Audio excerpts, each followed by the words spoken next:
Right, I'm ready and I'm hyped. Rah! I'm ready and hyped. Yes, sir.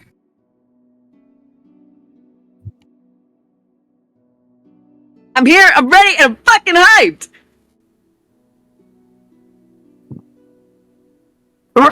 Ready and I'm hyped.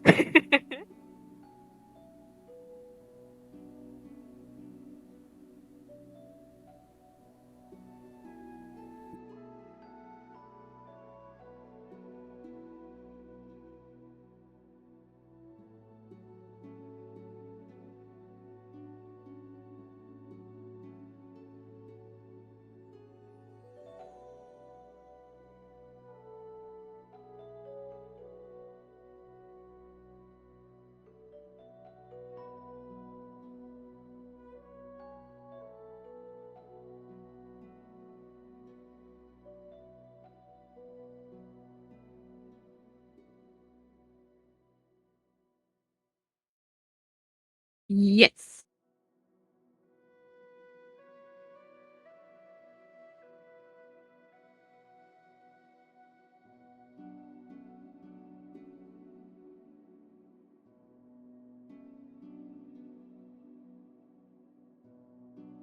Don't you just love magic? Emerson replied to the comment with a chuckle, looking over to his left as he leaned against the railing of the ship. Persean sat at the edge, legs dangling over the side towards the ocean as they rocked along to the rhythm of the waves. One hand was placed against the wooden surface to hold her lazily slumped body upright, the other stroking the calico cat in her lap. Patch, the traveler's resident mouser. I think I'm quite biased in that regard, the boy smiled, reaching his own hand over to lightly scratch beneath Patch's chin, the feline's eyes squinting closed in content. But magic's not just something I love, it's something I was born with. Something I am, Emerson added. Persean shrugged. I just think it's cool. You're able to do things that normal people can't. I mean, my guns are awesome and all, but they're nothing compared to you. You can create a sword made out of literal fucking shadows in seconds. You can teleport back and forth with ease. It just makes me wish I had magic. You can, if you study hard enough, or found a source, an entity, worshipped a god, became attuned to music. That sounds like so much work, Em, Persean whined, Patch's tail flicking in reply to the harsh sound. Is there a way for me to just, or for you to just give me yours? Emerson chuckled again, shaking his head and pulling himself up to the railing beside her. No, that's not how it works. There's all sorts of mages, like I said. Wizards teach themselves, warlocks make deals, clerics worship gods, bards trade themselves in the arts, but sorcerers are born with the magic in their blood. There's different types, of course. Mine happens to deal with shadows. As Emerson continued to explain, Persean felt a weird admiration in her chest. He was able to turn the tide of a fight in mere seconds, able to perform feats in double the time she could even think of it. It was incredible, breathtaking. Left her heart racing every time she saw it, and for some strange, unknown reason to her, that admiration carried outside of battles. Whenever he was close, whenever he spoke, whenever... Ruby, did I lose you? Persean's eyes widened, staring blankly for a few moments before a playful smirk creeped onto her face. Yeah, you did. Emerson sighed, but his disappointment only went that far. He still wore a fond smile on his face. Wait, where did Ruby come from? He laughed again, that melodic sound that joined in with the symphony around them. You. I stole the idea from you. Always calling me Emerald because of my eyes, right? Only made sense, Purse. Persean gave an amused hum, hand detaching from the railing to rest on Patch. Persean's eyes were locked onto the action, brows furrowed, his thinking face. Do you know if your parents were ever mages? Maybe? I think there was something about my dad, how he got to sail on the Olympus in the first place. My mom was an engineer, wasn't the type to use that stuff. You don't remember? I didn't get much time with them, so not really. But there was one thing that stuck out in her mind. Something that could destroy herself in a matter of seconds. Yet she asked anyway. You keep saying this magic stuff is all in the blood or something, right? Emerson nodded his head in reply, Persean hesitating. It was something her father had always told her to keep to herself, that it would be safer that way. But Emerson was someone she told everything to, and so did he. The two would often discuss how weird Rek was, how Avina was flirting with yet another enemy, how Blue would mumble weird things in his sleep.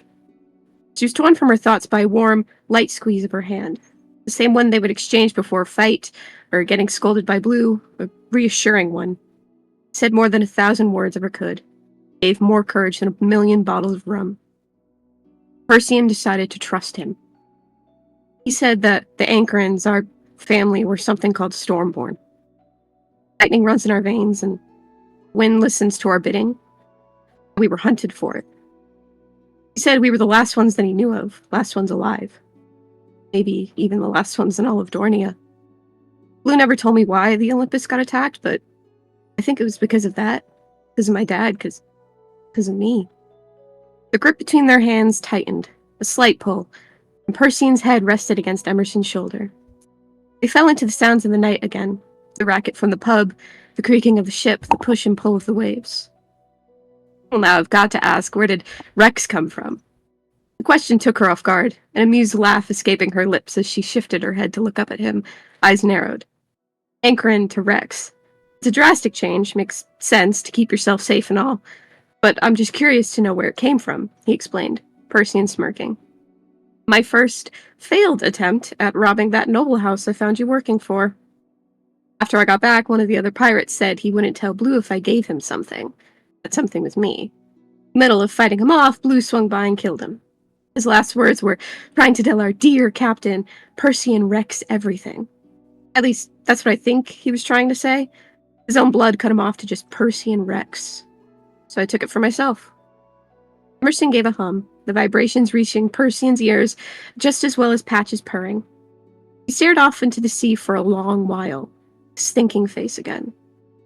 Storm Sorcerer, he eventually whispered. That's what I think your father was. And if he told you about it, I think you might be too. So, that was the Perseid vision. Oh. And Wow. And the two questions are, number one, who is the furry friend sleeping with Persian and Emerson? What's his role on the ship? And question number two is, how did Persian get the last name Rex?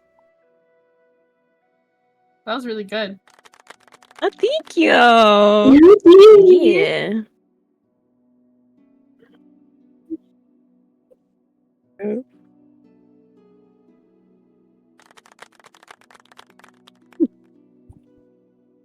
Oh, I said at the end, number one, here, I can post it in, general, too. Number one is, who's the furry friend sleeping with Persian and Emerson? What's his role on the ship? And question number two is, how did Persian get the last name Rex? Let me post here.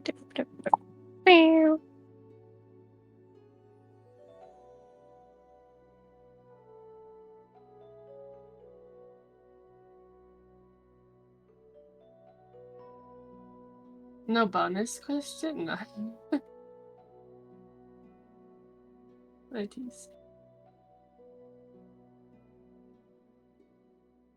You know, I'm gonna start calling you Ruby now, Percy.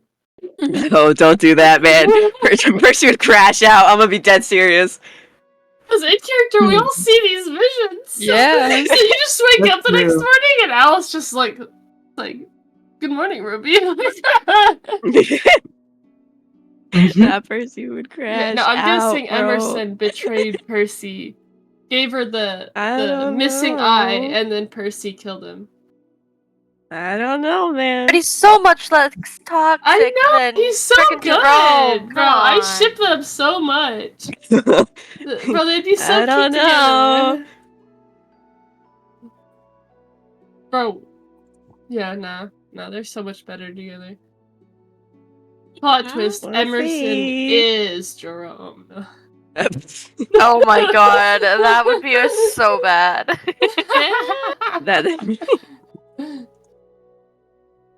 I don't know. Can Jerome do magic? Have we tested this? We haven't seen it, but maybe that's the part. That's like trying to keep us all like on our toes. Mhm. If anything, we would have seen her resistance to like electrical magic. I don't For think that's Jerome? something you can see. For Jerome? Oh, my bad. Sorry, I was busy You're okay. typing. No.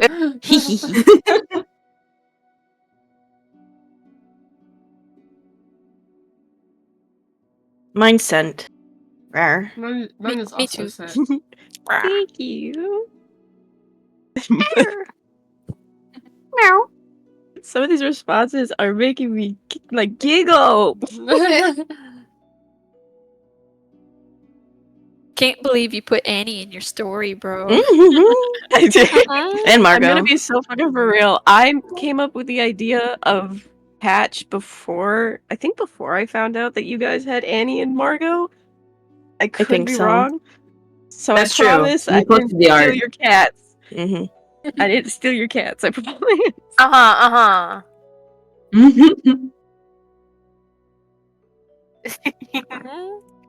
Okay, I updated my response. Oh my gosh, these responses are so good.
And fun fact, the very first Percy vision was following after the fight.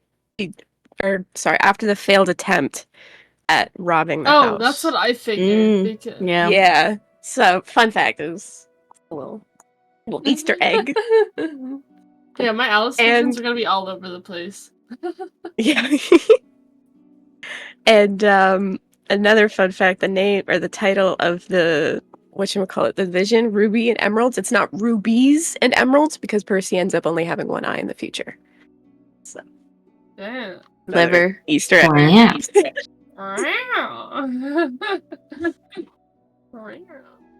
Yeah, I'm not that crude. So Percy got 2 chances of the heist, correct? The first one she failed, and that was like after that was Yeah. the pirate being like, "Hey, I want you," and you're like, but then Blue's like, "Ah, fuck you." Yeah. I love these Basically. sound effects. I'm sorry. I love these sound effects. Fuck you. And then it does the first vision, and this is like some days or some time after, correct? Actually, I forgot to mention this one is like a couple years after. So the first one took place when she was like 10, and this one's like she's more like 13. Or an Emerson. So Gotcha. I need the image. Where the fuck did it go? I'm guessing the other pirate was like, "Hey, join my crew." Maybe. What do you mean? Like he wanted her. Are we? Because wait, she's hold on, I don't 12. say anything. She's 12. Yeah. So I'm like thinking. Yeah. Yeah. Child bride stuff. Yeah, I mean, bad. So that's why he got clipped. That's all I'm gonna say. I mean, listen. If you wanted that, I guess that's why Blue killed him. For real.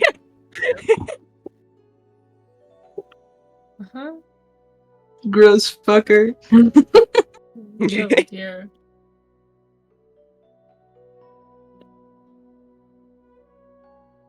Nice. 1, 2, 3, 4, 5. Oh, yeah. By the way, Percy, we Yeah, so gotta everyone finish that answered. movie tonight. I was gonna say,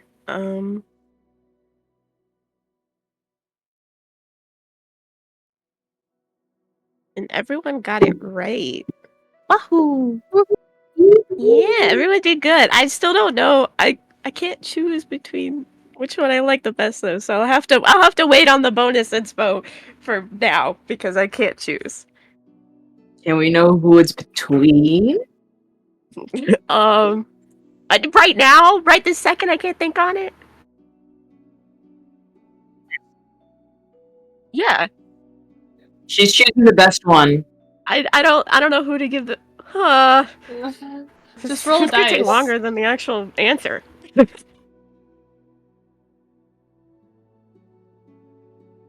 Ah, okay. Um, I. Eh.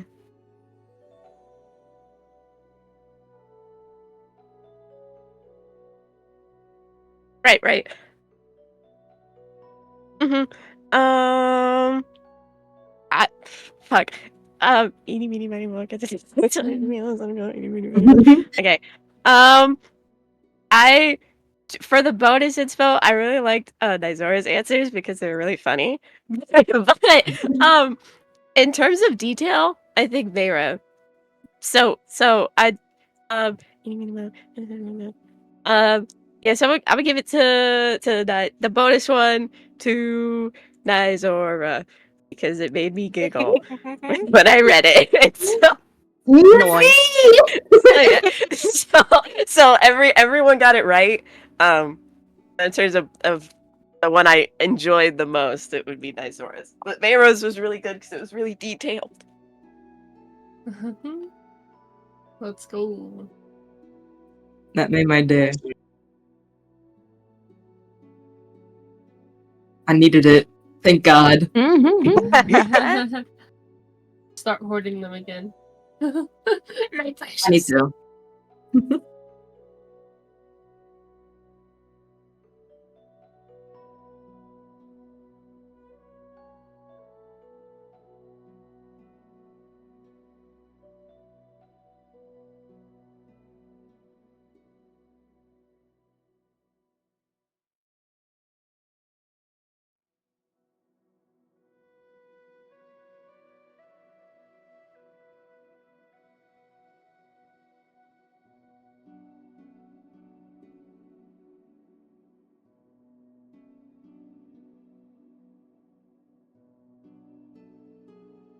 Okay. I'll Do you let want you us do to? it first. You could recap what Allison. Okay. Okay, so Alice was talking to Gwen and Asher a little bit, and then Gwen left, and then Alice had a moment to talk with Asher a bit, and then Gwen came back, and then I'll let you take it from here. Okay, yeah. So I'm Gwen bad was at kind this. of like shipping Alice and Asher, and she's like, "Eehee," and leaves them alone. And she goes to build her tent very poorly, and is like watching them like a little creeper. But then she goes in her tent, and she reads the book of the Guardian that was like left with her things, and it was like chock full of information that we'll probably get into this session. But some of it was really like personal to Gwendolyn, so she was feeling a little emotional, and so she came back out and interrupted Asher and Alice to pull Alice into the tent with her and go over a few of the main items. And the items that she wanted to go over specifically with Alice was, first she was concerned about the chapter where it talks about the allies of the world, because there's a spot where it says, Emperor Orlo of the Carvan Empire has told me he refuses to speak with me under the orders of Ovelius. And Gwen was like, isn't this Iris's family? Like, maybe we should just kind of keep an eye on that.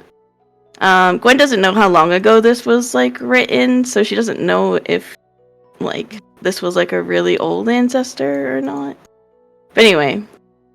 And Alice, how did you feel about that? Alice already wasn't entirely trusting of Iris, but now she's like, yeah, I'm not letting her touch Gwen, even more so. Yeah. And then she talked about the last chapter, the Black Baron, which was more or less written in the Guardian's like dying breath. I guess this is a magical book that like kind of records his like thoughts when he wants. So there's a spot where it's talking about Void and Gwen and destroying the abyss, but it says Void may be what's needed to end the abyss. In order to save Morven and the others, you must allow the Wonder Girl and the Void to fall into the darkness of the abyss, and if they manage not to blink, then this nightmare may end without any more deaths. And she just kind of showed Alice that because, I don't know, she was a little scared. And I think there was one more thing I showed her, but I can't remember. Do you remember, Alice? Oh, my Wonder mother. family, yeah. Yeah. So I showed her, there's a section called, like, The Woman of Wonder, I think, and Yes. it was about my mother trying to save me, and that was kind of jarring for Gwendolyn because the only thing she remembers about her mother is that her mother and her father, like, brought her to the abyss and left her here, and so she felt really betrayed by her family. And now to read that her mother came back and tried to save her and died trying to save her, and partly died because the lords saved Ovelius and the other lords killed her, so she felt pretty guilty about that. Do you want to go into what happened after talking, or? I mean, not much happened, but I'll go You into asked the her conversation. Oh, a specific question. With Gwen, yes. Yeah. Okay. Oh, okay. I'm like trying to scroll up. Yeah, after we kind of talked about that, I'm like, gonna go back to it. We hugged it out. Oh, and we were talking about well, first off, we're like, thank you, friend. Like, ew, I know. And then, they're talking about, like, well, Alice admitted that she kind of always, like, kind of admitted that she would kind of die for almost anybody. But, like, but that it's, like, more meaningful to find something or someone to live for rather than something to die for. And then Gwen was kind of like basically saying that you can, love or have more than one thing, basically. And then Alice was like considering it. Nice. Alice, I do recommend bringing your mic closer to your mouth. this better? Possibly. Yeah, it's a bit better. Okay. And then you left my tent after asking me to ask Void if Yes, gods yeah. could be killed. Yeah. Alice also asked Gwen if she can ask. Well, she asked Gwen if she knew if there's a way to kill a god. And then Gwen was like, "Not that I know." And then she's like, "Can you ask Void?" And she was like, "Sure." like I want to ask why, but sure. Yeah, she won't ask why. It's fine. It's As long okay, as you're I'll not tell you. intending to kill him, she'll probably make sure of that before she tells you an answer. I mean, does it look like I'm trying to kill him? Mm. Probably. But no. But anyway, into basically what Alice and Asher talked about in between all this is Alice asked Asher if it was true that he was crying over her, because that's what Gwen said when Alice woke up. And he was like, "Who told you that?" And she's like, "Gwen did." And then he was like, "Yeah, I was crying. What of it?" Kinda. And then they also were kind of talking about like feeling powerless and stuff, and he was like, "You always get back up." And she's like, "Yeah, but I mean, you've seen me cry probably almost more than anyone." Like, she's like, "I'm definitely not strong." But yeah. All right. Thank you very much for sharing. We appreciate it. Does anyone else have any RP they'd like to share before we start? So Vera is in the tent with Niles. Niles has woken up, and she's been trying to reach out to him, and she kind of succeeded in, getting Niles to believe that she actually, she didn't abandon him on purpose. However, Ovelius's mind control is currently still taking hold of Niles. So they're just mainly right now just kind of catching up on old times and reminiscing. Vera managed to get a nat 20 in persuasion, so she has convinced her brother. Her brother, he loves her. He wants to be with her, like together as siblings. Like, he wants to be able to reconnect with his sister. However, the brainwashing of Avilius, it overcame him, made his eye start bleeding, and he tried to kill Vera. Go ahead, continue, Vera. Yeah, so I almost forgot about that. He almost killed her. However, she there was some, I don't know what exactly it was, some magic or something that prevented the bullet from actually hitting her. And so after the situation calmed down, they're kind of reminiscing on old times, and yeah. Vera has recently discovered that her character may be connected to some kind of reincarnation. Something has spoken to her before, someone from her past, or rather, her past life. It's something that is still a mystery to her in a lot of ways. However, this being managed to stop the bullet, and it brought out her aggressive side as she yelled at her brother. Yet now she has pledged to herself to kill Ovelius, which may or may not free Niles from her influence. Is there anything else you'd like to say? For Vera, no. Okay. Is there anything anyone else would like to say? When we first kind of appeared in this area by the tribe, I know everyone was kind of like arguing.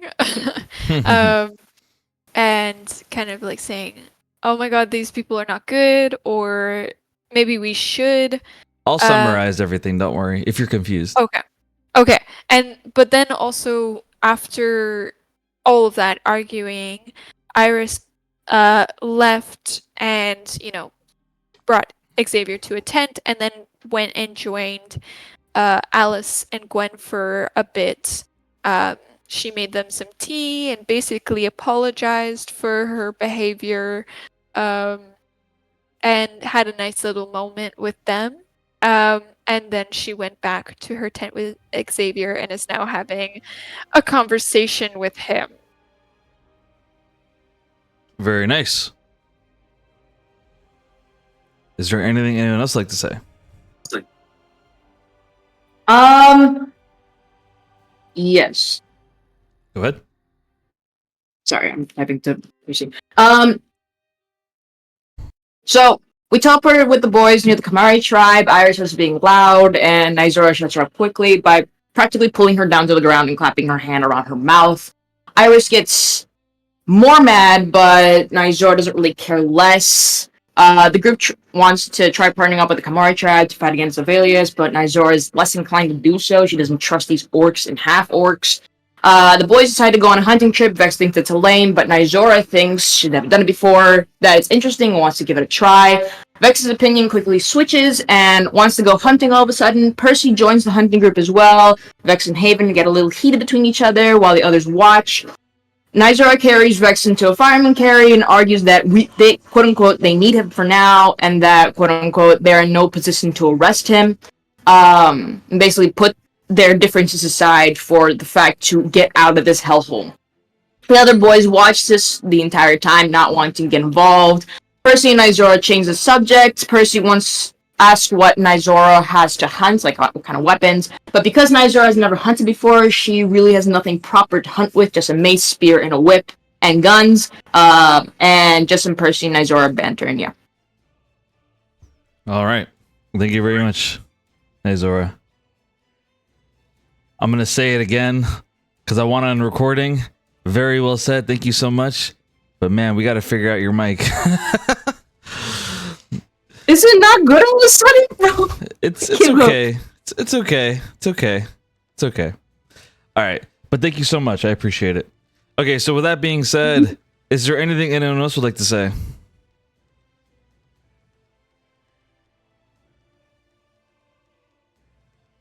All right. Perfect. So with that being said, I just want to give a little bit of an announcement. Things are going to get very hectic from here, and I highly recommend that you guys fully understand what your characters are capable of, because I'm not holding back punches from here on. Not that I ever did, but I guess I should feel obligated to tell you that this place is only going to get worse. I'm rooting for you guys, I really am. But if you want to survive this, I recommend you dig deep into your knowledge of your character, because you're going to need it. Now, with that being said, we're going to do one more little mic check to make sure everyone's here and locked in. Alice, are you here? I am here. Gwendolyn, are you here? Rar. Iris, are you here? Yeah, I'm here. Nizor, are you here? I am here. Percy, are you here? I'm here and I'm horrified. Yep. Vera, are you here? I am here. All right, amazing. So with that being said, let's officially begin session 43 of the Chronicles of Dolores. Also, I may or may not have made a little mistake. So my audio might not be included in the front. I'll fix that later. But anyway, let's move forward and getting this thing started. Is everyone on the map? I believe so. I am. I am. All right. Perfect. So. Yeah. Da-na-na-na-na. Let me get this sound going. There we go.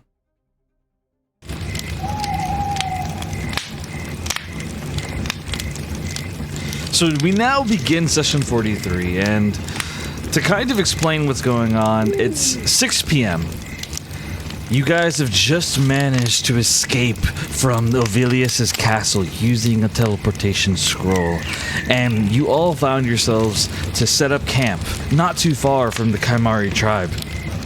You're just barely out of sight of them, not able to see where they are.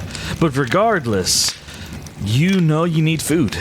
You don't really have any supplies. You've managed to make some makeshift tents and get a fire going, but despite all this, some of you have broken off from the group. The people who have broken off are Haven, Void, Vex, Nizora, Percy, Graven, and Jerome. They have broken off from the camp to go hunting into the woods, while the rest of you remain at camp, and that includes Gwen, Asher, Alice, Iris, Xavier, Vera, and Niles. You all find yourselves to be at the camp, and you have a fire going. Now, Tall now and Rondo, the two of them both sit at the fire, kind of just relaxing right now. Now, to kind of go into what people were doing, their RP, I'm going to stop the fire now. So let's go into what's going on with the players. Let's go off of Iris. Are you ready, Iris? Yes. All right. So Iris, you enter into the tent, and as you do, you talk to Xavier. Now, remind me, what was the last thing you said to him? Let me pull it up. Should I just read out the whole thing I sent? Sure, if you want, or you can summarize it. Oh, Up to okay. you. Well, basically, I brought him the tea because I had made a few cups for myself, him, and Gwen and Alice.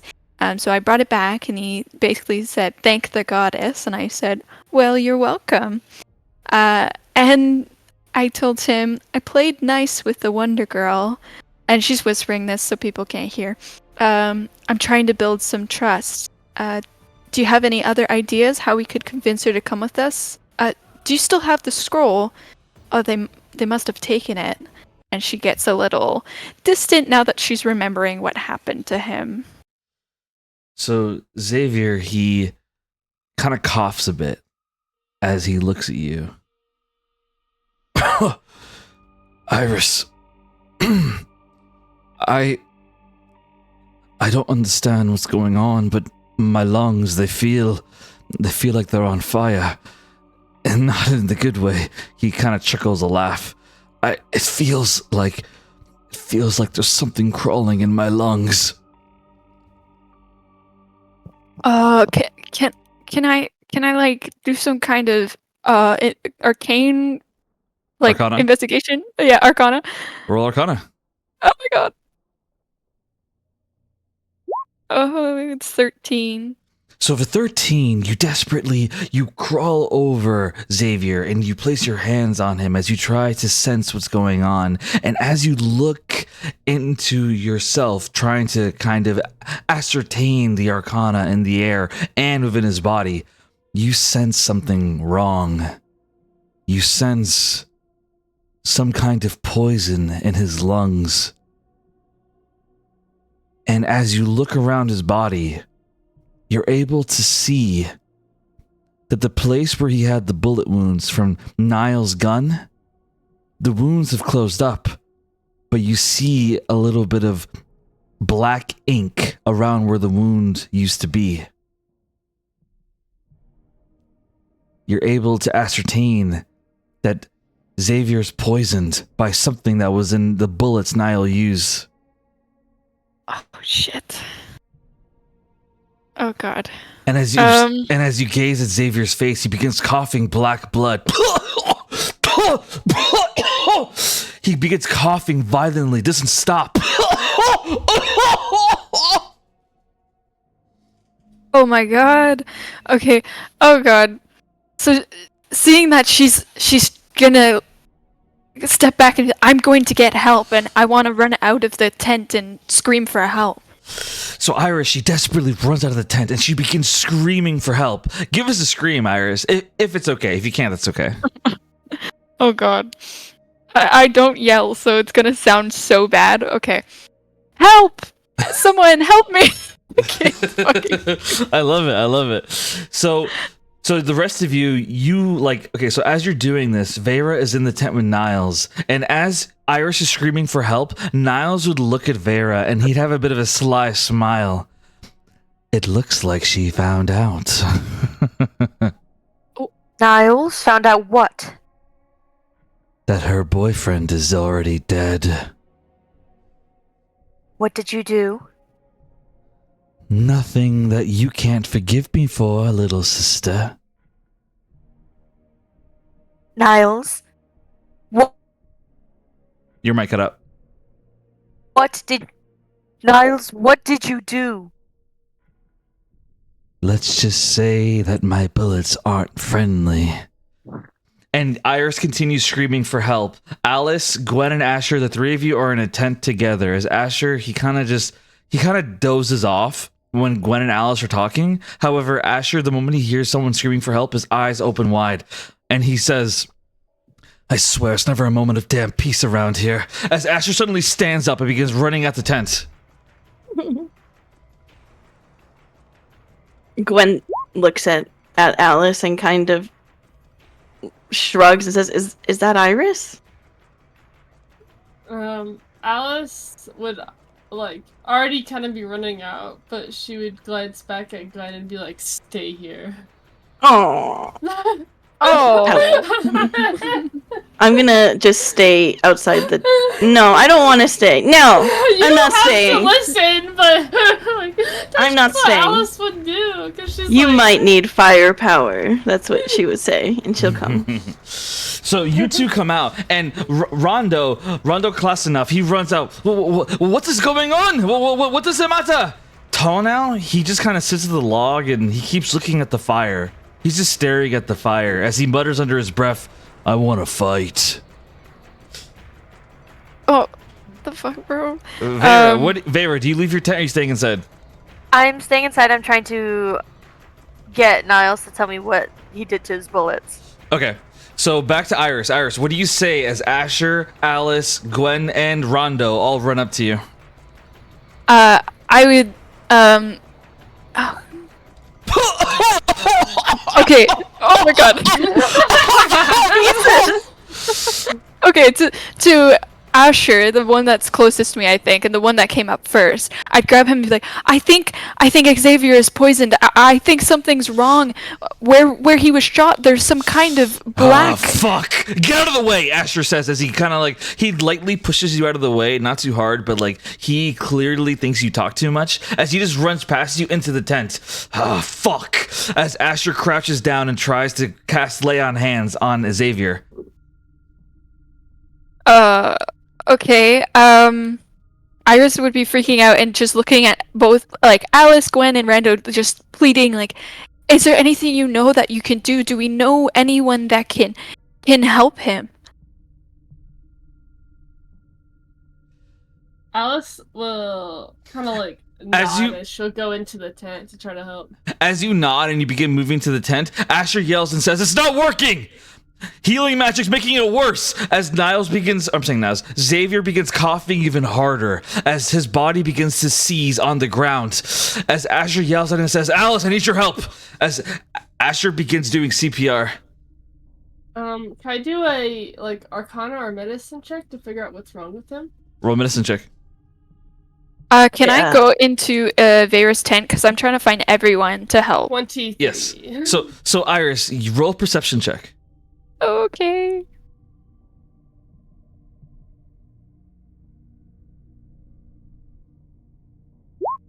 $18.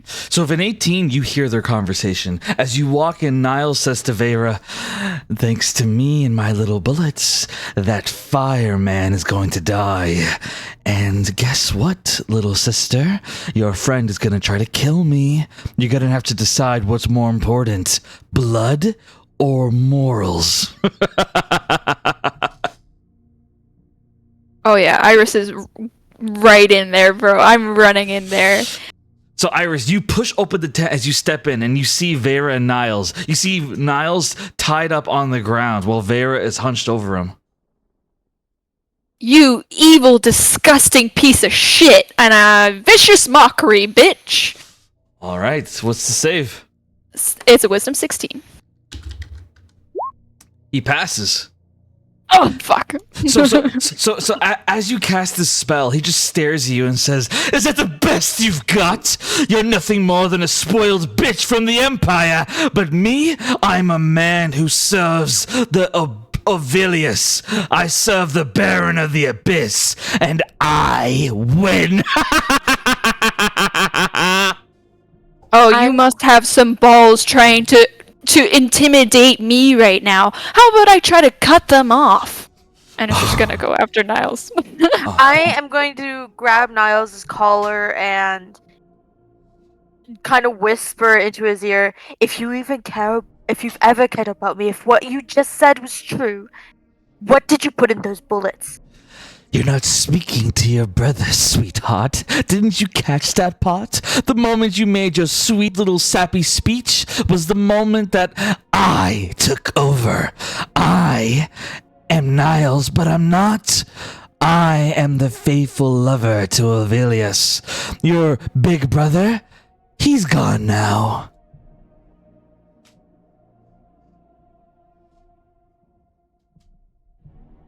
Vera is going to knock him unconscious. How do you knock him unconscious? Like you punch him, or? Yeah. So you punch him across the face, and you notice that his eyes are still bleeding like before, but he goes unconscious as he just his head just hits the ground unconscious. Iris, you see the Niles unconscious now as Vera just did that. What do you do? Oh, I'm going up to Vera. You must be part of this. What did he do? I don't know. Ovalius has brainwashed him. I haven't seen my brother for 20 years. Yes, but he's your brother. He's your responsibility, and you better figure out what's happening or I'm killing him right now. I'm trying. There's not much I can do against Ovalius. What do you think? I don't know. Get in the tent and save Xavier, or I'm going to kill him, and that is a promise. I'm not leaving you in here with my brother alone. Alright, let's bring him with.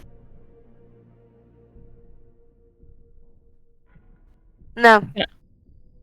Oh, bro. I'm casting levitate, and he's unconscious. So All right. So you watch as Niles begins to levitate off the ground towards Iris. What do you do, Vera? I am going to bring out my pistol and shoot Iris in the arm. Roll to hit. So you all hear a gunshot fire through the camp. And as the gunshot fires through the camp, you hear some strange sound in the woods. oh god. Does a 22 hit? A 22 Oh, well, hits, roll damage. Yeah. Girl, I got a 13 AC. 4 damage plus 3, 7. So, Iris, you get shot in the arm. Roll a con save to see if you can keep him levitating. It's 70. Sorry, it was 4 damage. 7 damage. 7. Oh, 7. Sorry. And roll a concentration check. I got a 14. All right, with a 14, I'll allow you to keep levitating him. So you get shot in the arm as blood begins dripping down your arm as Niles is still levitating up in the air. Meanwhile, you look at Vera, who has a gun in her hand, and as the bullet fires off, everyone in the camp hears the sound of the wolves. And as the wolves sound off, we cut back to the other players of the party, the hunting group. I'm gonna switch the map right now.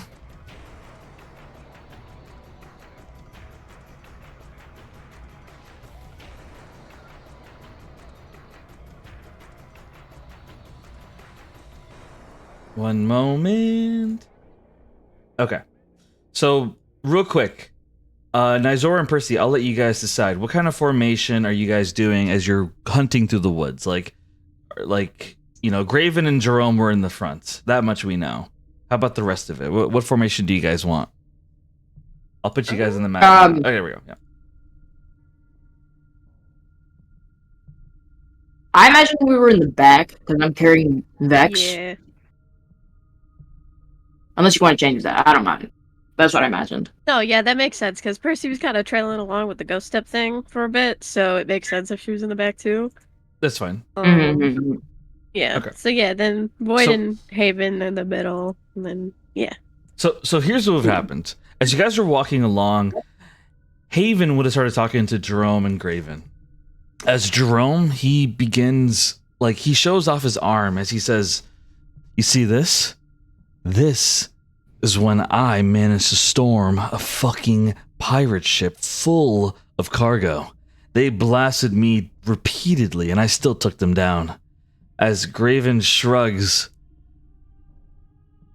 "You ever dealt with grenades before?" "No." "Well, then you are not on my level. So how about you watch yourself, pirate boy?" As Graven keeps marching forward, and as Jerome gets a little pissed, Haven steps forward. "Neither of you are anything compared to me. I fought in a war against the Federation and I won. I managed to slay thousands of men and women. There was one person in particular, a general. His name was Ruvan. He was a formidable warrior, praised by everyone of his country. But I slayed him in less than a second." And as he says this, Vex gets pissed as his hands clench up and he begins walking towards Haven. "That man, he died because he was protecting everyone else. All the fucking civilians that you were killing." Vex walks up pissed as he grips the pistol in his right hand. Is there anything you would like to do, Nizora? What do you wiggle out of my grasp? Again? Yeah, no, he would have. He would have broken out of your grasp. He's pissed. Because the thing is, Nizora's pissed too.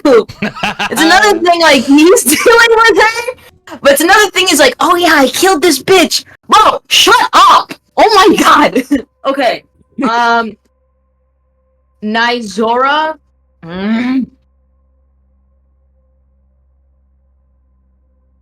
What do I know? about this general? Because I'm guessing I know him, kinda.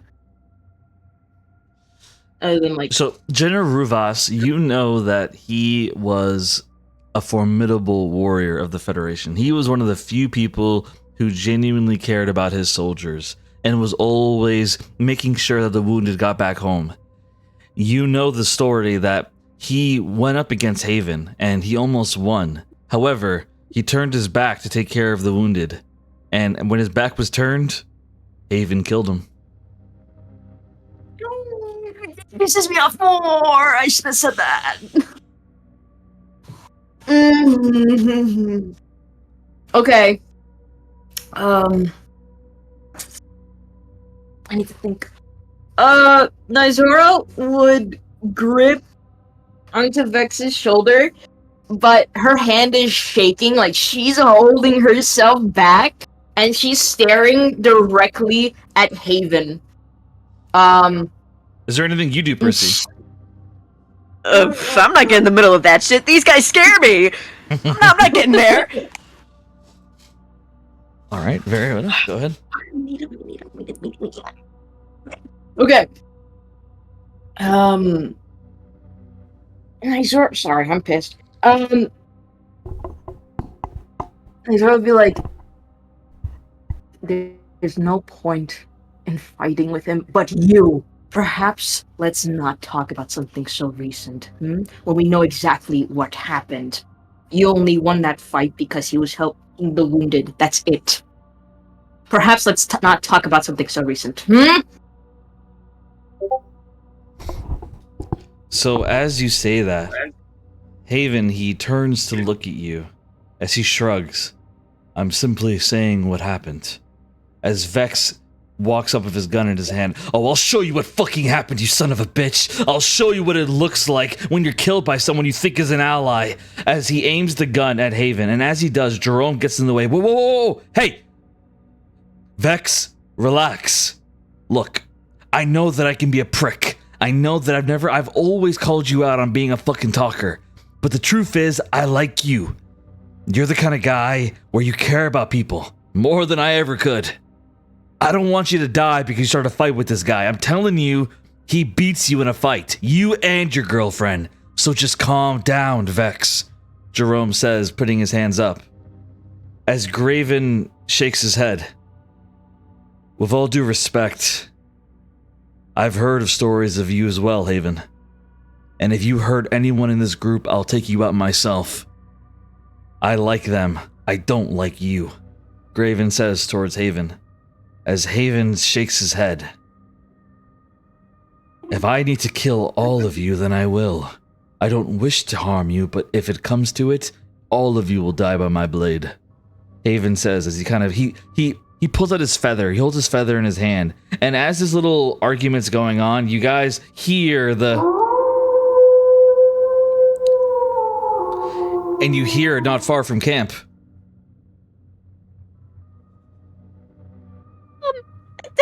If I can, interrupt whatever is going on here, and she's gonna gesture to like the fight. Those wolves back there, we fought them off before. Not very fun. So, could we maybe either move this shit along, or are we just gonna keep arguing? Because if we're just gonna keep arguing, I say we call it quits and just go back now. As you say this, Void points his finger out. I agree with you. We shouldn't be a part of violence if we don't have to, but I should probably inform you that we have company.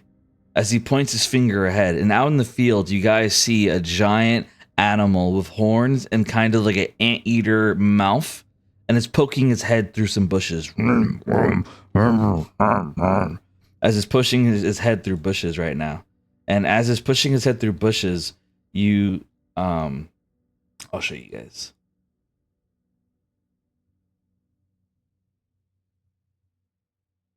I'm going to show in Keynotes what it looks like. Aww. He's a silly little guy.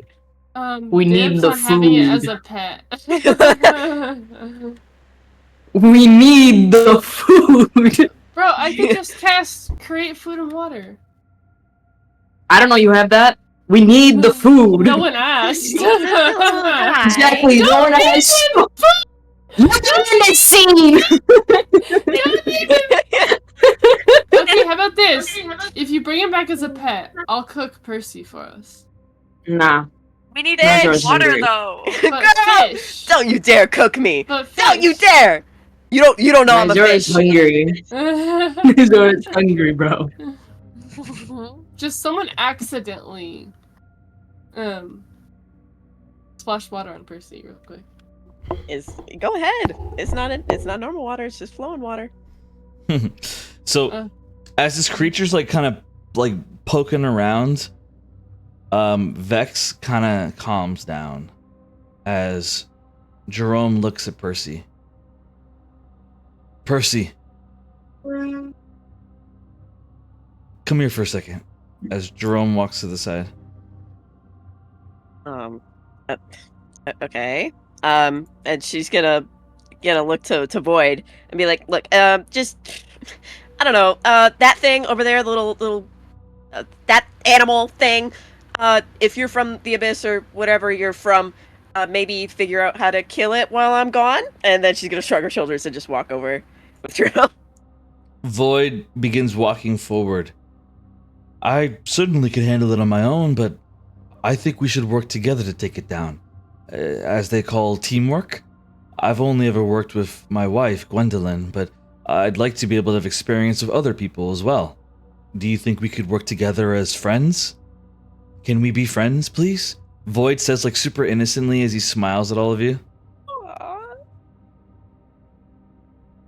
I think teamwork is a great idea.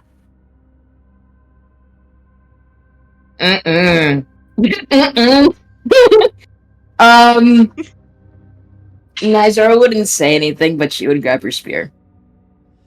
So as you grab your spear, Haven nods. Very well. I will respect you because you are the only one here who is a god. Haven says as he looks at Void. And Void shakes his head. No, please. I want to get the record straight here, please. And I want you to tell the others if you talk to them. I'm not a god. I'm just a vessel. I'm a person. I don't want to be a god. All I want to be is the husband of Gwendolyn Wonder. And maybe the Void, the guy with a few friends. I'd like for us to be able to work together. To make a difference. It would make a huge difference to me. Please. As he looks between all of you, he looks at Graven. Graven South. That isn't your real name, but I'll allow you to tell everyone that if you like. I can tell that you are a man of honor. That you care for others more than you're ever willing to admit. I know that you love Vera more than your own life. And I know that deep down, you hope that someone kills you. Because you're worried that you'll be the one who hurts her. And I know that when I look at you, Vex, I know that deep down, you hate feeling weak. You hate feeling like you can't make a difference.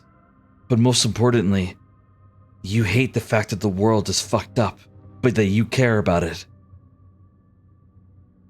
And when it comes to you, Nizora, your burden is larger than all of ours. Because you are addicted to my brother. Or rather, of my fellow god. You're addicted to the god of sin, aren't you? As Void approaches Nizora very closely. He's in Nizora's face now as he looks her in the eyes. What did the god of sin do to you? Did he hurt you, Nizora?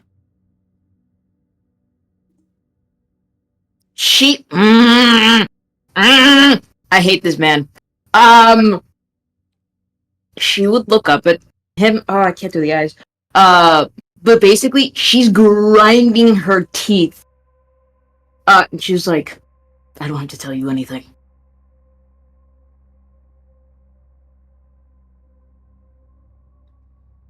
His eyes, he nods. Normally, I wouldn't say all these secrets out loud. But we're in a dangerous place where any of us could die. And I want to make sure that we all can work together. I'll tell you my secret as well. My secret is that I'm scared. I'm scared that when we destroy this tree, when we stop Ovilius, I'm scared that I'm going to die. That I'll disappear and I won't be able to be with Gwen. But regardless, we need to stop Ovilius. So I will do what I must.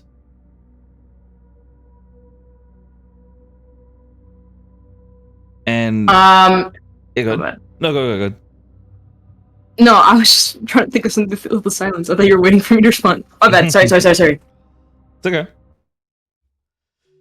So as he says that, he turns to Haven. And Haven, and as he begins like talking to Haven suddenly breaks the distance and puts a sword. His feather turns into a sword as he presses against Void's neck. Say one more word about me and I will kill you.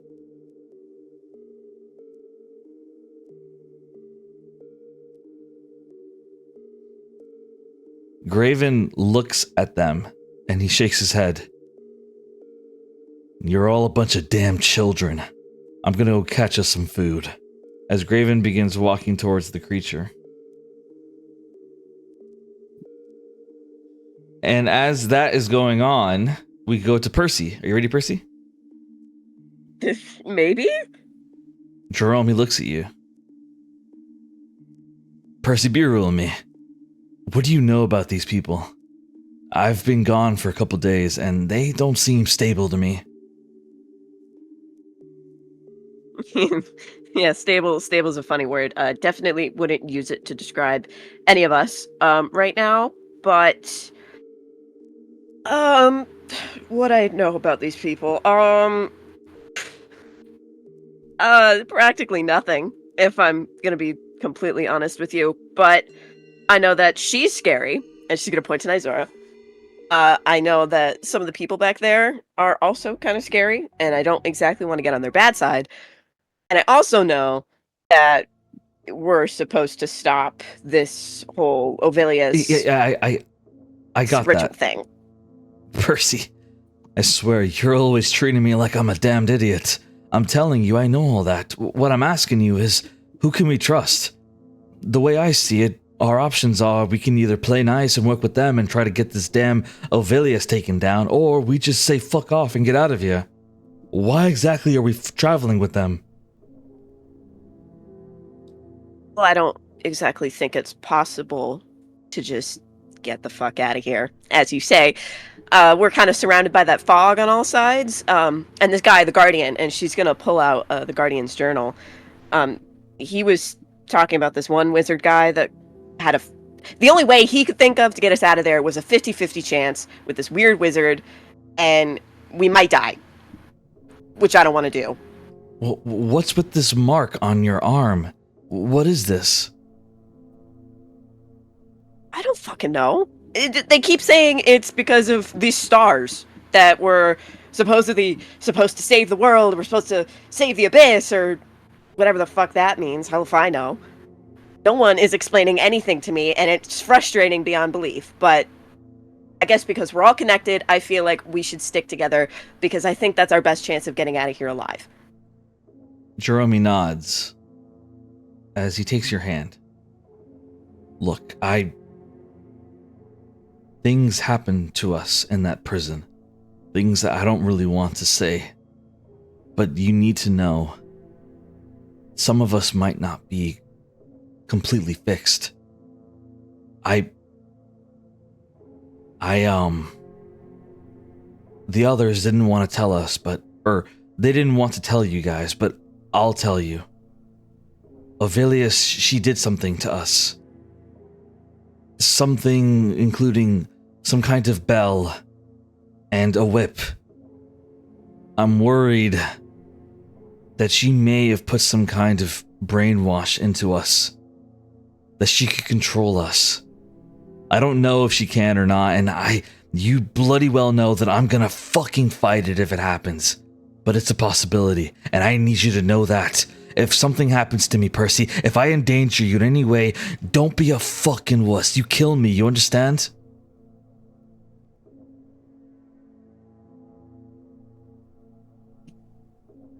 Yeah, you're fucking crazy too. This abyss is making us all go crazy. I'm not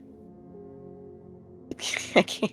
He grabs you by your It's not collar. gonna happen. Stop being so fucking stubborn. I swear, you've always been the woman who gets shit done, whether it was on the ocean or whether we're in the fucking Arctic cold. But I need you to listen to me.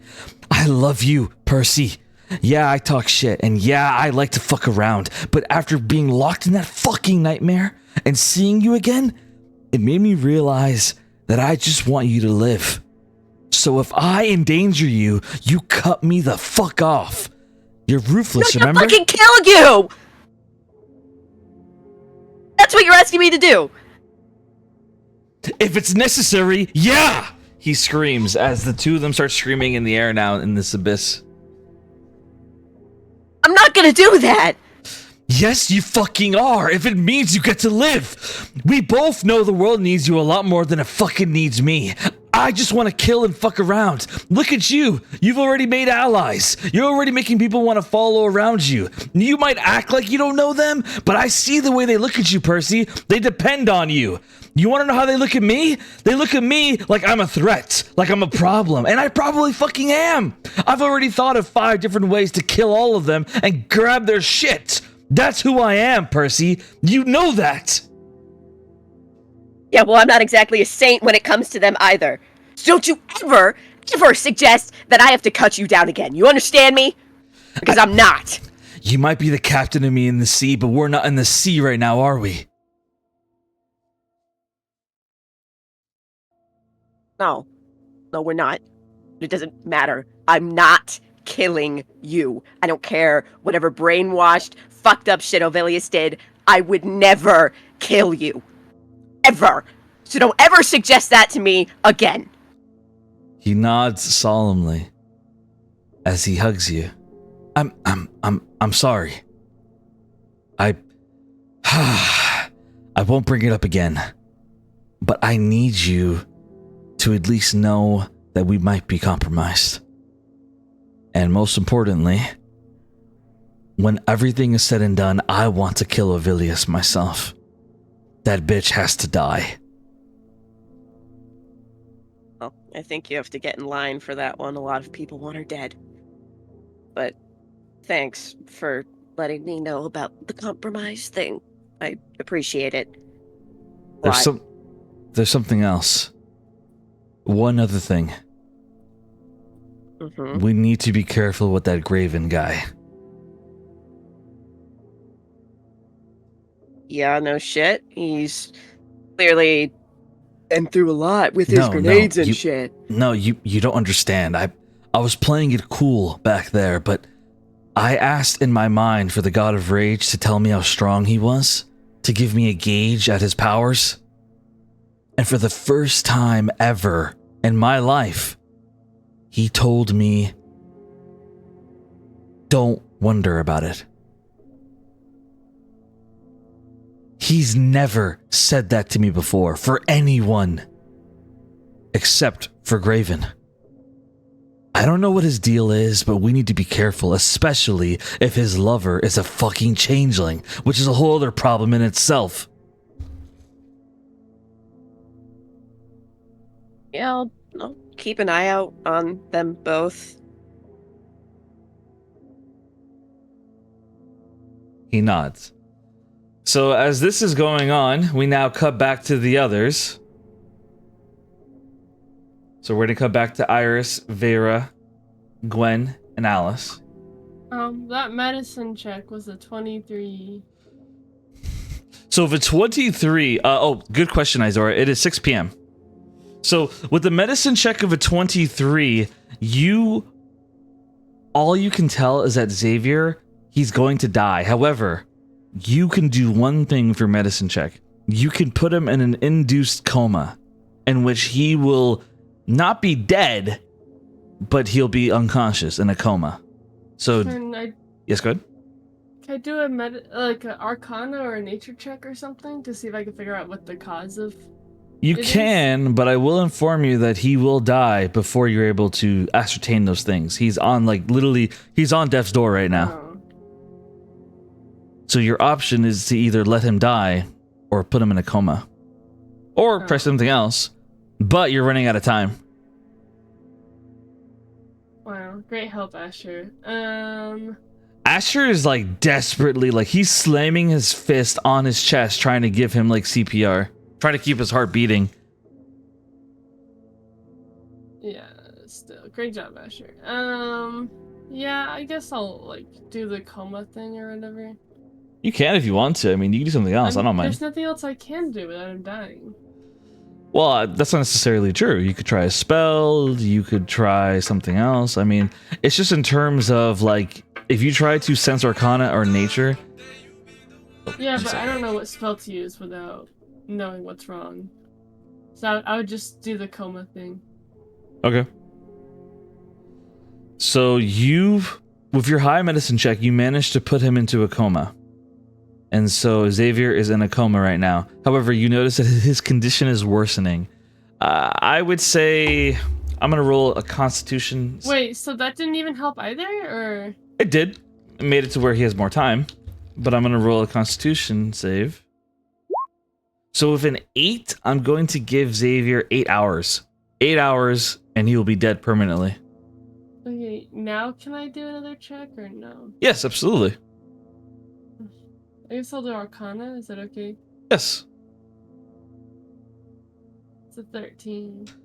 So with a 13, all you're able to ascertain is the same things Iris did, that he was poisoned by the bullets. The bullets entered into his body, and poison entered in through his bloodstream and got into his lungs. Okay, this is a weird idea, but are the bullets still in him, or were they removed? You don't know? Can I, like, look at the bullet hole? So you look at the bullet hole, and as you look at it very carefully, it appears that the bullets were shot through, as you see an exit wound on the other side of his leg. So yes, the bullets went through his legs. Oh, it's in his legs. Okay. No, it's not in his legs. Exit wounds. Oh. Wait, what? Yes, exit wounds. So the bullets Yeah, so he are was not in his shot body. in his legs. Yes. Okay.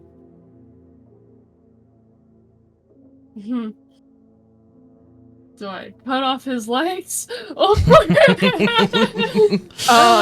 No. Okay, I actually. Hey, you're not there. You're dealing with me, girly. I know, but here in your head, so- I was saying, no! Don't do it!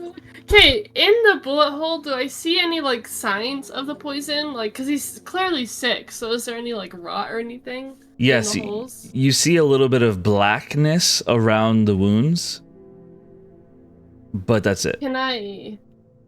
Okay. Can I tell at all how, like, deep it is in his leg? Like, is it spread to his full leg? Like, how bad is the, like, black or whatever?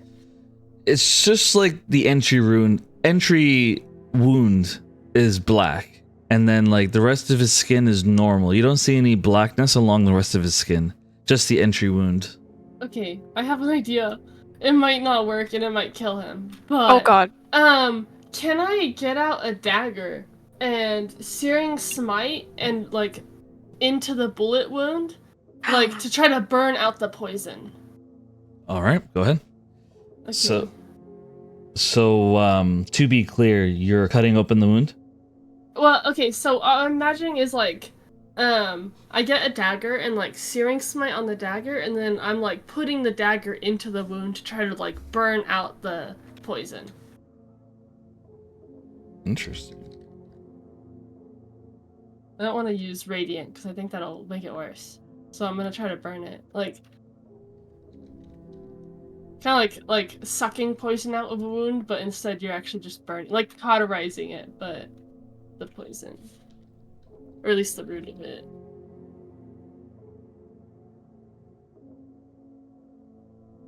Attention. Do I need a roll for that? Alright, go and roll.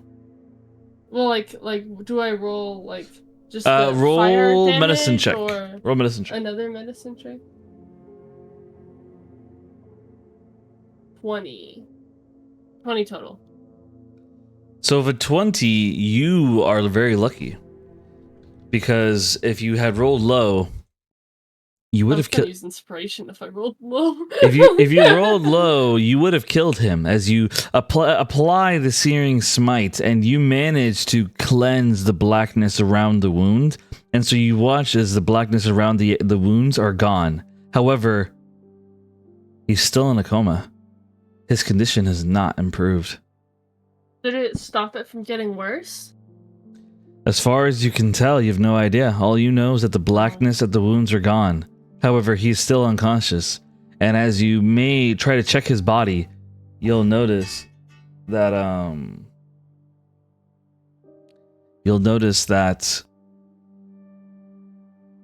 his lungs are still in bad shape.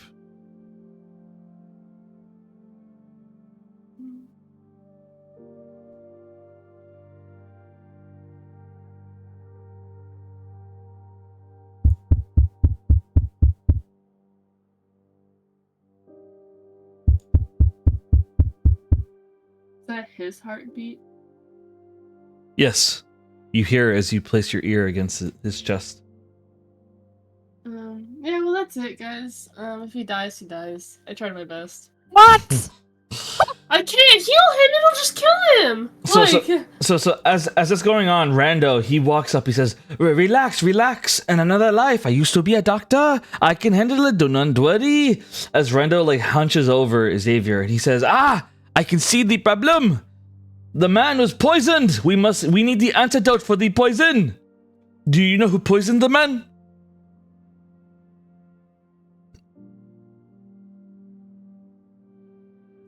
Iris, you would have heard this out loud. So as this is going on, Alice, you would have heard the gunshot go off from Vera shooting Iris. Would you do anything? Gwen, you hear this as well. Iris would yell too, when she got shot in pain. Mm-hmm. So Alice is a little busy right now, but Gwen, would you do anything about this gunshot? Yeah, Gwen would run over to see what's going on. So Gwen, you run to Iris and Vera, and you see Niles levitating in the air. You see Vera holding a gun, and you see Iris with blood dripping down her arm as she screamed in pain. And so you're now standing behind Iris. What would you do, Gwen? What would you say? Gwen would look from each of them, and then she would say, what are we doing here? We are taking this dickhead over so we can figure out what he did that's killing my fiance. No, Well, we are Rando- not. He is staying in this tent. Oh, no, he Rando isn't. just said there's poisoned, and that there should be an antidote with whoever poisoned him. Oh, perfect. So he is coming with. And I'm going to walk out, pulling him with the levitate. I'm gonna grab onto Niles? him. Yeah. Can So I you're search his coming body while they're tug-of-warring? So Vera grabs Niles' arm as he's levitating, and so because levitate is not a strong pull spell, Vera is easily able to hold him in place right now. He's still levitating, but he is not moving right now. As Iris, you see Vera doing this. Meanwhile, Gwen, you search Niles' body. Roll a sleight of hand check. I was hoping for investigation. It's a 9. So unfortunately, with a 9, you search him, but his body, you would quickly realize that he has been looted already. His pockets have been picked, as you can tell, and they would have been picked by Vera. I don't think it's on him, Iris. Then let me check his things. But you do not take him out of this tent while I'm doing so. Okay, I'm gonna drop him on the ground. I'm gonna stop levitating. Alright. And say, fine. You should have told me beforehand that you had his things, and this would not have happened. You didn't quite give me a chance. I told you to help. And what did you do? Nothing. So I had to do this. I knocked him out, and then you started pulling him out of the tent. Yes, because I told you to help. Okay, every second counts here, so maybe we stop fighting and... Look through his thing. Yes. Shut up, I'm going. Oh, She'll turn around and look for his oh, things. oh. And I don't You're know if you heard tempting the me. wolves, so... Yeah. Iris doesn't know what that is. I've never experienced that. That's true. So do I need to do an initiation check in his things or sleight of hand through his things? What? Roll investigation. I was hoping for the opposite. You could roll the other one. I don't mind. You could roll the other Oh, one. okay. Well, Gwen, the reason why I didn't give you the option for either is because the result would have been the same. He's already been picked, so it wouldn't have mattered. Mhm. We are going to do 16. So I didn't really see the point. But for this, it does matter because there is stuff here. So with the 16, as you look through the items, you find 4 things. You find a pouch with 100 gold coins in it. You find a small black flute. You find a piece of paper with what appears to be written in a language you don't understand. And then finally, you find a small vial, or correction, 2 small vials. One vial has a green liquid in it, and one vial has a blue liquid in it. I am going to cast Comprehend Language on the note. So when you cast Comprehend Language on the notes, you're able to see the words as what they say. It says, "For anyone who finds this on my dead body, just know that I am property of Ovilius, and to please bring me my corpse to her, for I want to be buried in the same place that she wants me to be. If you're the one who killed me and you're reading this, then understand one thing. Ovilius will come after you, and she will kill you with the might of all the trees of the world. And most importantly, understand this one thing. I will haunt you even in death." Signed, Niles.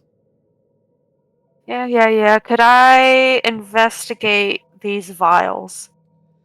So the vials, as you look at them, there's a small little scroll attached to one of the vials.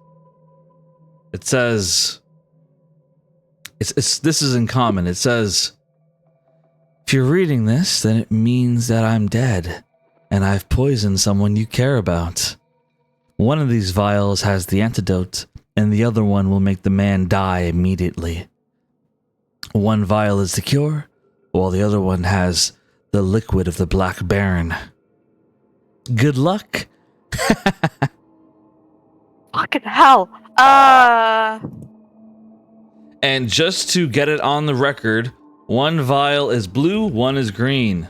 So blue vial, green vial. And one of them is poison, one of them is the cure. Oh, God. Can I do... can I check? Can I use detect? Yeah.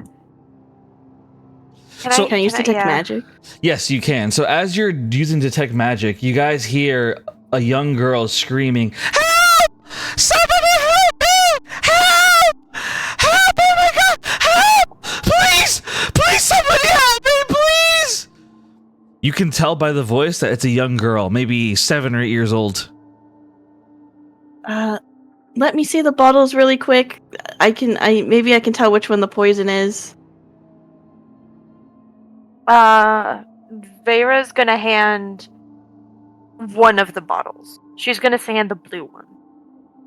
Because she can Okay. detect whether Okay. that's the poison or not, and then she can give it the other one.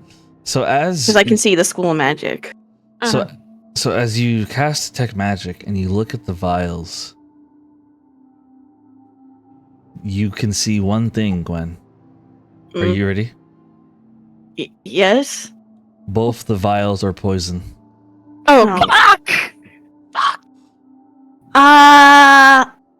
I don't think we should give him either of these. I think that they're both poison.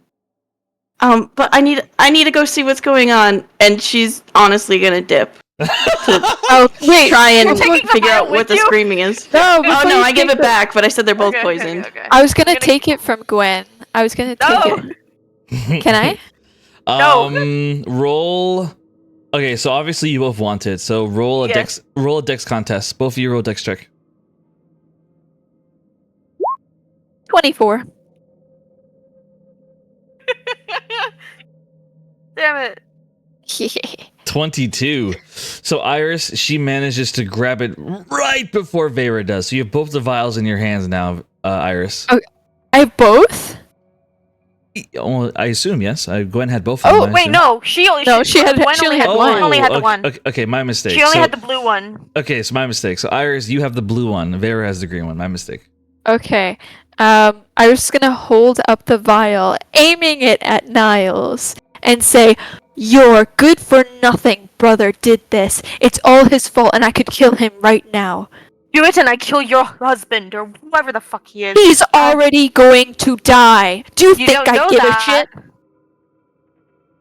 We don't know what the others could do. They could heal him. Kill Niles and I kill him now. And you will never get a chance to say goodbye. Or, if you don't go in that tent and try to do something, I will kill him right now. What can I do? I've got no healing magic. I'm not a healer. I don't know. Go in and try. I'm not leaving you here with my brother alone. Are you kidding me? You just said if I kill him, you kill him. So I will only do it if you fail. I don't fucking trust you. I could succeed. Your mic cut out. Him anyway. Oh. Oh. I would succeed and you'd kill him anyway. Well, you're just gonna have to trust me. Fat chance. Okay, and I'm gonna go to throw it. I'm gonna go to block it. So you try to throw the vial, Iris? Uh-huh. And where are you throwing it? Remind me. At Niles. So you try to throw the vial at Niles. Can I catch it? Can I try and catch it, actually? Let me think of how I want to do this. Here's how we'll do this. Iris, roll performance. And Vera, roll sleight of hand. That's a 31. Fuck 11. Because I got a 20. A nat 20. Nat 20 plus 11. You're kidding me. So Iris, she throws it with perfect accuracy. She just chucks the vial, and the vial, it slams right into Niall's face, and some of the liquid like oozes into his lips. And as the liquid gets down into his lips, you see Niall's face, it begins to get more pale as his body begins to shake. It looks like he's seizing. Can I try and do medicine check? Go ahead, roll it. 12. So with a 12, all you can tell is that Niles is on death's door. He'll be dead in Can minutes. He'll be dead in minutes. Can I cast command? That's a good question. It depends. I don't allow controlling the minds of other players. I think it can leave a sour taste in players. So I'm gonna say no. I don't allow any kind of abilities to control other players' minds. Okay. Then Iris is going to just leave the tent and say, "You should have just done what I asked." Can I try and shoot her? So you aim your gun at her and you try to shoot. Roll to hit. 21. You hit. Roll damage. Very Fine. easy to hit me.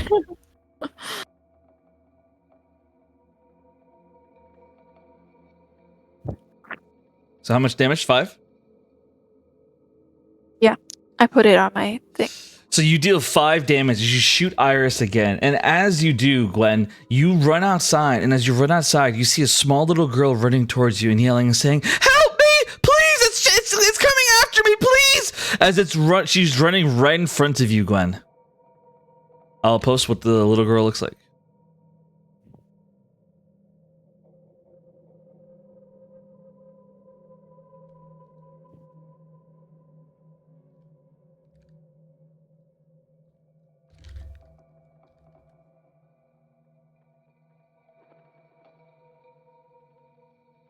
All right, I posted her in keynotes. Cute. So Gwen's still concentrating on detect magic, so if she can see whatever's chasing her, and if it's magical, but Gwen would be running to try and help the little girl. Okay. So she's running towards you, and as she does, she immediately like she runs past you, like she's running, run, and like she's like yelling, run. And as she's yelling that, you see something moving behind her. It's some kind of green slime that's like just charging right behind her, chasing her, and you see this creature suddenly erupt behind her as it snarls. Give me your memories. I'm posting Keenan's what it looks like.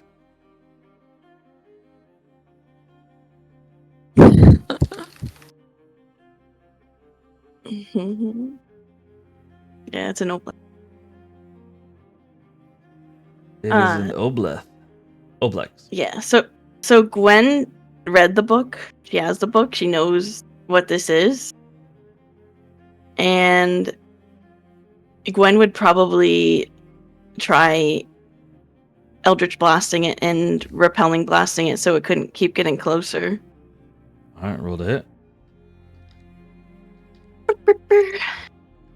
Gonna use my bonus action as well to do 4. Great. 14, 10, 17.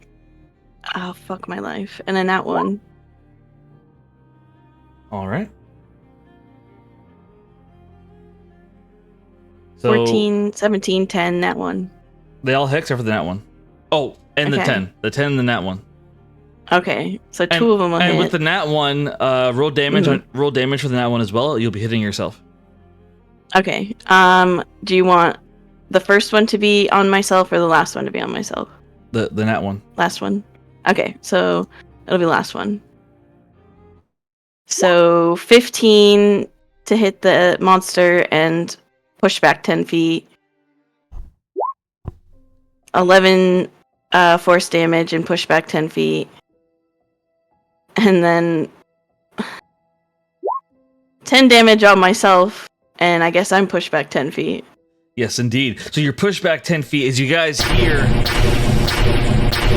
these explosions of blast going off as the young girl screaming for help. And Gwen is brave as she stands forward, the wind curling back on her hair as she fires off these blasts again and again. However, after you manage to hit off a couple blasts, the creature, it gets closer. It somehow repels your push back as it begins to expand its body. It gets wider as the slime begins to glow. I want your memories. And you begin to get scared as you mess up on your last attack, hitting yourself as well. How much damage was it to him? It was 26. So he takes 26 damage as he's still coming right at you. Meanwhile, you took damage yourself. Make sure to update your token as you're pushed back 5 feet or 10 feet. 10, yeah. So with 10 feet, I'm going to flavor this. So you get pushed back and you fall through the tent right into the room of Niles and Vera and Iris. After Vera shot Iris again, you suddenly see Gwen fall through the tent and you see this creature at least 15 feet tall marching towards all of you. I want all your memories! As he screams this out, the whole camp can hear him now. And so at this point, Alice, Asher, Rondo would also hear this. Tall now, he looks up and he smiles. Finally, a fight! As Tall now stands up, happy. And at that point, we're going to pause there and jump to the other group. Oh. Actually, go ahead, Alice. Is there anything you'd like to do or say before? I was just wanting to ask a question, but I don't know if Alice could tell that from here. That's okay, go ahead. What does the goblin girl smell like? Roll perception.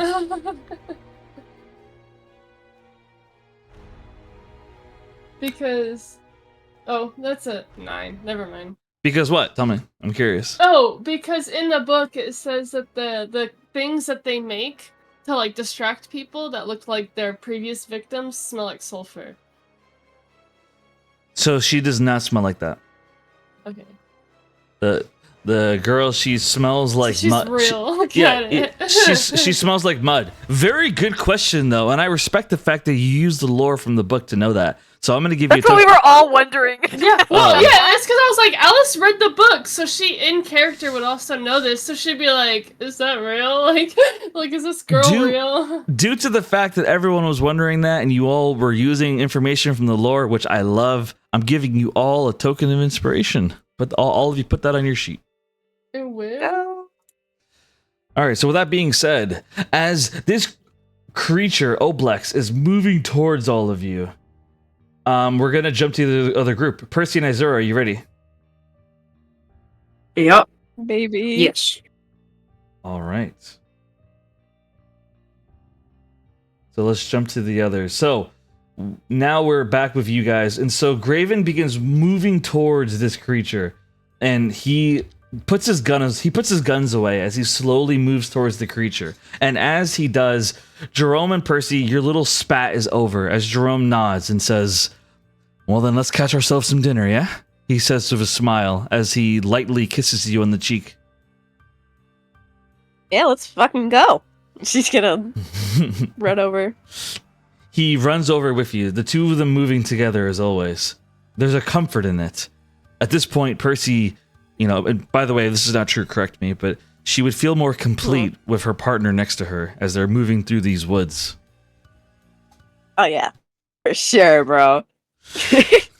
So you're moving through the woods as Jerome keeps moving along beside you. And as you're moving along, we cut back to Haven, Nizora, and Vex in this little feud going on. Void, he looks at the three of you. And he has tears in his eyes. I don't want to lose my wife. But I know that this place has to end. I'm not going to act like I have more problems than the rest of you, but we are all suffering. We all have pain. We all are in the void. Pun intended. So can we please put our differences aside and just work together? Haven kind of scoffs as he looks away. What do you do, Nizora? I still want to kick his ass.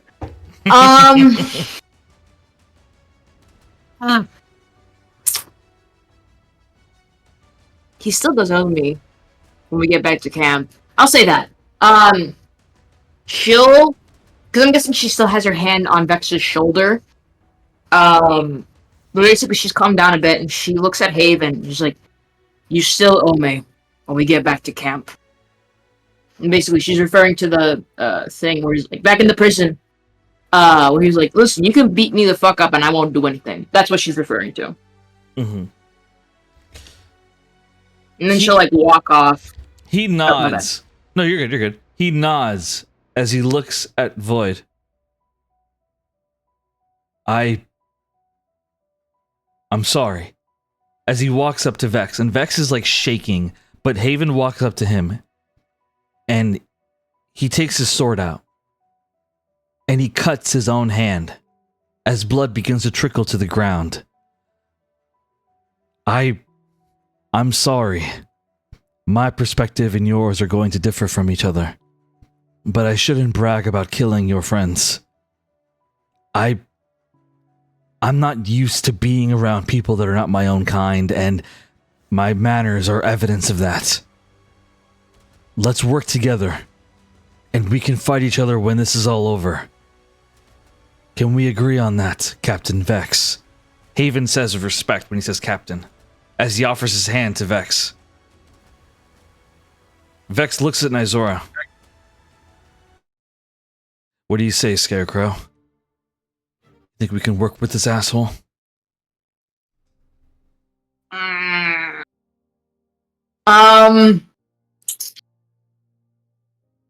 She would look at the cut hand. Is he like, did he cut off his hand or did he like slice his palm? He sliced his palm. Okay.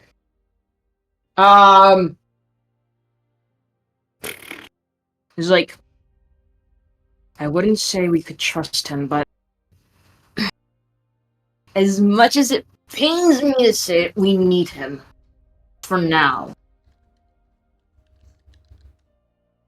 We can deal with our differences later, after all this is done. Right now, we have the same enemy, Ovelius, and right now, we need all the help that we can get. Vex nods. And he smiles at you. Well, fuck me then. I guess we'll do it. As Vex shakes Haven's hand and blood trickles down on both palms, and Haven lets go and offers his bloody hand to you next. Ugh, don't touch me.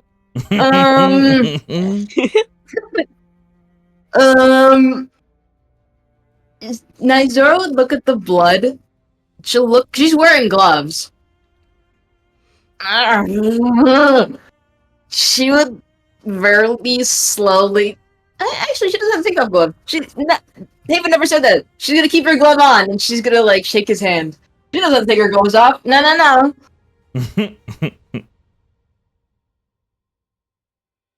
It's very hesitant. It's very hesitant. She'll be like she's like scrunching up her nose a bit.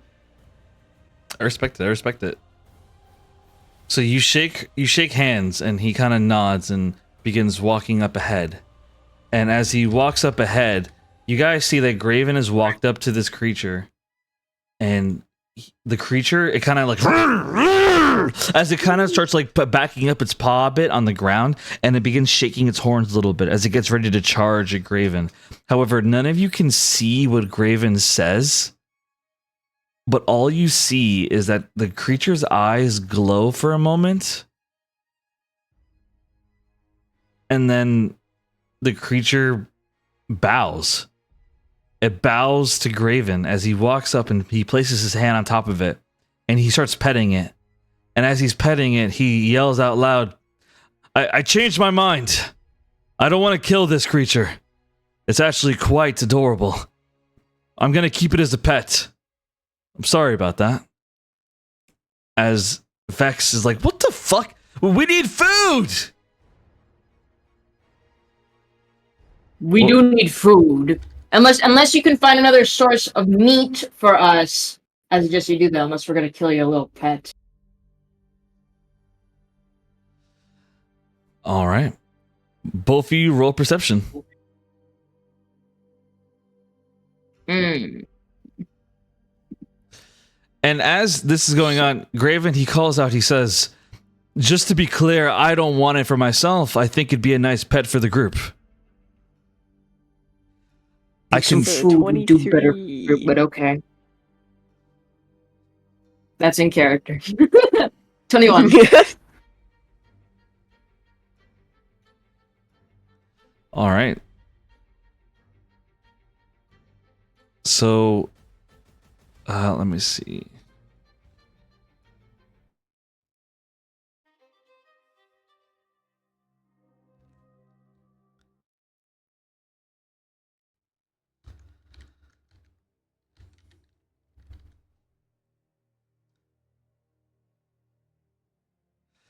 So, Graven, he tames the creature, and as he tames it, he begins walking back as the creature walks beside him, and he says, from my intelligence, Asher and Alice are both from the Divine Union. I don't know what their positions are, but I know that they specialize in crops. I'm willing to bet that they can make their own food if they want to anyway. And maybe if we give this to them, then they'll give us all the food we want. As he walks back with the creature next to him. Did you do that? She's gonna like, sorry, she was gonna whisper that like as he walks past. How the fuck did you do that?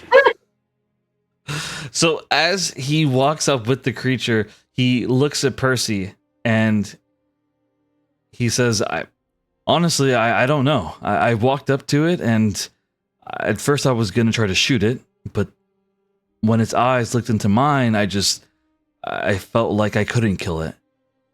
And then it bowed to me, and so I took it as a pet.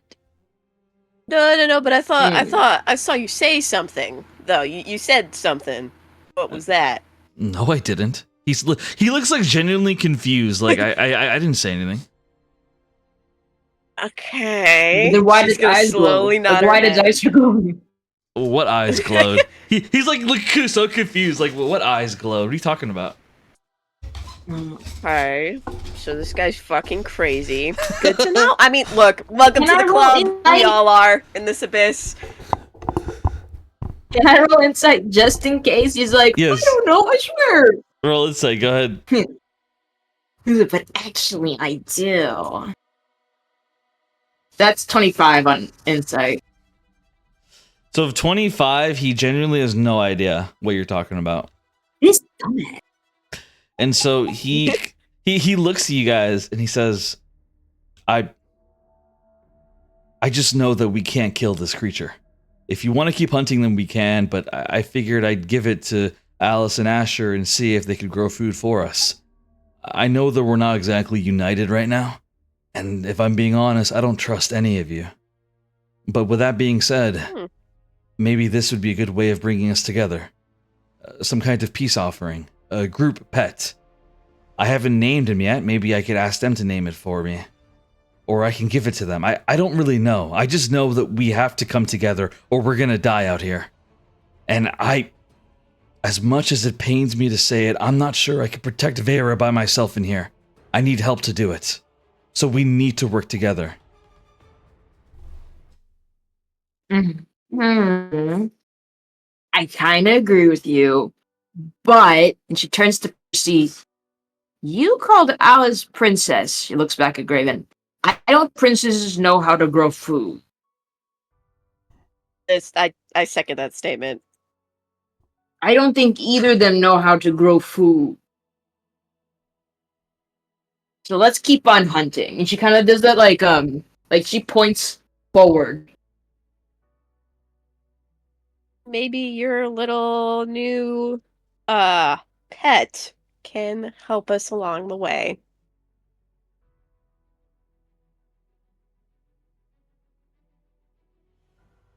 They nod. Roll perception check, all of you. Perception earlier, and then we got nothing out of that. Oh, I'm so Is sorry. that- I completely forgot about that. No, it's okay. What'd you guys roll? I'm It's so okay. sorry. What'd you guys roll? So sorry. I got a 23, Nazora got a 21. So with the high Yeah. perception rolls, both of you are able to sense something is wrong. You sense a presence around you. And as you do, Oh, Void immediately speaks up. We're surrounded. I just sense them now. They're using some kind of mud coating to hide their presence. Otherwise, I would have sensed them sooner. I count at least 20 of them around us. oh, great, lovely. And she's gonna pull out her guns. You would also pull out her guns. You're like, about time. Graven would kind of like be standing defensively by the pet creature. And as he does, Haven pulls out his sword. Vex pulls out his guns as well. Jerome pulls out his swords. And everyone gets their weapons out. And suddenly you see these people emerging from the trees. Oh, fuck, it's them! Fuck! It's like Nam again, bro. God damn it! I Wait a hate minute. these Wait a minute. fuckers. Hold on. Hold on. Wait. We might be cooking. We might be cooking. Hold on. I have an idea.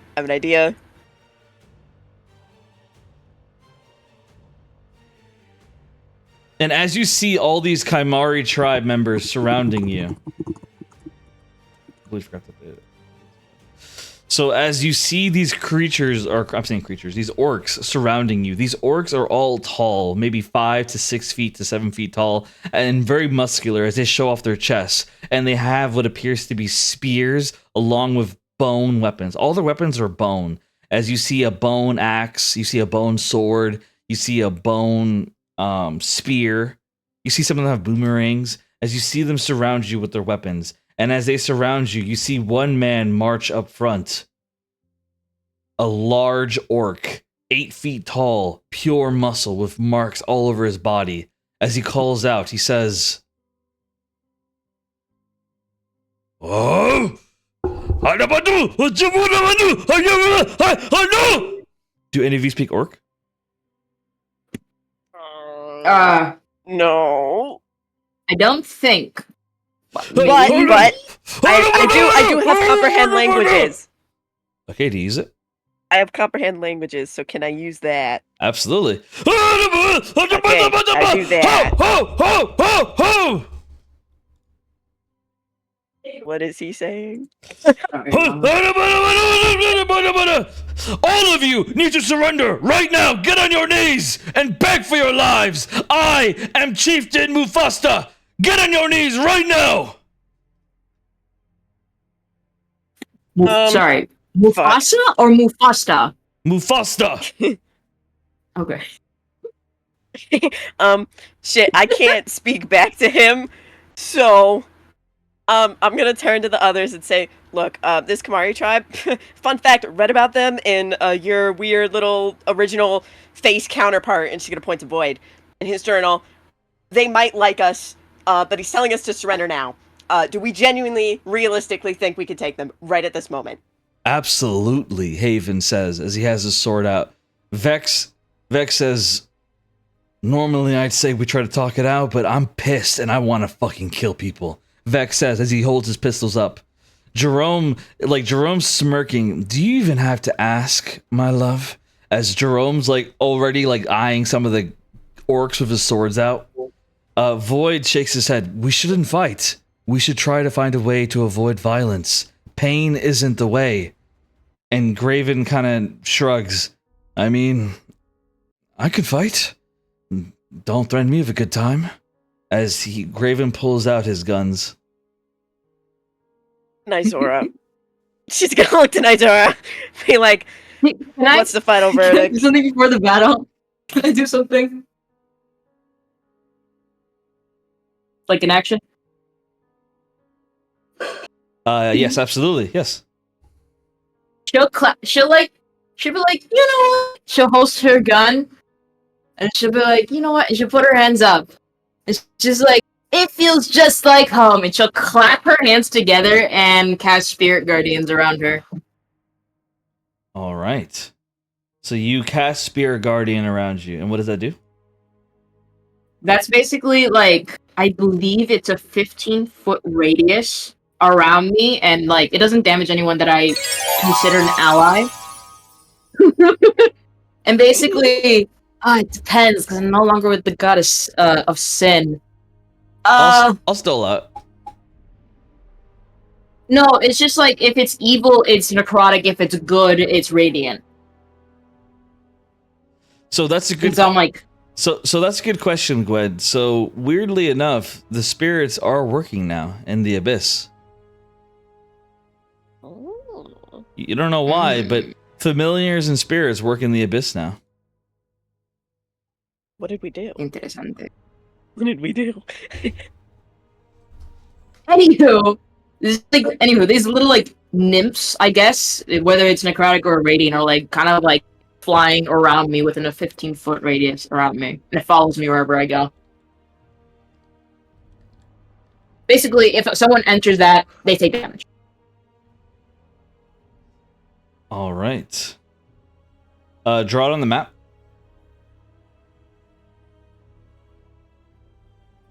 Forgot to look here. Boom. Wait, Mufasa? Oh, fuck this guy. Let's kill him. I'm rereading back in the journal. Oh, fuck Mufasa. Also, I worry about her uncle. He seems a bitter man who would love a chance to be in charge instead of her. Listen, we get rid of Mufasa. That's good. Also, Nizora, there's a trick to if it's a consistent 15 radius around you. What? Does it move with you? Yes.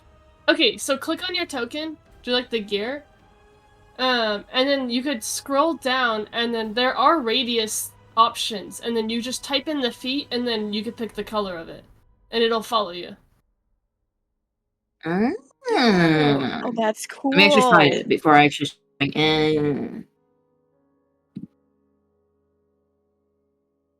There we go, my mic cut out. Yeah, you just, like, I'm not on my page, so I can't show you what it looks like, but if you just click on, like, the settings of your token and scroll down, there's, like, a foot spot, a, like, measurement spot, I think that's, like, feet or something like that, and then the last spot is, like, a square that has a color in it. It has a set color in it, but you could change the color. I see it. That way, also Wait, in combat, I could put, like, a 10-foot radius around me to show who gets advantage from my sword. Mm-hmm. But yeah. Quick question, Cap. Yes. Thank you, by the way. Because technically, I have the magic of the goddess of honor. This is just for flavoring stuff and for damage type. Am I more necrotic or radiant? Like, good or bad? Basically, that's what I'm asking. Bad. Bad? Cool. Nothing changes. I like.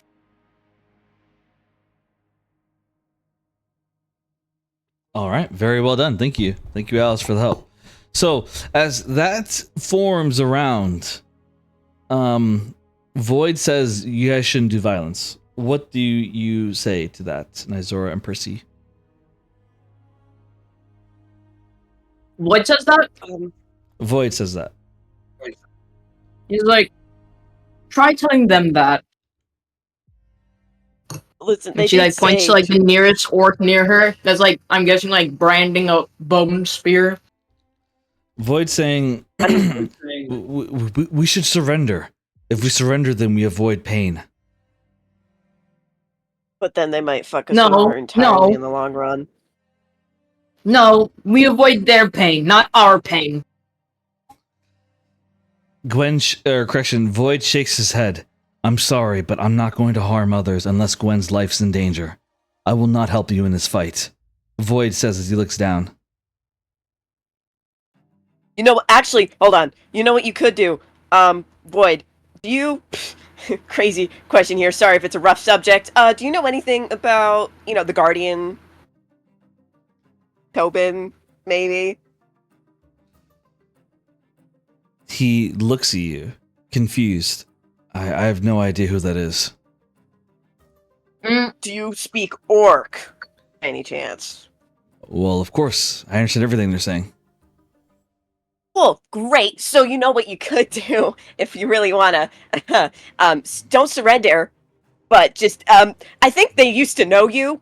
Or the guy who looked like you. So, crazy idea here. What if you pretended to be him? But that would be lying. That would be lying a little bit, but not really because you, kind of came from him, sort of. So, it's, not that bad of a lying. Just that way we could avoid all the violence, right? Sometimes you gotta do some shitty things to save yourself from other shittier things. Okay? But for all we know, these people are good people. They could just be defending their home.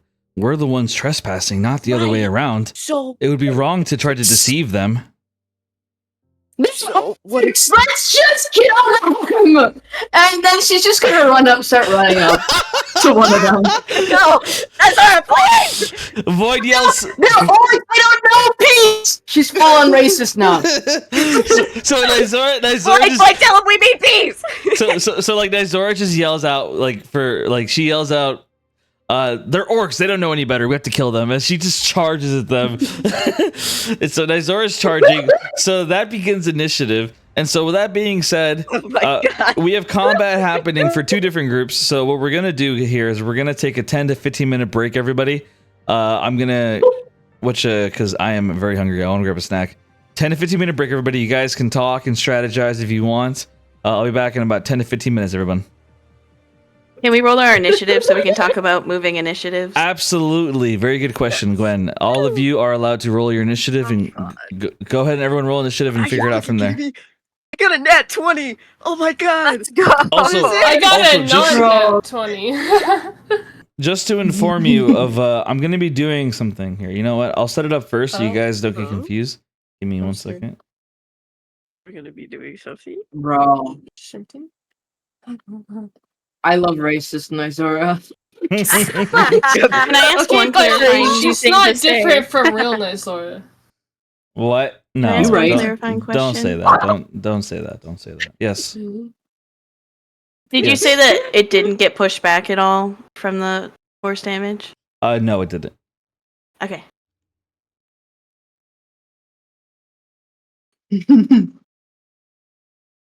Did someone have a Oh, question? I think it's too big. Yeah. Um, Larger, smaller. Yeah. what does this? What happens if you touch this slime guy? I forget. Sorry. I don't know if that was in the book. It's not. Okay. But I'm Does it just have gonna a- put it in the chat. yeah, but if it hits you too many times, apparently, I think it could make you go unconscious and like Yes. steal your memories, and then if it does, then it can make a copy of you to Mhm. fight. Okay. Does it have a heart? Not that we know of. It doesn't. List has nothing Fudge. about any weaknesses at all. Dang it! I was gonna say if he has a heart, I could make a familiar, have him go into the guy, try and stab the heart, but. I don't even know if you could survive in this slime. Well, that's why I If it tested on my says- familiar, not me. Yeah. So its body is like formed, I think, by like absorbing memories. Did into anyone the roll slime. low on Okay, initiative? so real quick, just to avoid confusion, if you guys look at the map, if you scroll down, you'll see. So both of your combat maps are on the same page, Oh. Oh, and that's cool. and Oh, very nice. so the way that we'll be doing it is I'll be putting everyone, because there's two different fights going on at the same time. So I'll be putting everyone's initiatives on one turn order, and we'll be swapping back and forth depending on the initiatives. So just letting Can you I know. have moved before initiative? Since I like went to check the child? Yes, that's fine. Okay. Just to like hear. All right, I'll be right Nothing back. crazy. Okay, hurry Dude, back. Okay, I'm but it's so a sorry. slime. Iris, you doomed us because Vera's not leaving Niles aside. Y'all can have fun. She's not gonna. she's gonna be too worried about him to care about this Oblast. Okay, so Gwen, you flew into the tent. Right? Yeah. Well, yes and no. I'm like collapsed on the tent. Okay, but we didn't get to like react to that yet, right? No. Okay. I was just wondering, like, because yeah, if I hadn't noticed, but like, how would I not notice? If I hadn't noticed, then I probably would just go back to Xavier. But Wait a minute. Mhm. He said one of the vials made someone die instantly, right? That's Huh? what the note said. So I'm talking about Niles. So if one of the vials killed them instantly, then you gave him the wrong one. What? So maybe I'm trying to think on if the second poison bottle might be the antidote. It'd be like That's what I'm Well, saying. they I think were they're both both. Yeah. Yes, but a poison can also be an antidote. Can though. counteract a poison. Yes, Yeah. I think that they're both poisons and the antidote. I think I'm- like if you were to give the second vial to either of them, it would cure whichever one. But I don't know. Or it's maybe risky. maybe Xavier should have had both if he wanted to live. Yeah, or something. Yeah. I Yeah. don't know. What color was the vial that they ate? The blue one, right? So yeah, Iris threw the blue one at Niles. I still have the green one. Ah, damn.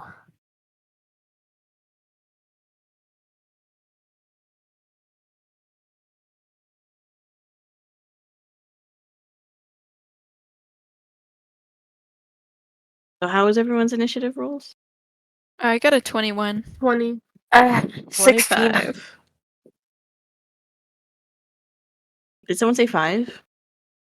No, I said 25. 25. Oh, okay. We all rolled really high then. Because I rolled Mhm. 19, so. Yeah, we Well all done. did alright. We just gotta hope we did better than the monster. Monster.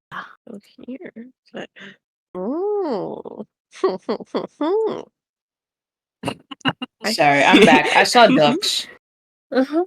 Ducks! Wait. There's like 12 baby ducks behind a mama duck. Aww. Aww. Aww. Bro, if I was a kid, I would have went out there like catching the ducks, bro. Oh, I used to do that too. I actually might have a photo of me, not as a kid, like just hugging an adult duck somewhere.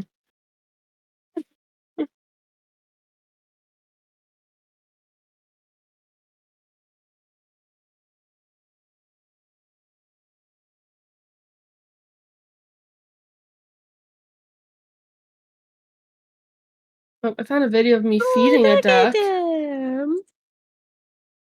On in a straight line. They're so Mhm. talented. My only worry is that they are heading straight for the road. Oh, No! Guys, But, you didn't need to tell us that.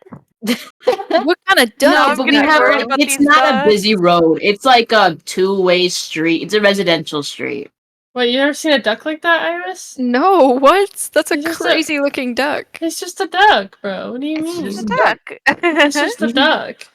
That's He's a so So, cute. You should I've have seen never the ducks with like black and white feathers and like that like little rubbery bit that chickens have. It's like That's red. like a mallard duck. Yeah, that's the Iris. one we Yeah. have. That's what I have here. No, we have I love everything, mallard. bro. We got Yeah, all we got ducks. those. Yeah. I'm trying to look for more. I'm afraid of those red ducks. Hold up, let me find them. Oh, that's a mallard is anyone one. planning to get within melee range of this thing? I am 100%. Searing So- smite fourth or third. How high can I cast searing smite? So, I mean, I'm just saying I'm gonna cast, like, fireball or something.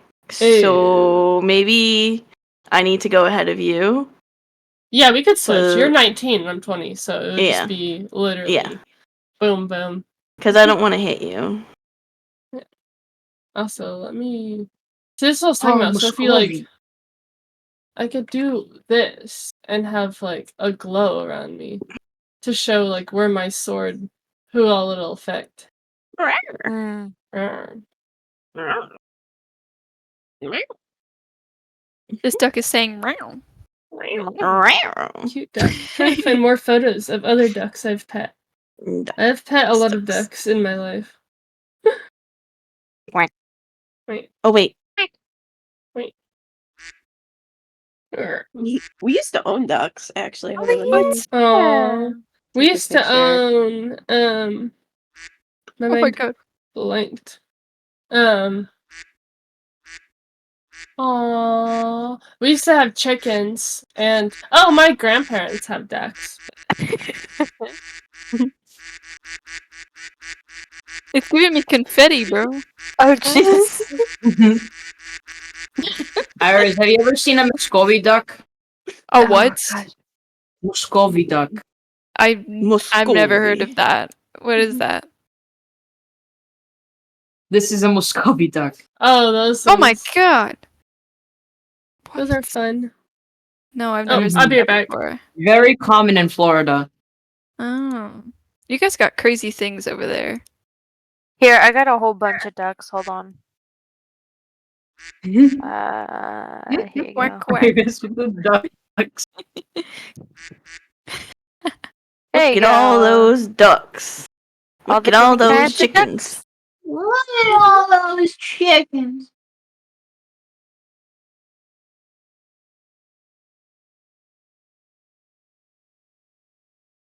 It's not what I wanted to do. Lo siento.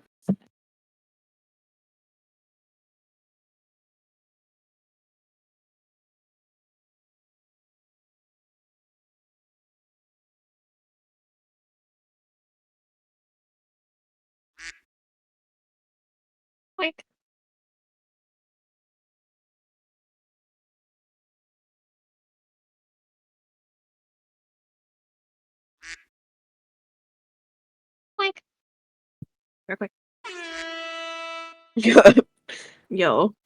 Are you just going through all the soundboard No, now? I just hit the wrong button.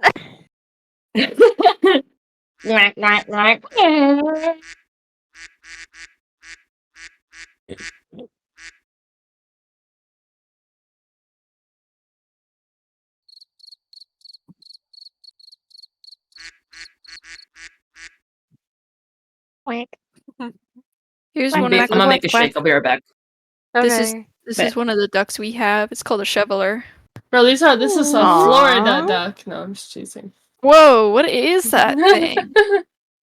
They're just That's birds. not a duck, bro. That's a crazy looking bird. We have a really cool looking one I'm trying to find.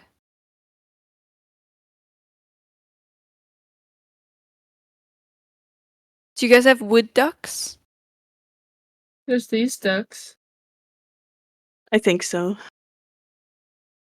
Those ducks are so cute, Alice. I typed duck in like Google Photos, and that's one of the photos it came up with. So it is a duck now. You know, I've got a cute duck as well.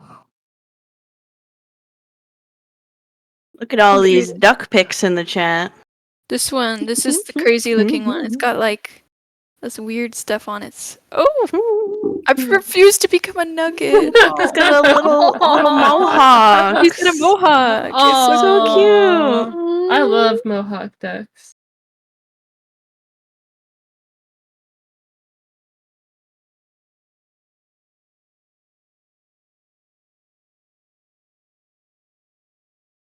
Look at this duck.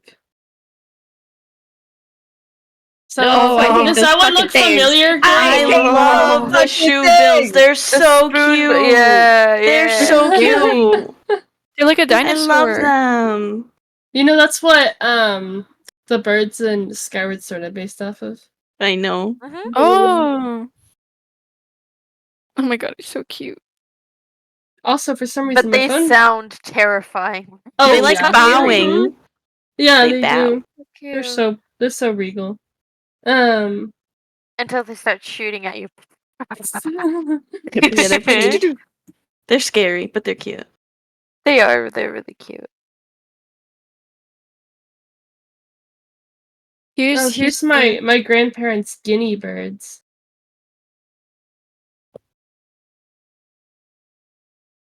That's my grandfather's like building the bird shed in Whoa. the background. Aren't those pheasants? No, they're guineas. Oh. It might be like the same. Oh no, not a pheasant. Maybe it's a quail. Hold on. Yeah, I think they're in the same like bird family. Or is it grouse? Oh, God, I get them all mixed up. fowl. Mm, See, this is Oh, what a guinea is. that's a guinea? Yeah. Oh.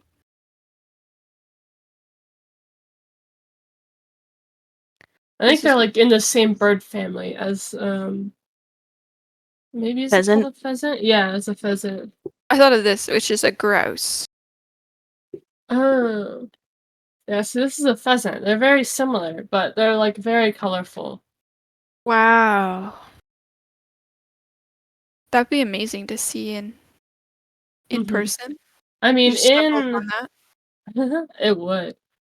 We see a lot of have you ever seen a roadrunner bird, like a real one? No, I didn't realize that was a thing. Yeah, they're so cute. They look like this. Oh my god, it looks like the cartoon. Yeah, It's so exactly. cute. Yes, they're precious. The one I just sent, like, bro, you see that? That just looks like a Aw. wild chicken. Like, I would just think there's a chicken It's out. like a like some kind of dove meets chicken. Mm-hmm, I also say pigeon, but not necessarily. Like another the- kind of dove. That one also does this. So it's like chicken. Yeah, the peacock the dove. roadrunners do that too. Actually, I'm trying to find one. Here we go. Although it's a bit different because it's not their back feathers; it's their like front feathers, and a little bit of the back. But they'll also like. Y'all know do the that. booby grouse? Oh my god! What the fuck is that? Whoa. Wait a second. You've never heard This- of the booby grouse? Vava No. boom. I'll save the name.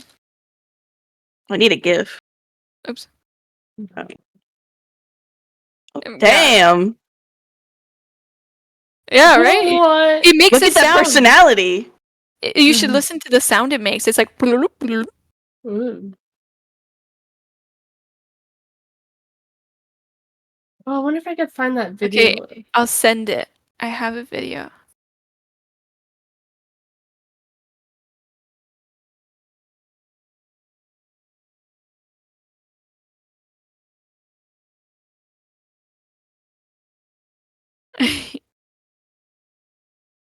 It's literally smacking its like boobies together. Going bloop, bloop, bloop. Is it the man who Oh, has the that's- boobies? Yep. Of course. Damn. And he smacks Bro, them together It like to echoes. That's Right? Yeah. crazy. Why would I type bird in my photos? It also Just keeps wait, bringing there's up a- photos there's of a slow-mo not in this birds. video. That's amazing. Slow-mo of the jiggling.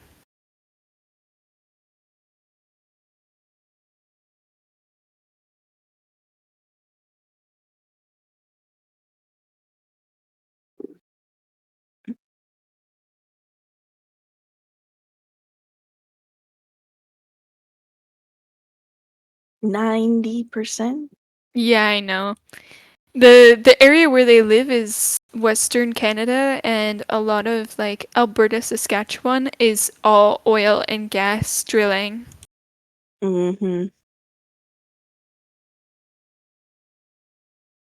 It's a huge industry over there. We get it. We're American. But Alright, I'm back. it sounds so Yo. cool, right? Yeah, it does. Boom. Boom. Blum, blum. Toucan. Is that Toucan Sam? Hell yeah. Can So funnily what? enough, this was at a zoo that I went to, right? And Mhm. it actually got out of the enclosure. This is not technically in the space it's supposed to be in. Because it was like they had like this huge like green room almost, and then it had like sections that were like wired off for different kinds of birds and stuff. And so you could kind of like go from section to section and look at all of them and stuff. And so this one was actually out of the toucan section and actually got into like the regular tree area where you like walk through. Duck adjacent chickens I raised because I And imprinted. chickens are also very good. Of course, you named one Gale. Yeah. Right. I mean, what do you got against the name Gale? Sure. Baldur's Gate 3. Yeah. Oh, She's not a Gale fan. I like Gale. I'm not. I love Gale. Listen, there's some scenes with him that I'm like, okay, he's sweet because I get it. I get why people like him. I just don't like. He's like way too on the yeah, I fucking Yeah. goddess bitches. Like you're not as good as me. Like nah. Well, I feel like okay, when the first time I played, I was not romancing him, and he was like on me the Yes, whole time. exactly. I don't talk to him once, and then I talk to him after like spending 2 nights at camp not speaking to him, and he's like, "Hey, come into the magic realm with me. Let me go take you on a date. I love you." And I'm like, "Back off. I do not know you." Well, they did a hotfix for that because, like, early on in the game, he was like going to everyone. Yes, That's he what I'm was. saying. Like, He's intense, bro. Like, I he wish was they way put more too Will on you. content. I really wish they put more Will content. I agree. I need love Will actually. Like he is precious, but they do need more Will content. Cause even like there's not as many like date scenes or really anything with him. No, Like there's the nothing. best you get really is like the dance, and even then that's like later in the game. That's not like That's so you have Act 2. Gale over here trying to crawl in your tent at night 1, and then Will is like you're so precious, but then no scenes with him. No, you could kiss him in the party. That's true. Yeah, you can't do that. I did that because I was like, haha, let's see how this would look, and I forgot Ooh, to there we like go. My mic went out. quick save, like quick save back. So then he started romancing me, and I was like, whoa. What's love going Will, on? Actually, I'm just an Astarian girly, like 100%. We know. Yeah. But I do like Will. If I ever don't romance Will, or if I ever don't romance Astarian, it's either Will or Kala. I like Astarion, but Gale and Halson are also top See, tier. for me. Halson's hot. The main problem is you don't actually get to romance him until later, and I'm Yes, I know. impatient. Like, I'm like, It join takes my so camp long. now! Like, It takes forever. yeah. Halson No. is like, he's okay. In my opinion, he's okay. He ain't great. He's okay. I think his looks is hotter than his personality. Oh, I like he's I don't know, I think he's cute. I don't think he's a bad person. I like his personality, but he's definitely hotter than he is hotter. Like, I don't know. You know. What does that even mean? Like, he looks hotter than he acts hotter, right? Like Oh, like I his don't think looks he's hot trump at his all, bro. personality. I think he's I don't hot. think he's hot at all. I was like, he's cute. Sorry, someone's not like like some eldritch monster for you to Hey. find hot, Nizora. Hey, I get the bear, okay? Sorry, eldritch monster or a robot. I got the stamina.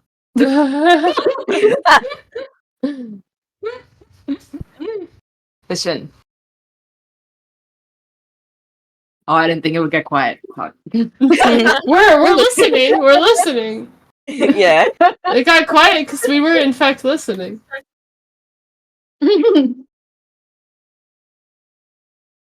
I don't find him like his face is okay. It's mid. Mid at best. That's me. His I like the face fact that is he's a druid. dead. That made me that made me hot, bro. I was like, whoo, a druid? Right?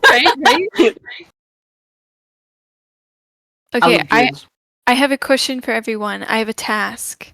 Okay. Oh. I'm sending my Oh. top 5 favorite animals. Please, everyone send your top 5 favorite animals. Hell yeah. Okay.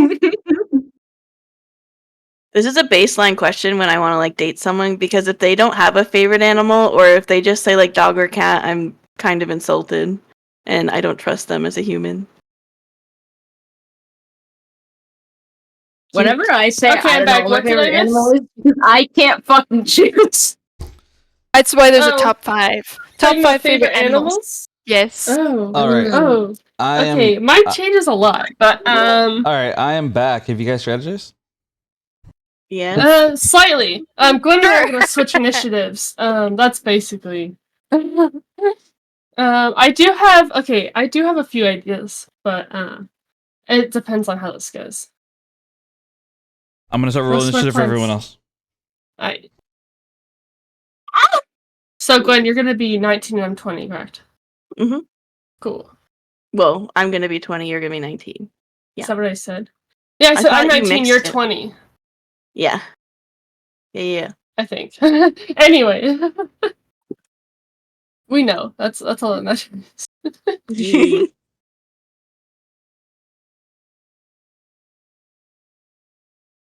If you know, you know. I still can't believe Iris threw that poison in Al's. I know. Bro, I that feel so nat bad. 20 20 Vera's is coming after you. crazy. The nat You 20 better was watch your crazy. back. It's crazy. The dice wanted it to happen. No, Yeah.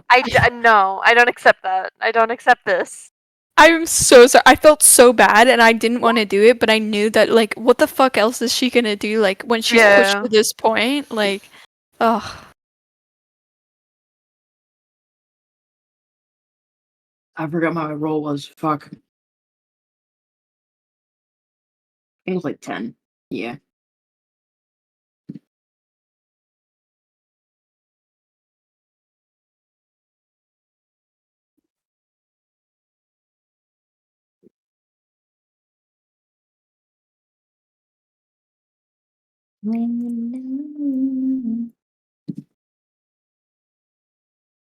Uh,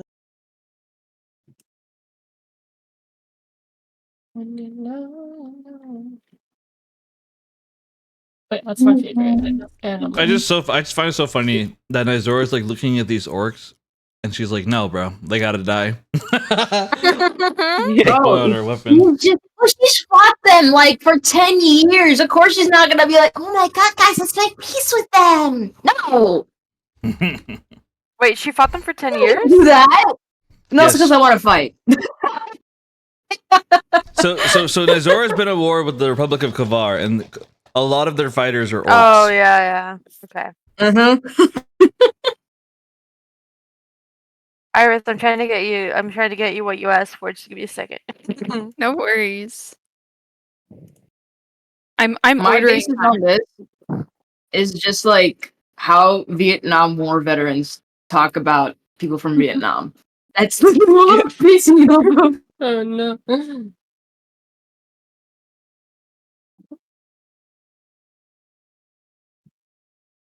It all branched from the Nam joke. Now we have actual lore.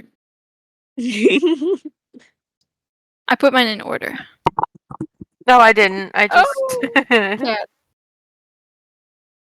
Yes. Not the shark. Here, I'll do mine.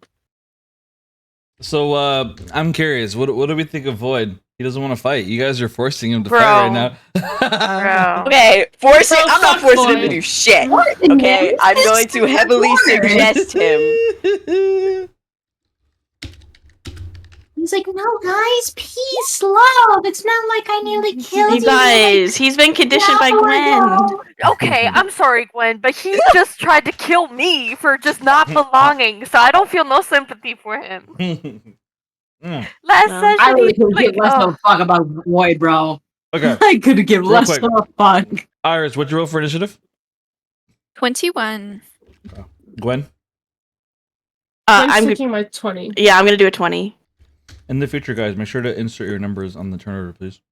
I didn't see it until oh. just. oh, I didn't see Yeah, it. I didn't Okay, either. Yeah. Okay, no worries. Vera, what is it? I got 16. I put it in there. Awesome, thank you.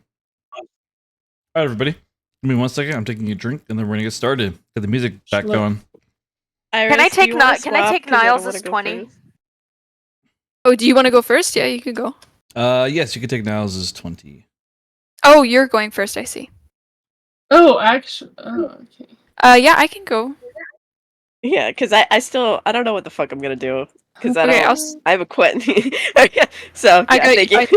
I took your 25. You All right, can thank go you. first. Thank you. I mean, or I could go first. I'm gonna go big boom. Yeah, no one get Can I take close until Void after Gwen 17? goes. Oh, you Can I don't gotta take worry Void's about me. 17? He's not gonna use it.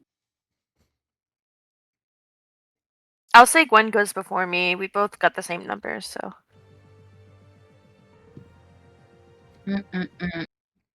If possible. I don't know if that's possible.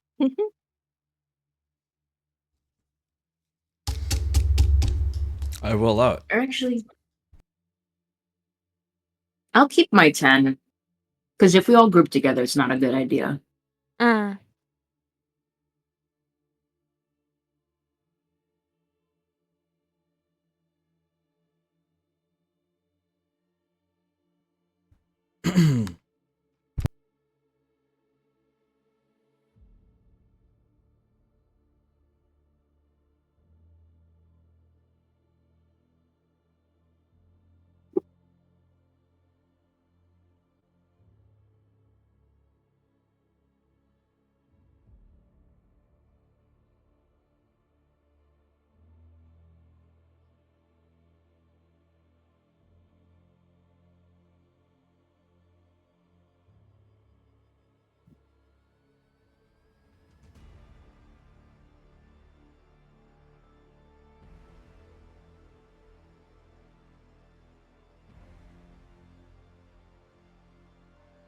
All right.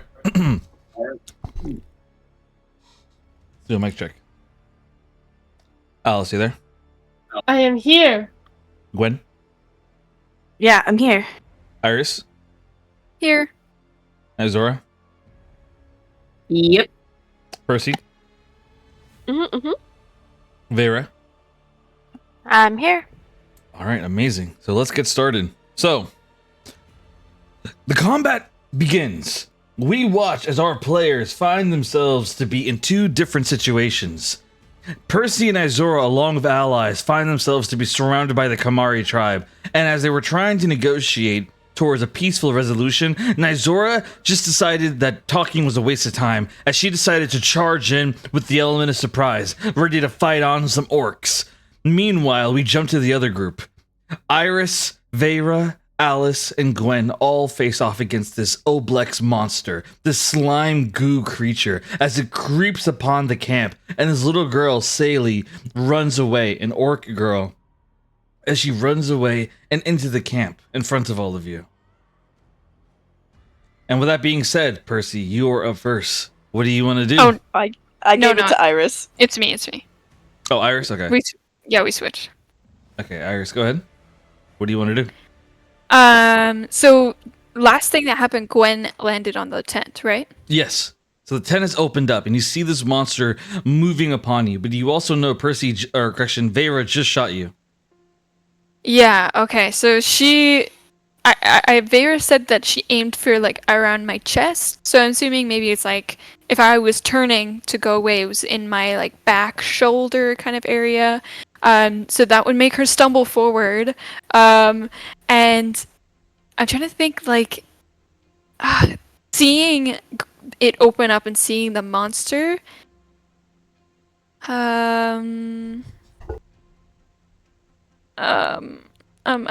Okay. How far would it be to get to into my tent to check on Xavier? Like, how far would that be to move? Say 5 feet. Okay. Can I in character say something to Iris like as I Yes. was running out of the tent? I'm gonna turn like as I'm like running out to the kid from earlier. I would have told Iris, I'll be like, he's in a coma and he's stable for now. Okay. All right. She would look at Alice and say, "I thank you," and kind of panicking, not knowing like she might have killed someone. She just got shot twice. Xavier's in a coma. Now there's a monster. So I'm gonna go over to where Gwen landed on the tent. I don't know how far that's actually like 5 feet. 5 feet? Okay. Because on this, it shows it's much farther. Anyway. So I got up to Gwen, and I want to try to help her out. So you move to Gwen, and you offer her hand to Gwen. Gwen, do you take her hand? Yes. All right. So Iris, she picks you up off your feet as the two of you stand next to each other now, in front of this monster as it roars. Okay. Thank you. I wanted to ask, are you okay? I think so. We'll see after the fight. Hey. Shit. Hold on one second. I'm trying to find it on my sheets. Where is it on my I sheets? think I'm gonna fireball this thing if you want to try and help me with that. Oh my god, there's a million things on my sheet. Wait. Okay. Yes. So if you want to try to do that, I believe in you, and I'm gonna give you a bardic inspiration. Bonus action. Now I'll turn to the creature, and I would like to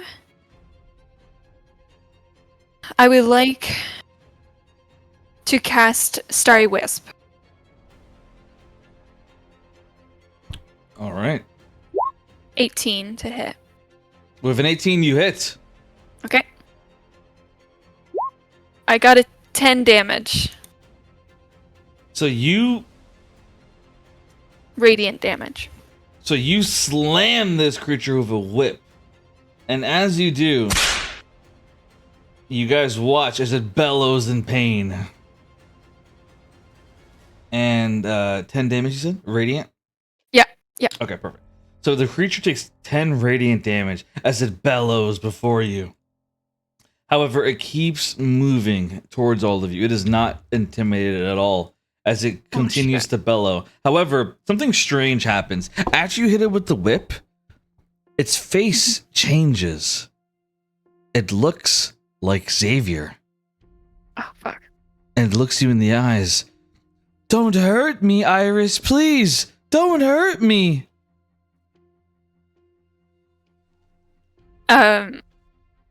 She say to it, "You think I'm an idiot. I know this is a trick." Not actually sure, but she's gonna go with that. Do we all see this? Yes. Okay, I want to kind of recite what I read from the book that Gwen had, and basically explain to everybody. Be like, it takes the forms of people. Like, don't fall for its tricks. All right. Yeah. That's Very what well I said. thought. Is there anything else you'd like to do in your turn, Iris? Wait, how much movement do I have? Okay, I'm gonna get away from it now. I'm gonna go back away from it. So whatever 30 is. Yeah, okay, I'll go over here. Okay. And that's it. All right, very well said. So with that being said, Iris, she moves back. Percy, we move to you. So we're on a different battlefield. As Percy, she faces off against these orcs surrounding her. Nizora is charging. You see her charging while yelling. What do you do, Percy? As Jerome stands by you and he looks at you, and he says, "Come on, Captain. Let's fuck up some people like we always do." As he kind of smirks at you. Yeah, okay. And then she's gonna bonus action ghost step. Okay. Because it might help me out with this actually. And then she's gonna skedaddle. I don't want to walk all the way over there. Skedaddle over here. Here. Yes, so that's like 15 feet. And then she's gonna aim at this guy. Move faster, because he seems to be the leader. And she is gonna do Sorcerer's Burst. So as I'm you're gonna doing that, roll you my suddenly hear a shit. voice. The creature, it says, "Do you want a boost?" She's gonna look over like she's fucking crazy, like hearing voices again, and she's gonna look to Graven and be like, Did that thing just talk to me?" Graven, like his eyes widen. Huh. I wasn't aware he could do that. As he kind of stares at the creature, I figured he was intelligent, but I didn't know he could talk. Meanwhile, the creature looks at you and says, "Do you want a boost? I can give you a boost." A boost. You know what? Fuck it. Sure. Why not? And so, like, in D&D talk, what that basically means is that as long as you're within 5 feet of this creature, all of your damage of attacks will be doubled. Yo! Oh my gosh, I love him. I love him already. Okay, cool. So I'm gonna roll a hit with this Sorcerer's Burst here. And then, oh shit, that's a nut. Ooh, wait, lucky. I'm gonna lucky, so I do it again. And that's a nat 20 to hit. So, Yo! I'm gonna double your damage twice. Okay, bet. So it says it's acid damage, but it says that I just choose the type of damage I want it to take. So for flavor, I'm gonna say that it's thunder damage, and so I'm gonna roll for that. So that's 17. So double times. So 17 times 2 is 34. 34 times 2 is 68. So I have one question for you. Are you fucking serious? How do you want to kill him? Mufasa, are you kidding me? Oh my gosh. Okay.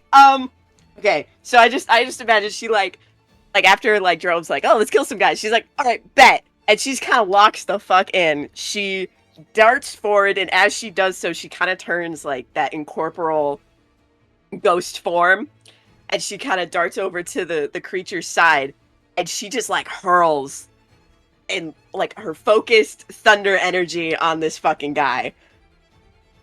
And she like snaps her fingers, and just a loud strike of thunder just right above his head, and I just imagine it like goes into his brain, and he falls because to it's the so ground. loud. He falls to the ground dead, and Jerome is like in the background. He sees you do this, and he just smiles widely. Gods, I love that fucking woman. As he sees you pull that off, and all the other Kymari members, like they all they stare in anger as you trigger rage in all of them. So they are all enraged now. Oh. So all of them are enraged right now as they're like, Chieftain! As they like all yell in anger, and they are ready to fight head on now, enraged. Whoopsie! But we got that guy out of the way, so that's good. Okay. Am I also able to talk to Void? Or because I did like a couple things? I'll allow it. Okay, she's gonna, because he's the only one that can speak fucking orc. And she's just kind of like glare at him side-eye, just be like, tell them to stand down. Alright, we proved our strength, so they should, because she's like trying to remember what the journal said about how like, oh, if you prove your strength, they're gonna respect us. So she's like, just tell them to stand down, please. So when you say that, Void nods and he steps forward. And he yells out. He begins speaking in their language. And as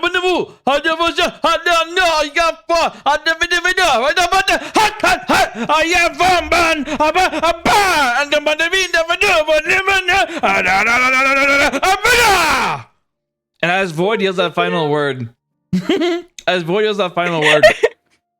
you guys watch as all the Kymari members, they begin marching up to Percy. And they all get on they all bend a knee, bowing to Percy. Whoa! What the fuck did I just do? What the fuck did I just do? Okay, that's cool. Great. So they're all bowing to Percy, and like Void, he says out loud, he says, these men are all supporters of Mufasta. They're not a part of the main tribe, or at least not officially. But regardless, they are all loyal to you now, Percy. They worship you. Mother. Would Percy understood what he said because of the comprehend languages? Yes. Yes? Oh. Yeah, I guess I'm assuming Void just told him what I told him to Yes. tell them to stand down because I He did. killed him. Yeah. Okay. Cool. This is fucking great. She's gonna ask Void to ask them.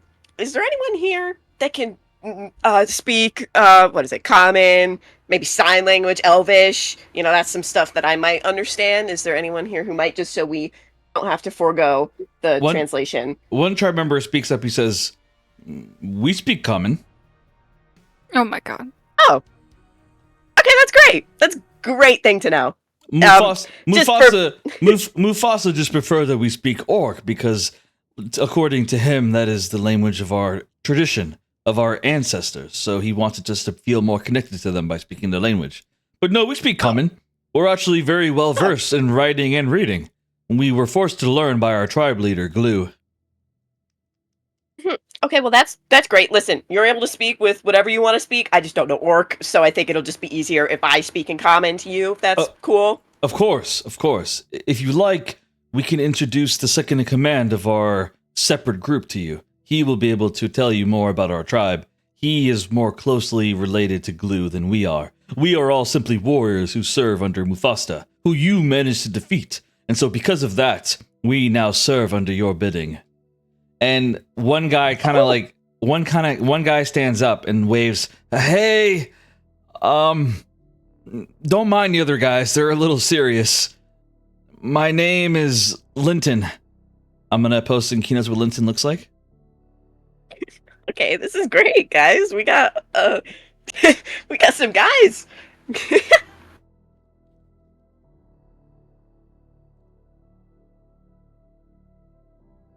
So I post in Keynotes what Linton looks like. So Linton, he begins walking up, and he waves at all of you. Initiative is over right now, by the way, unless one of you wants to, kill them.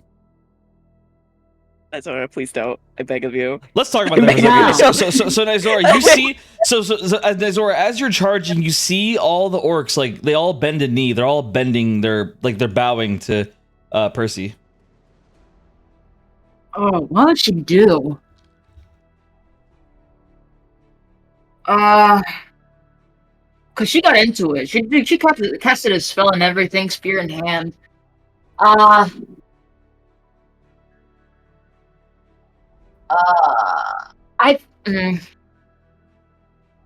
she would, cause these are already affected. Like she doesn't. She's gonna like come up to like this one right here. These are all affected by her spirit, guardians. So it would be an automatic. Let me see. What's the DC? It's a wisdom saving throw of 15. And basically she's just moving to like raises her spear up to like slam it into the orc. But then she sees it bowing down. She looks around really confused.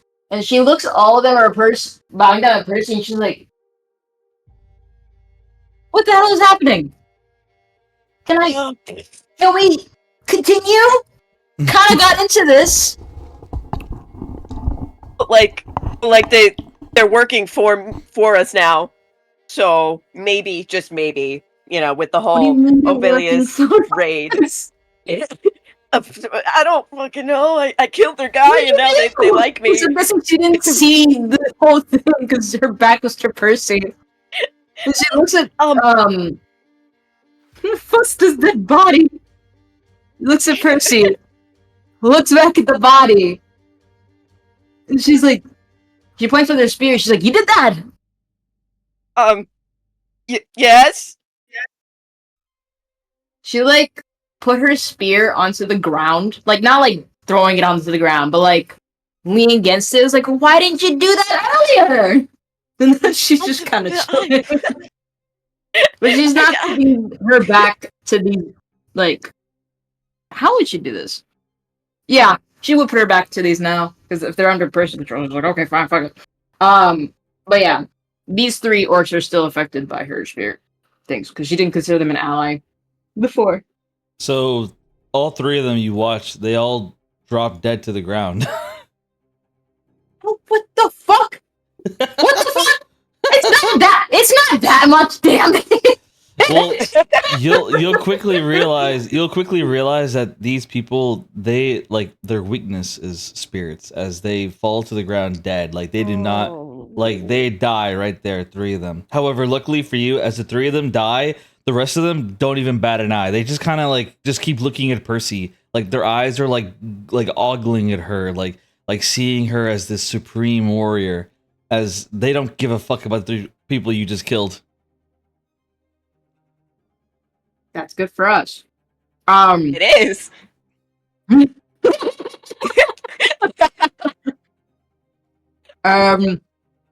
She looked back. She's like, kind of like lean awkwardly, like it didn't really happen. Like she's just like, I don't want to talk about it. But yeah, she's not happy, but she's more so impressed at Percy because she killed her in fucking one shot. So, as this happens, Linton, he walks up, he says, excuse me, my friends. I probably should inform you that I don't know who you are, and while these men may be loyal to you, our tribe leader, Glue, will not be happy about this. Mufasta is one of the 3 council members, and if she finds out about this, she'll kill all of you. I recommend you try to bring my friend back to life if you can. He points at Mufasta. Or, right, just hear me out. I had another source. You said his name is Mufasta? Yeah, hate to say it, I don't think he was that good of a guy. And she's gonna pull out the Guardian's Journal and be like, yeah, there's this guy, that we trusted. The moment that you take it out, all the tribe members immediately back up. Heresy! As they all immediately begin backing up, and they take their weapons back out. And they all raise their spears at you as you're holding this journal in the air. She's gonna like raise her hand and like put the journal back away, be like, "It's not mine. It's not mine.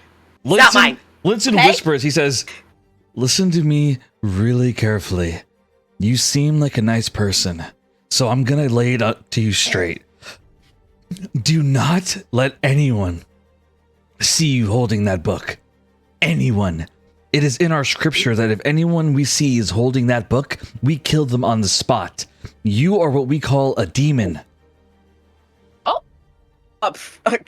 Listen, it wasn't my book, okay? It wasn't mine. I stole it off a dead guy. Listen, it doesn't matter. Anyone whose skin is even touching the book is branded to be killed on the spot. If I were you, I'd pretend like it was fake. You get what I'm saying here? As he kind of like winks at you. Yeah.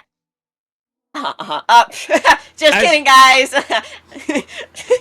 He like as you say that, Lindsay goes, "Forgive our new leader, brothers and sisters.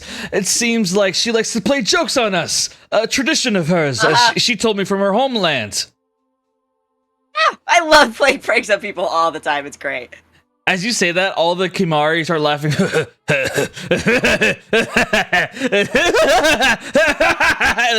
They all start like laughing in unison. They're all laughing together. Kirsty just slowly nodding her head, just in her mind going, "What the fuck did I just get myself into?" Like, she's like, "Okay, So like as this is going on, Linton, he nods at you and he says, "Now I must ask you, do you prefer the love of a man or a woman? Mufasa preferred the love. Mufasa preferred the love of men, so I served as his lover. Would you like the same service as well?" Oh no!" She's gonna like choke, like, "No." As he says No, that, I'm good. Jerome starts walking forward. What the fuck did he just say? As Jerome's like It's walking good. up. It's good. It's good. It's good. You know, I don't need that service. I already got that service. It's fine. You take a break. Are you sure? I've been told that my skills are quite unmatched within our tribe. Are we talking like fighting skills, or? Well, my fighting skills are certainly impressive, but I was speaking more in terms of hidden love skills. That's what I figured. You know what? You don't have to serve me. Serve someone else. Serve whoever you want. It's your choice, man. I'm good. Very well. I'm more than happy to serve you as a friend, but remember, as your second in command, you always have the option of demanding love of me. I'd be happy to provide it to you. And I should also inform you that when it comes to our practices, we've discovered that there is, in fact, more central locations than what you may be aware of as a half-elf. So don't worry, I got you, as he winks at you. She's gonna like give like an awkward thumbs up, like, great. Jerome like says up, "If you touch her, I'll kill you." And Linton goes, "Easy there, friend. I doubt you could defeat me in combat with only one eye." "Oh, I'll show you one fucking eye," Jerome says, like walking up more angry. Please! Oh, no, it's fine. It's cool. He's not touching anything. No one's touching anything. Okay? Linton like raises his hands. Apologies. Forgive me. Who are your friends? May I meet them as well? I know that you are Percy, but how about the rest of them? Okay, well, this is Jerome, and then that's Graven, that's Haven, and then she's gonna pause at Void, because of like the whole journal thing, so she doesn't know how that's gonna go. So she's gonna skip past him, and then that's Vex, and that's Nizora. So no one really says anything. Everyone's just kind of watching. Vex waves his hand very like politely. As he waves his hand, Linton nods, not having any kind of reaction to Void's appearance, and he gazes at Nizora. Nizora, what would you be doing? Bro, I don't want to be near this orc. How would she play this? I mean, I don't think she would drop the spirit guardian thing, because if it's killing these fuckers one shot, she's keeping that shit up. But she's not gonna go close to. Let me see how close I can get without. I should probably warn you, tribe or Christian. I should probably warn you, Percy. When it comes to the code of honor, it's very clear when it comes to the Kymari tribe. Anyone who kills members of the tribe, whatever the reason may be subject to a duel by our chieftain, by our tribe leader, Glue. Glue may want to challenge Nizora to a duel for killing 3 of our own. We personally do not care, for all our lives are in debt to you. If you wanted to kill all of us, we would happily put our necks against your blade. However, when it comes to the tribe leader Glue, she is very strict on the loss of life, and she may want to kill Nizora. Well, that's good to know. Thanks. Let's just hope that doesn't happen. I mean, even if it, like you said, like for any reason, even if that reason was an accident. It does not matter. Glue is very strict. There was one time in which one tribe member accidentally, punched another one, and they fell on their head and hit a rock. Glue still killed the other man regardless.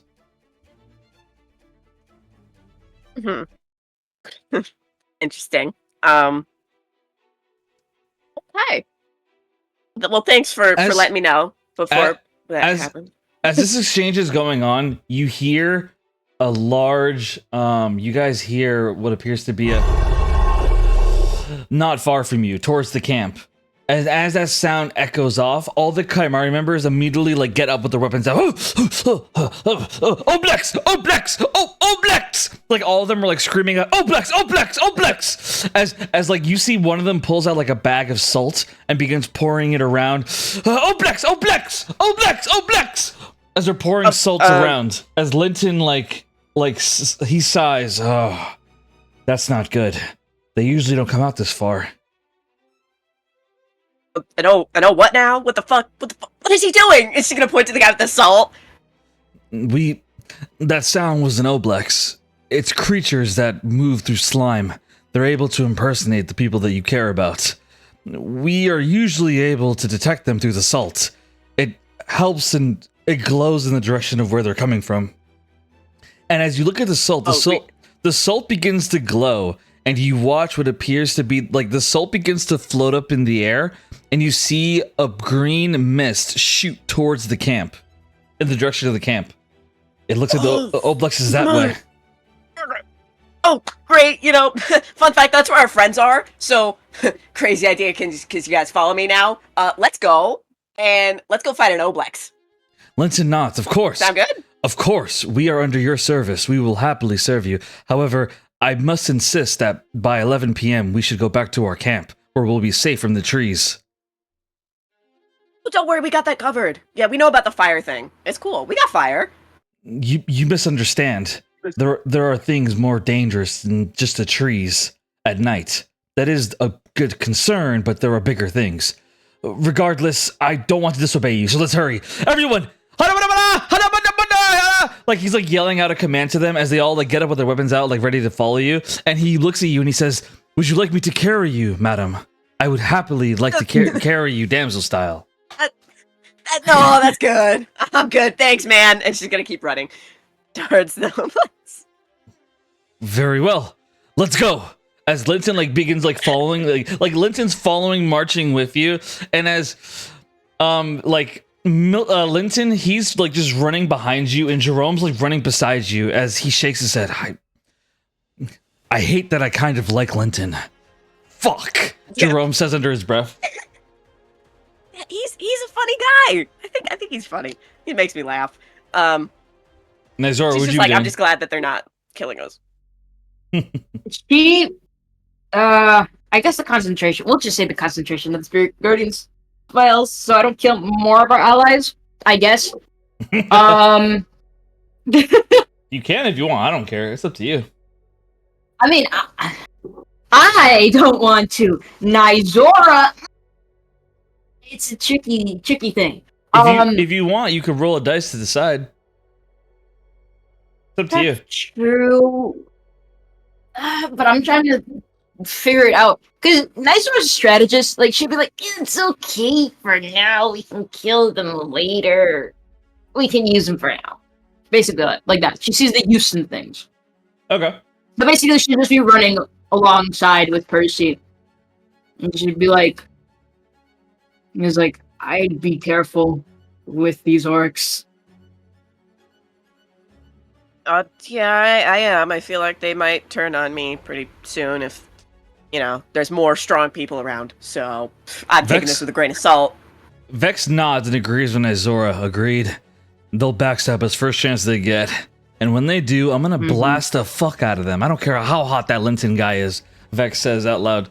And after he says that, Graven jumps in. He says, I don't think we should be judging people by their races. For all we know, their culture could be very different from the orcs you dealt with the Kovar Republic. Keep an open mind, Graven says as he keeps walking along with you guys.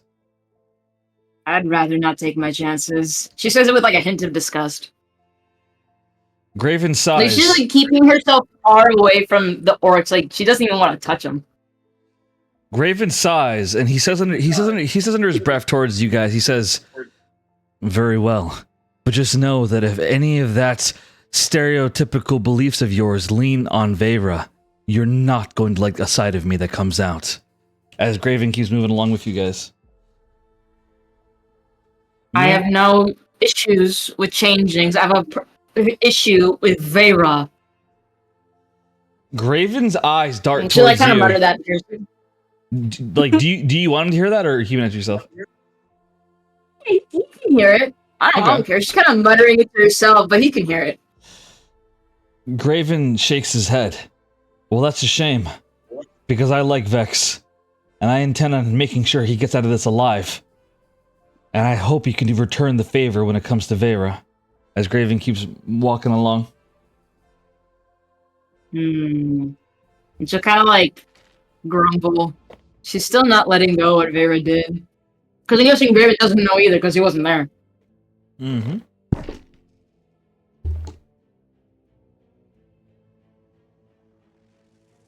All right. So we now jump to the other group. Let me update. Okay, so now we jump to Gwen. Gwen, you're up. What do you want to do? Okay.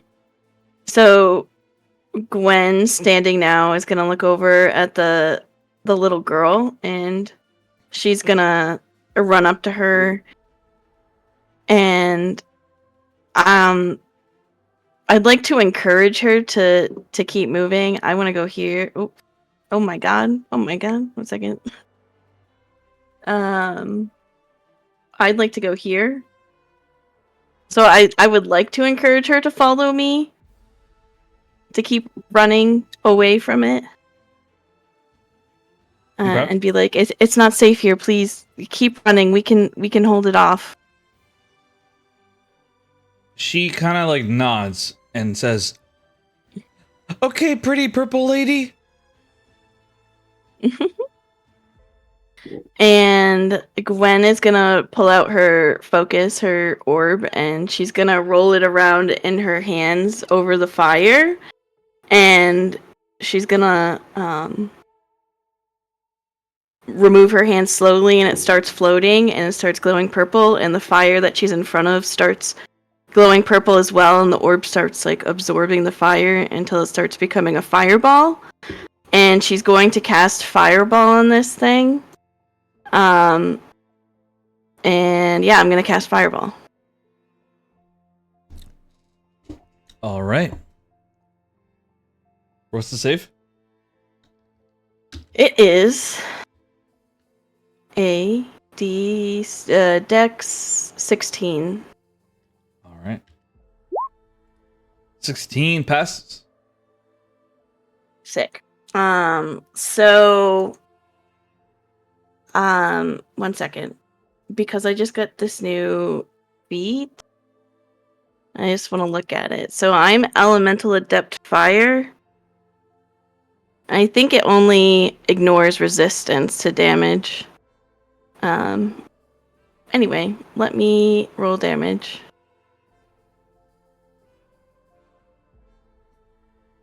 Fireball. And I can change any 1s to a 2, but I didn't cast any. So it's 33, but I guess it's halved.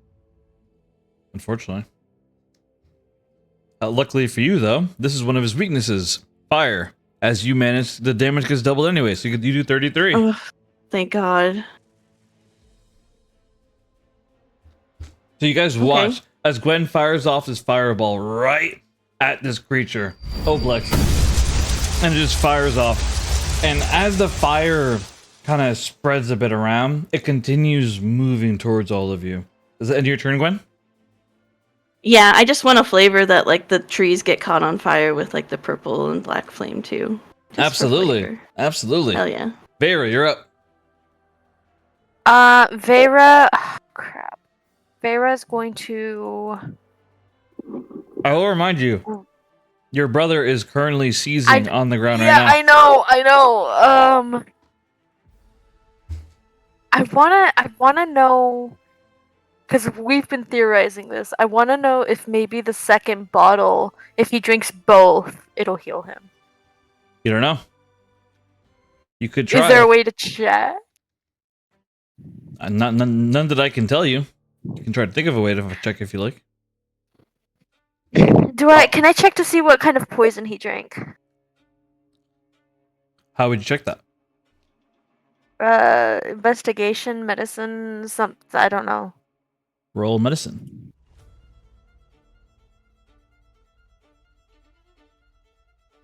13. God dang it. You have no idea.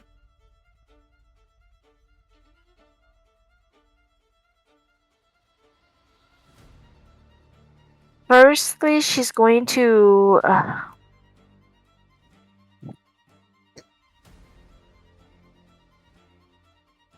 Oh, Jesus.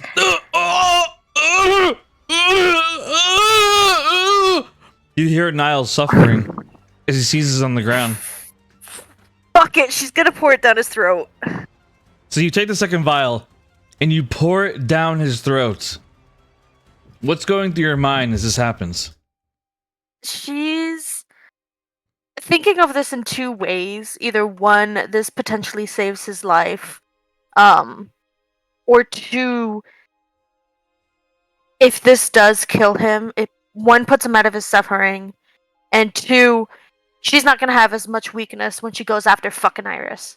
Because then she can't threaten Niles anymore, and she knows Graven can take care of himself. So she's just kind of like she's wishing he lives. She's like praying. She's like crying. She hasn't prayed ever, but like she believes in the gods, but she does never prayed to any of them. But right now she's just praying to anyone who will listen to save her brother from both this poison and death, and hoping that if he does live, to try and break his mind control. Who are you praying to?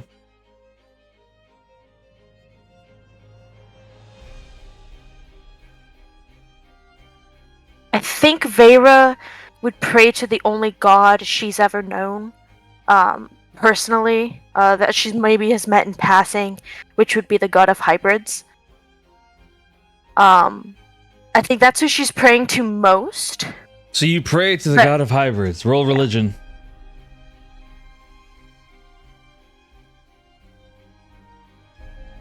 16. So as you roll and you pray to the god of hybrids, suddenly everything goes in slow motion as a figure appears in front of you. He kneels right behind Niles' body. He's kneeling, or rather he's kind of crouching with his arms on top of his knees. And he looks at you. Why, hello, Vera. It's been a while since I've seen you. You're all grown up now. I remember when I could hold you in one hand. It's been a while. Pleasure to meet you. Do you remember me? As he smiles at you. Vaguely. Why, it's me. I'm the god of hybrids. I was the one who helped your parents out when they had to work extra time to take care of their home during that one bad storm. They asked me to make sure that you were taken care of. I took you with me on all of my adventures until you were 3 years old. And then I returned you back permanently to your parents. During that time, you were a fascinating baby. You were glowing, and some strange voices would speak to me sometimes through your body. It was quite a strange experience. I was very saddened when you were taken from my home. How has life been for you, Vera? It's chaotic. Complicated. I can see that. Your big brother Niles seems to be suffering. He suffered a lot after you left. He went looking for you, you know. And then he was taken as well. It seems like he's suffered quite a lot. It seems like he's still suffering compared to you. As he looks down at your brother.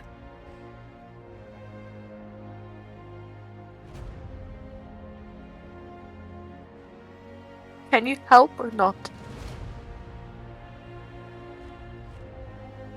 Well, what do you think help means, Vera? Tell me.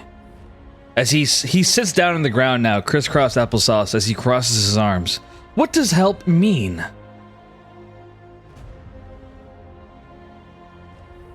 I just want him to not suffer anymore. To be free to make his own decisions. I To see. live a better life than we both have thus far. He nods. And he looks you in the eyes. I see. That is a very fair request to ask of me. But I have a question for you as well. After I've taken away his pain, after I've taken away his suffering, after I've saved his life, what will you do with him then?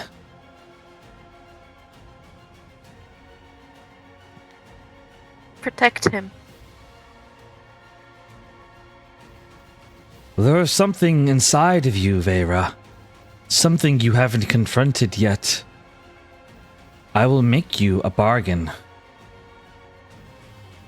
I will save your brother's life. If you promise me that you will confront what is inside you.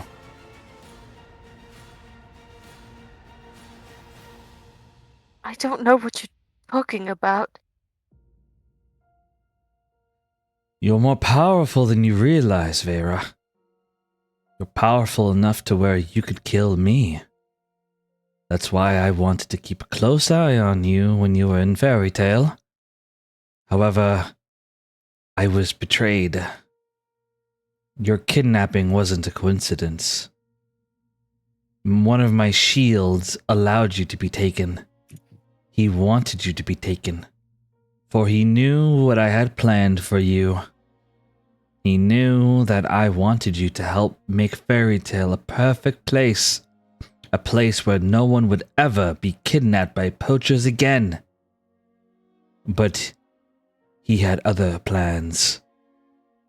You are destined for greatness, Vera.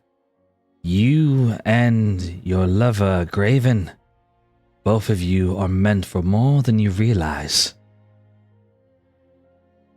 In 2 days' time, the moon will be full. And when it is, I want you to take your dagger, and I want you to stab Graven in the heart. Promise me you'll do this, and your brother lives. Don't promise me, and Niles dies. That is my bargain for you, Vera. I know it is cruel, but I am sorry. This is the only way this can happen.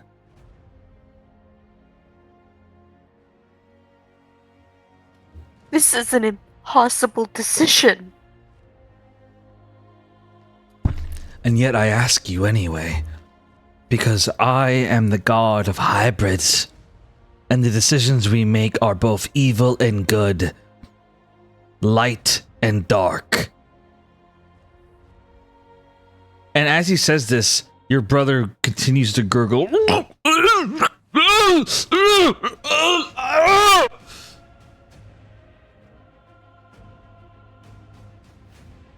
Fine.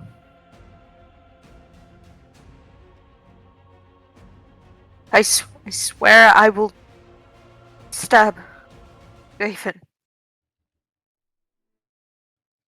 Very well. It was a pleasure seeing you again, Vera. Come home as soon as you can. Your parents need you. Sooner than you think. As the god of hybrids, his hand glows on Niles and he disappears. And as he slowly begins to disappear, he says, by the way, I should probably tell you that the vials worked. Your brother would have been saved anyway. Anyway, bye-bye. Boo! And he disappears. Get rid of Aurelius! The god of hybrids just disappears, like laughing. Sorry about that, but I had to take advantage. As he disappears, just like that. And Niles is saved.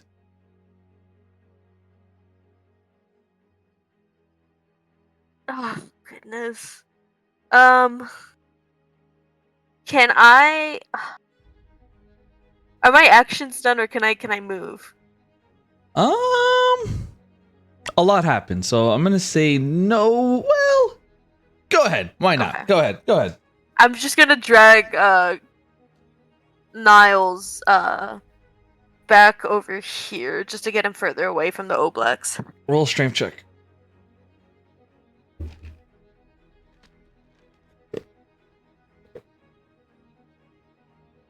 Dirty 20.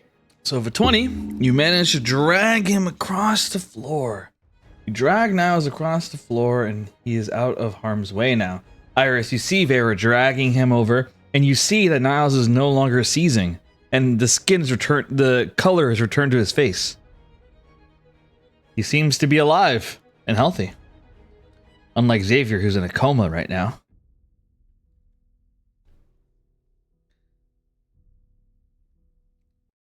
And the vials are gone now, so Xavier's cure is gone.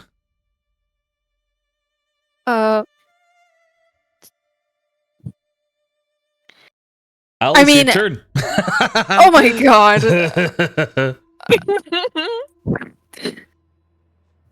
Well, I don't know about any of that. So,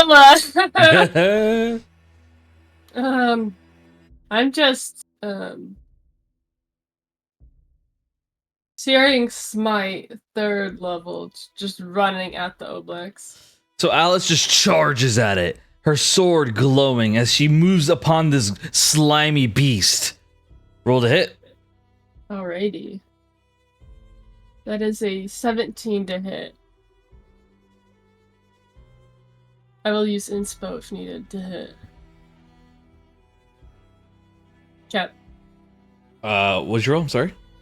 My thing. Where did it go? 17. You hit. To hit. Mhm. Okay, cool. All right, that is 8, and then plus 11 radiant, and then also the spell 9 fire, and then he also has to make a con save. All right. I'll calculate the damage real quick. 13. 20. Con save. It's 28 damage. Oh, he passes. Okay, so he is not still on fire. Okay. But yeah, it's a total of 28 damage, 9 of it being fire and 11 being radiant.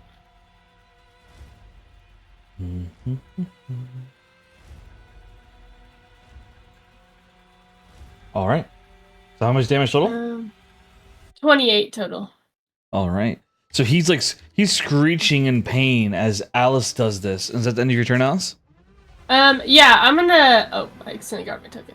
I'm gonna also, if the kid's still here, like, I'm gonna, like, stand. All right, you stand in front of the kid. Hello, there we go. My mic gave out. I'm gonna stand, like, protectively in front of the kid and also tell the kid to get back behind Gwendolyn. All right. So as you do this, we now jump to Void. Void is walking along, but suddenly he kind of twitches. No, Gwen! As Void immediately just starts running, like you guys were marching as a unit, but Void just starts running frantically, charging ahead. As Vex yells out, "Hey, stop, Void! Stop! We gotta stay in formation, man. There's a lot of shit in this fucking woods." As Void yells, "Gwen needs help! Gwen needs help!" As Void's running as fast as he can. Is there anything you'd want to do or say, Percy or Nazara?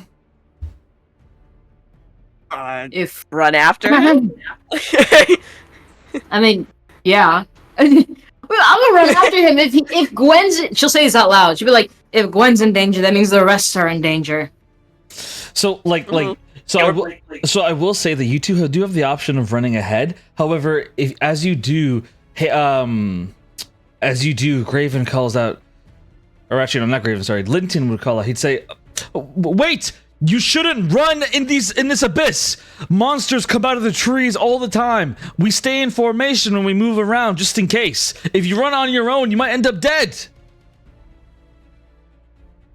Yeah, well, we kind of need her alive. Jerome shakes his head. "Not all of us are fucking cowards like you, Linton." Jerome says as he begins running. Graven sighs. "I know Vera will be fine, but I gotta make sure anyway." As Graven starts running fast. As Graven's running, the creature runs alongside Graven and goes, "Ride! Ride!" Graven nods and says, "Well, as long as you're okay with it." As Graven hops on top of the creature, and as he does, he calls out to the rest of you, "Hop on! All of you, hop on, let's go!" As Graven, Graven rides the horns, as he's like, "There's room on back, hop on!" How big is this thing? So it's big enough to carry, I'll say, about 4 to 5 people on its back. Damn. Okay. Nazara look at Percy like, ladies first. Yeah, what the fuck? She's gonna jump on. So Percy hops Nazara will on. jump on it. Nizor hops on as well, and Vex gets ready to hop on as well, but Jerome shoves Vex. "Sorry, Talker Boy, but I'm getting the fuck on." As Jerome hops on the back as well, and Vex yells, "Well, what the fuck, man?" As Vex pulls out his gun, and Graven yells out, "I'm sorry, but there's no more room," as they begin riding up ahead. Oh, sorry. no. No, I'm sorry, there's no more room. And she kicks Jerome off. Roll to hit. Can I help her? No, I'm kidding. Do you help her, Percy? Yeah. Yeah. All right, roll to hit twice. It's just like on our strike. Alright, let's see here. Got this, Nazara. 17. So with a 17, you hit. So you manage to push Jerome off of the creature. He falls off the creature. Fuck! What the fuck? And Vex runs up and goes, "It's not my fault my girlfriend actually supports me, dickwad." As Vex hops on the back of the creature and it continues marching. And Jerome yells out, "Percy! What the fuck?" As Jerome yells at Percy as she stays on the creature riding away. Nah, oh fuck it. I'll get off too. Why not? I feel bad. So Percy would hop off. As you're hopping off, Percy, Jerome was like, "Don't get off of it. Stay with them. Go to the camp. I'll catch up." But shit. He yells at you. Nah, no, I like these guys, and she's gonna gesture to the Kymari tribe. Plus, think of how badass it would be to show up with an army behind my back. Come on. Jerome nods as Nizora, Graven, and Vex all begin moving along. Graven like kind of mutters, that Jerome. I swear, a part of me respects his strength, but another part of me thinks that he really shouldn't travel with us. He's nothing but a liability. He's just more of a cocky bastard than anything. But we need the numbers, so she kind of shrugs. Vex nods as you guys continue riding along. And with that being said, Haven begins marching as well, along with all the Kymaris behind him. And we now go to Niles. Niles' turn. He wakes up, tied up, and he says, somebody untie me!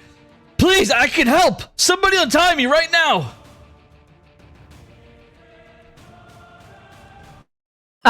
No. Can I reaction? Yes, you can. I need to know if you have any thoughts on Ovelius. Niles looks at you. Of course not. I don't care about Ovelius. I just care about helping you stay alive. We need to stay together, little sister. Insight? Roll it. 27. For 27, you look at him, and you can see that he is not thinking about Ovelius at all. That he is not loyal to Ovelius. That he's worried about you. God. Can I cut him free? Mm-hmm. Okay, I'm gonna cut him free. So you cut him free as Niles stands up, and he kind of stretches. Oh, thank you. Can I have a weapon? Could you go heal that bitch in the tent? Is that possible? You poisoned him. Do you remember that? Do you have the vials? I kinda gave them to you. Well, then unfortunately, that man is dead. I kinda look at Iris and I'm like, oh well. And then I hand him, oh god. I hand him. You can't give him a weapon. Oh my god. You don't know that I'm chill with him. Who cares about you? But I'm here. I'm seeing this. I'm saying no way, bro. No way. So Yeah, I'm not gonna listen to you. Okay, continue. I was gonna ask. Okay, continue. I'm gonna hand him the katana I grabbed from that Federation bitch. And I smack it away? I will allow you. Okay, so if you do that, I'm gonna. You'll be using your reaction, and what we'll do is, Iris. Okay, so Iris is challenging it. So I'll let Vera choose. Vera, do you want to do a strength contest or a dex contest? Both are the same for me. Could I do dex save if she's gonna do? No, no. This is a contest. Damn. Okay. Then yeah, let's do dex. Okay, so both of you roll dex check. Dirty 20. Oh fuck. 9. Thank God. I thought if you got a nat 20 again, I was gonna freak out. And so Vera, she's able to hand the katana to him before Iris can slap it out. And as Niles holds the katana, he looks at Iris, and he looks at her with soft eyes. I'm sorry for what I did to your lover in there. I assure you, I was a different person. That's not who I really am. I'm damaged by Ovelius, but I'm on your side now. I want her dead for what she's done to me, for what she almost made me do to my sister. I will help you in getting your revenge. I'm sorry, but that man is going to die. As he nods towards Xavier. I'm gonna lift my sword and point at him and just say, you are not going to come near me or him. I don't care if you thought you're a different person. You still did that. And I don't trust you. I don't think you should be having a weapon for what you did last time you had one. Regardless of how you feel, I have one now. As he wields the katana, and as he does, he begins walking up.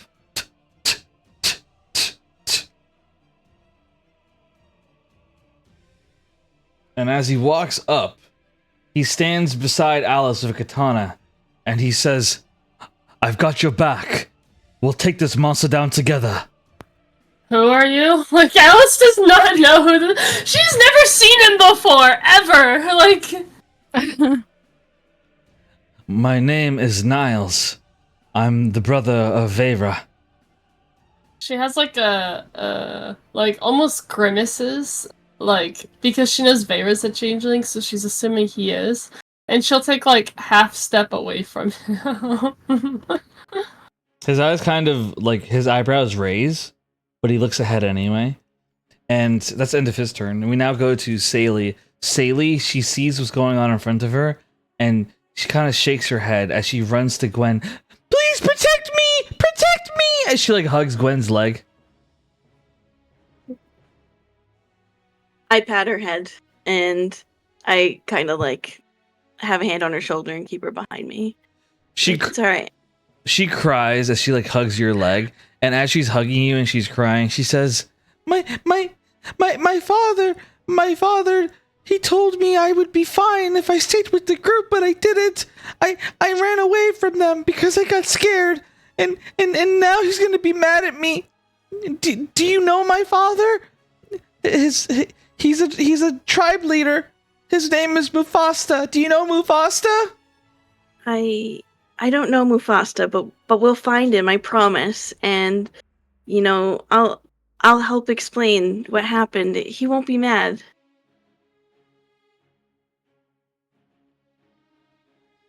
It'll be okay. She nods and smiles. "Thank you. I can't wait to see my dad again," as she hugs you. Pats her shoulder. All right.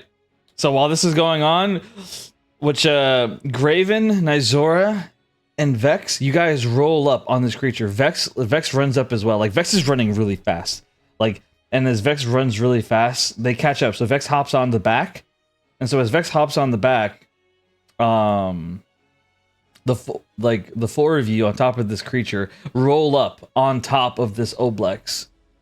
And Nizora, I'm gonna give you a free action. What do you want to do? Oh, for me? Let me see. Yes, ma'am. Still, like, because we're pulling up right next to the Obelix, right? Or is this just how the map is?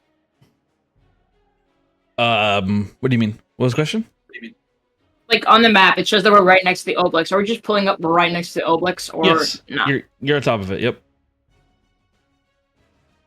Okay. Hold on. Let me see. I wasn't prepared. She'll, like, look up from, like, I guess she was, like, kind of, like, spacing out because she hasn't slept really. Look right at the Obelix and go, "Ah!" And you kind of just scream and, I don't know, guiding bolts. First level. All right. I don't know. I panicked. 22 to hit. You hit. Yippee! Roll! There we go. 13 radiant damage. 13 radiant damage. All right. So with 13 radiant damage, you deal a bad blow to this creature. It is definitely on its last legs, as it's barely alive right now. Is there anything else you'd like to do? I just thought of a. I don't know if it's gonna happen though. She'll hop off of the. What is this thing called again? I don't know. The anteater thing. She'll hop off of it. While it's like, I don't know, driving by. She'll hop off and use what's it called? War Priest to use one weapon attack as a bonus action, and she'll use her spear to hit. So she'll kind of like jump off and like drive the spear into the Obelix.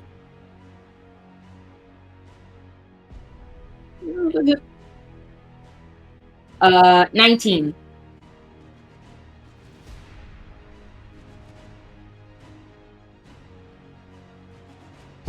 Okay, so roll. You hit. Roll damage. Cool. Holy shit. 5 damage. So you deal 5 damage to this creature. And so I have one question for you. How do you want to kill him? What? Okay.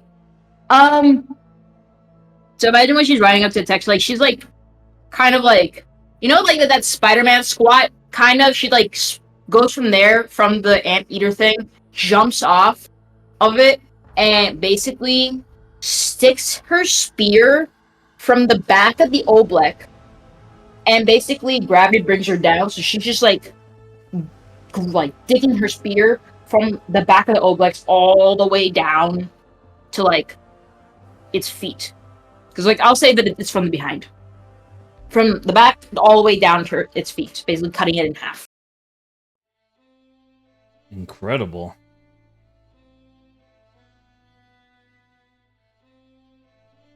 So you guys watch as Nizora just topples this beast as it falls to the ground dead. And as it falls to the ground dead, Nizora, Vex, Graven, and this creature, oh, and Void, all stand together. Meanwhile, the creature's on the ground dead. What do you guys do? Initiative is over.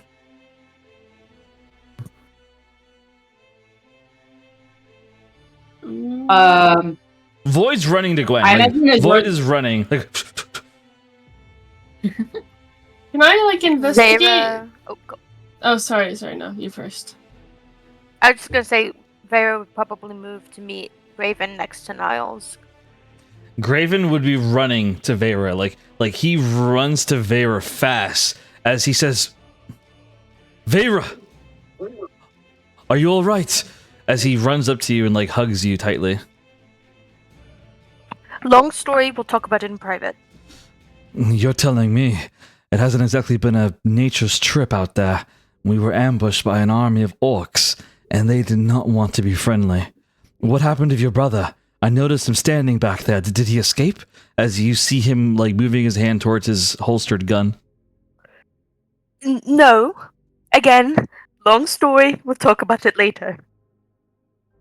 Well, that's all good and all, but can we trust your brother? Or do I need to take him out? No. You spent a long time trying to save him. He's fine. All right.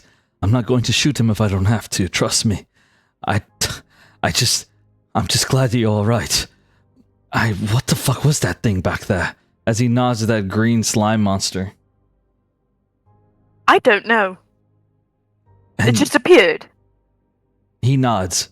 And more importantly, is the reason why that woman is glaring at you.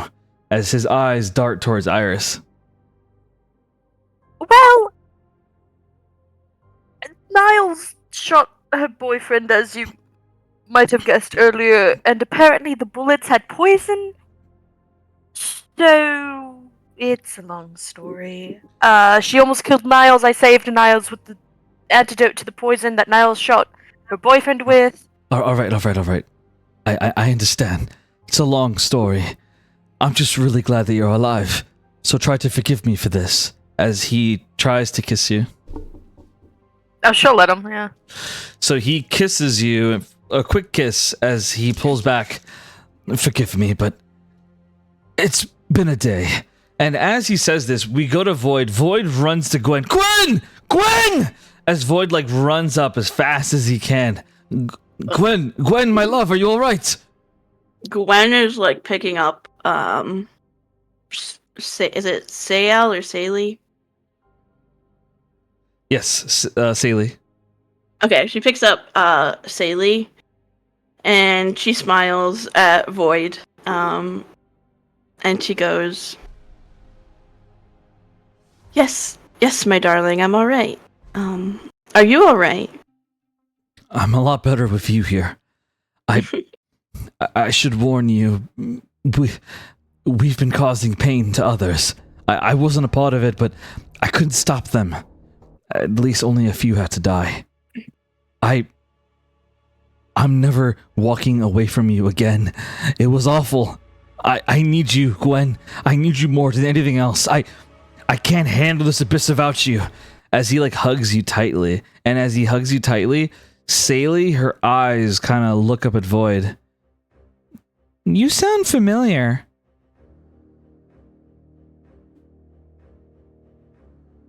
Does he? Do you know her, Void? I've never seen her before in my life. You sound like the bad man. The man that we're supposed to kill. Oh, well, he's not a bad man, I promise. He's with me. Remember, and I saved you, and I told you we're gonna find your father. It was Mufasta, right? She nods. Yes, that's right. Okay. Well then, I'm sure it was just a misunderstanding. It's nice to meet you, nice man. As she nods at Void, and Void nods back, it's nice to meet you as well. Now, while this is going on, we go to Asher. Asher, he is hovering over Xavier, still trying to keep him alive. Like he's still trying to help him. Meanwhile, Rondo, he walks up, he goes, we have a problem! We have someone moving up on us! It's coming from the other direction! I was able to heal them to the ground! They're coming closely! Everyone get ready! Get ready! He's like yelling out loudly, get ready! I'm going in the tent. Which direction? Where Xavier is, I'm ignoring him. Oh no. Can I investigate the obelisk? Yes. So mainly because it said it like captures memories and stuff. So I kind of just want to see if it has like souls or people trapped in it, and if so, to free them of sorts. I don't know. Alice doesn't really know what she's doing, so she's just like from the book. She's like captured memories. No, free them. Like Roll. I don't know what kind of check that would be. Roll investigation. Okay. 16. So if a 16, you're digging through the slime and you find something inside of it.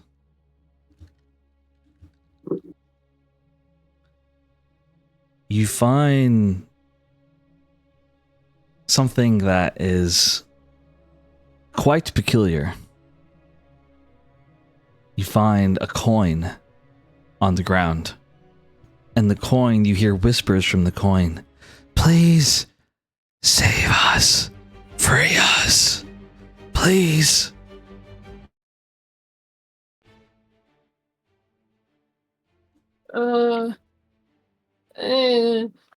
She's gonna like, with her blade, kind of like scoop slash like pick up the coin because she doesn't want to touch it directly, but she'll like kind of like holding her like sword like sideways to where it's like flat, kind of like use the tip of it to pick up the coin and bring it out of the goop.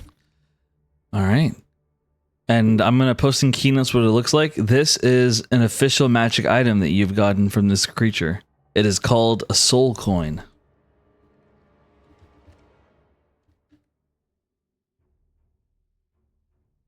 Oh. And as this is going on, you guys hear a commandeering woman's voice. She yells and says, "Halt right there! Nobody move!" Alice, could you lower your sensitivity, please? Sorry. It's okay. She yells out, "Halt right there! Nobody move!" As you see multiple Kymari marching in front of you guys, all of them with their weapons out. And a woman marches up front wearing armor. But on her left is a young man, and on her right is a woman, a beautiful woman. All three of them are orcs as they stand in front of you. 1 second. There we go. I'm going to post in keynotes what each of them looks like.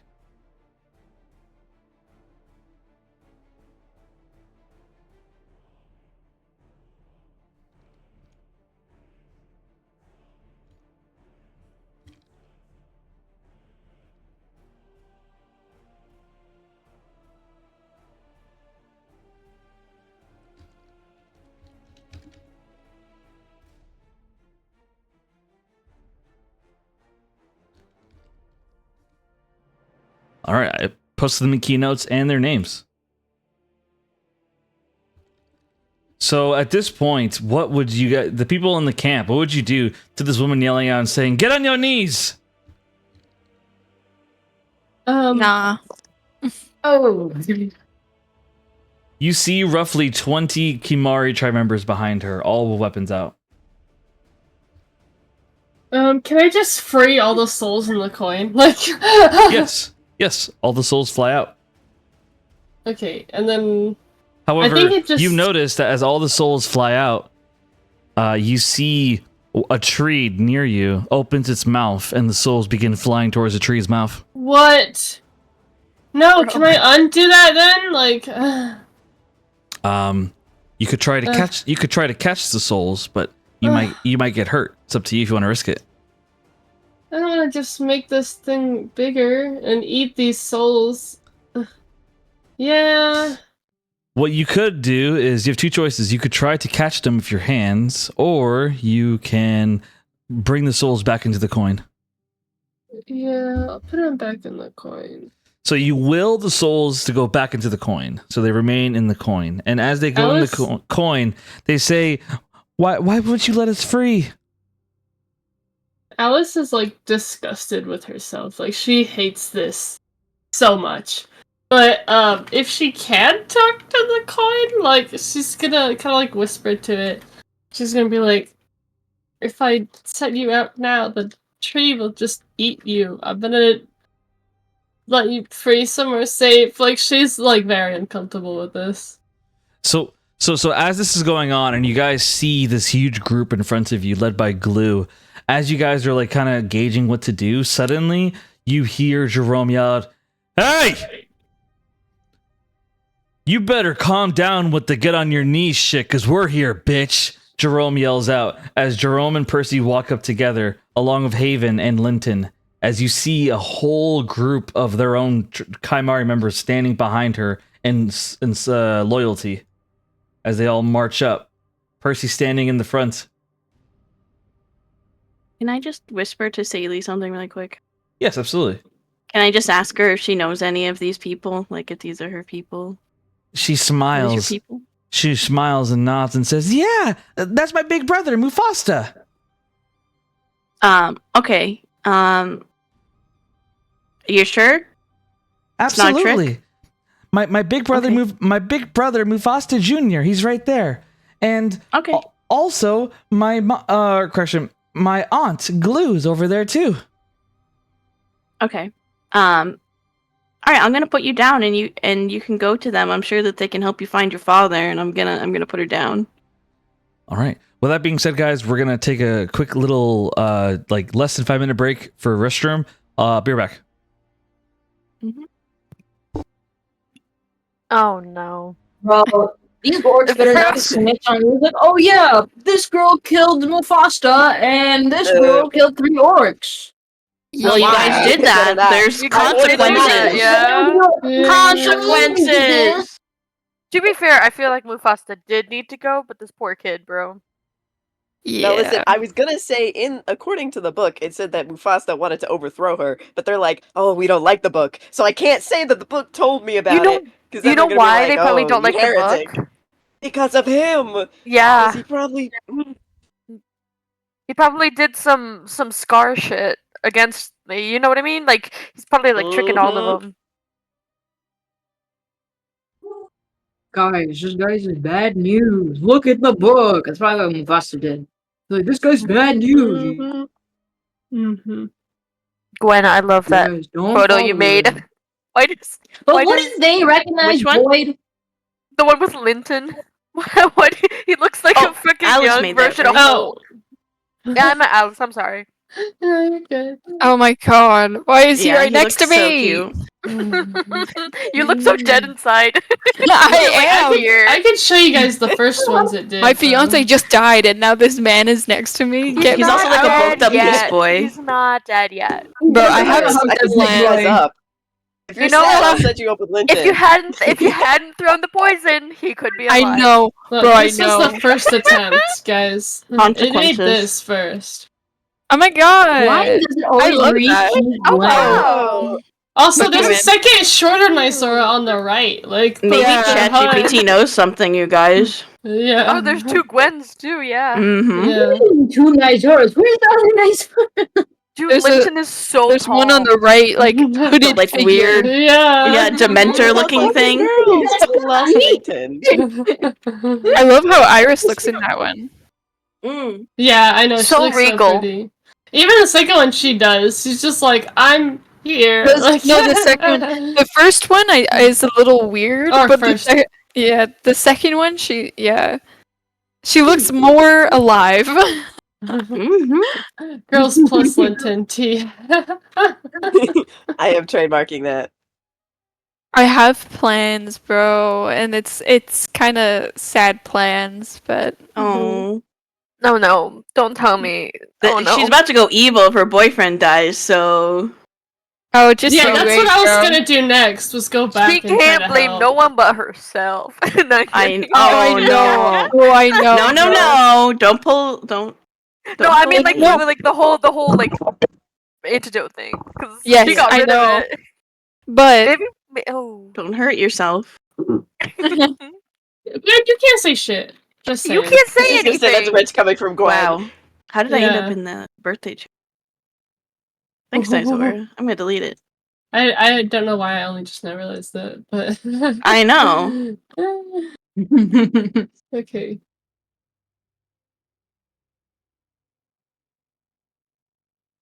oh my god, Nysora. I saw I that thought quote. at first about giving the giving the coin to Nysora because she'd probably like it, but Alice would not. Like, She'd eat them with her Yeah. eyes. She'd be like, yummy, Yeah. yummy, yummy, yummy, yummy, yummy. Okay, I did it again, guys. What do you think of this one? Oh my god, Oh, that is cute.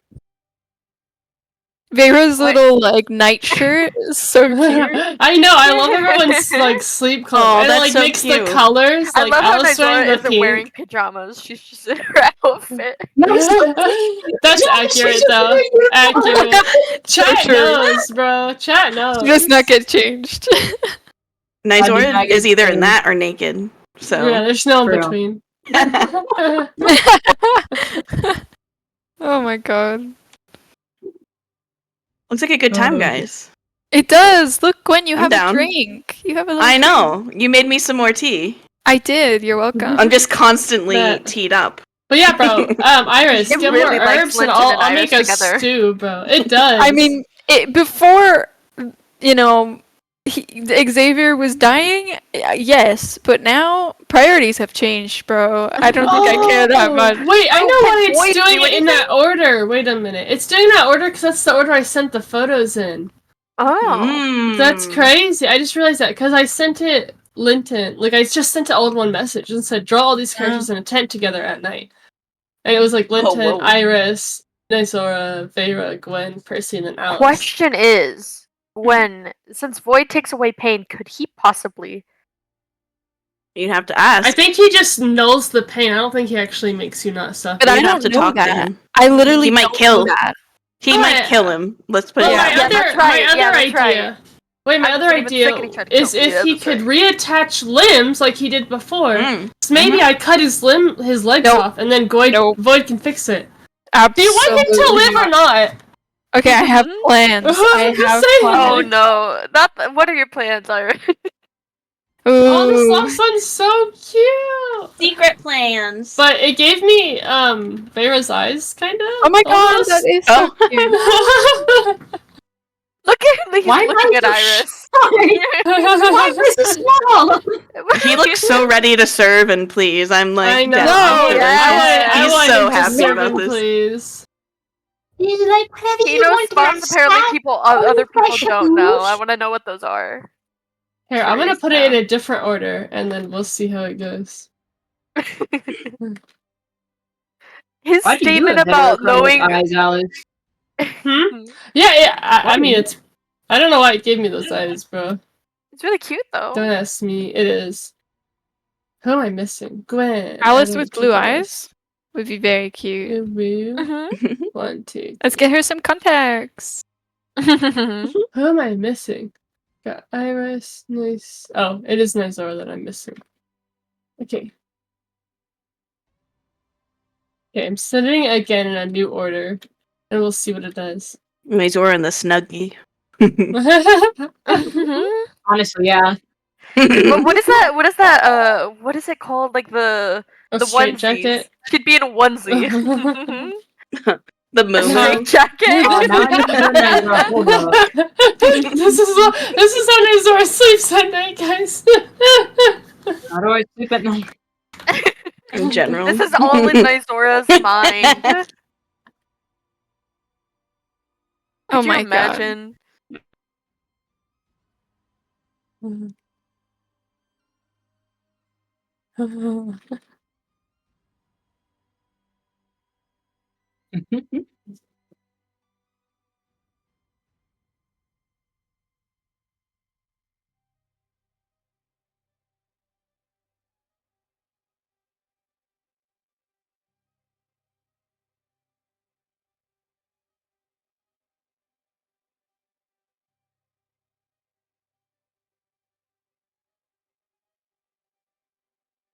Oh my god, I just found the best gift. I guess 1 second, Oh. you guys. It's great. I was fully prepared for the god of sin to show up. I was like, damn, he could have been in Nizora. so mad. I would have been fuming. I was bro. But to be fair, I was Bro. like, if she was gonna pray to anyone, it'd be the god she's known. Like, Bro, why did Vera and Percy look at each other like that, though? bro, Percy is like, I don't know. Percy's kind of hot. I'm just saying. Listen, rogues that unlock magical Gwen collars together, they gotta stay together. You know what I mean? Yeah, exactly. I'm the brains. You're the brawn. Let's go. Yep. It left out Iris? Yeah, I don't know why. I put Iris in the thing. I I'm mean, having it she try didn't really again. want to be there anyway. You don't know what you're missing out on. I mean, what Gwen are his is eyes so doing, though? short. I know! And I'm not the shortest person! How tall is Yeah. everyone? Little She's 5'6". Gwen. She's 5'6". How tall is Alice? Pretty sure Alice is shorter. Oh no, I'm taller by 1 inch. 5'7". Yeah. Uh-huh. Percy? 5'10". Oh, 5'10". Nizora's like 5'11", 6 Six. foot She's probably. 6'0". Yep. Yeah. Bro. And then Iris is 4'11". So Iris is the shortest. Yeah, she's Oh, she's a foot 100%. shorter than Vera. So Vera and Iris beefing. Iris is like Well- pointing up toward like the sky. Wait, Beefing at her. she's 4'6", because 4'11". Vera's No, she's a foot shorter than Nizora, because Vera's 5'6", 5'8". She stays within that Oh. range. I thought you said Vera was 5'11". No, Nizora. Okay, It'd be okay. funny if she was. She probably could. She could probably be like, "What you want?" It's so cute though. No, Gwen, you are now 4'2" or some shit. Evan is so proud of I Linton. know. It's you should be. Linton is hot. I For honestly, if this wasn't happening, bro, might switch sides, but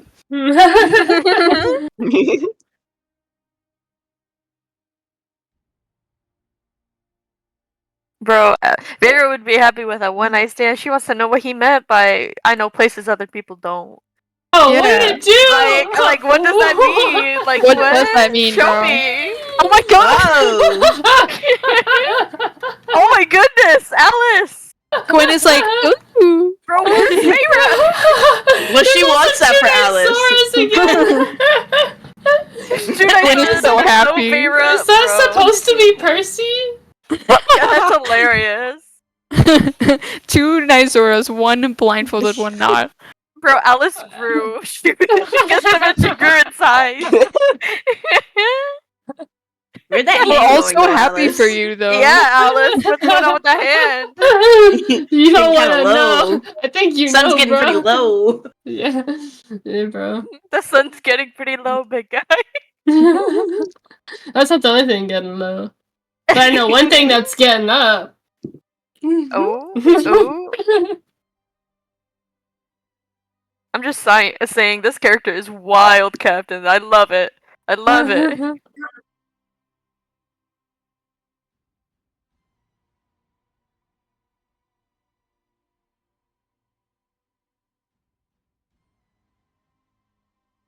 Iris looking at Gwen like, yeah, I'm gonna steal your ass. Yeah, she's like, yeah, let Alice be distracted. What is that second hand? Did you guys see that second hand coming out of Gwen's hand? Yeah. I think it's supposed to be Percy's, but yeah. Yeah. It's weirdly angled. That's hilarious. Mhm. That's amazing. Yeah, Iris is looking at Gwen like, haha, we're Percy's touching herself. We're gonna be friends! Come with me.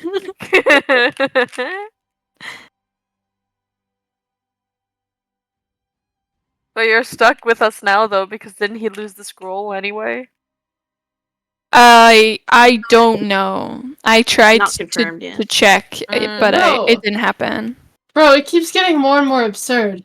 What is I this? asked, but Oh He's my now god. in armor? What is going on? she just got What back. was We're that? having a slumber party, and Alice just got back. I'm back. I'm literally an arsonist. In all of these, I'm ready to. I don't know if you were hearing us, Cap, but this character's wild and I love it. What character? Linton? Lynn, yeah. Yeah. Bro, everyone's crushing on him, bro. He's hot. Forget about all of us and our boyfriends. Nah, he gets a Hey, hang I'm out. single, okay, as far as you guys know. Mm-hmm. Hey, Alright. you're really close to Asher. I don't know. All right. Are you ready to continue? Oh yeah. Yeah. All right, beautiful. Okay, so sorry about that for everyone watching. Let's continue with this. So, resuming forward of what's going on,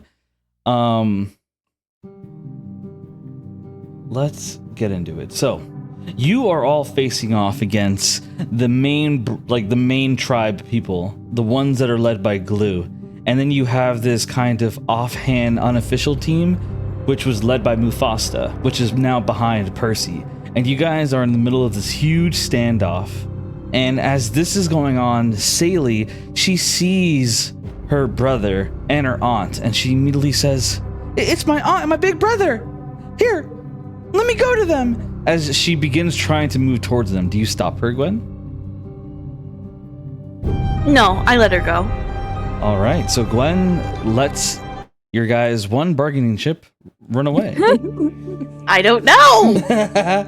So Saley runs over and she hugs Mufasta, "Big brother!" As Mufasta like picks her up and says, "It's good to see you, Saley, but stay behind me for now." As he puts her behind him, and Glue yells out, she says, "I know you men. You all serve under Mufasta. Where's my brother?" Correction, not brother, she said uncle. I hate that music. She yells out, she says, "Where is my uncle, Mufasta?" She yells out towards you guys.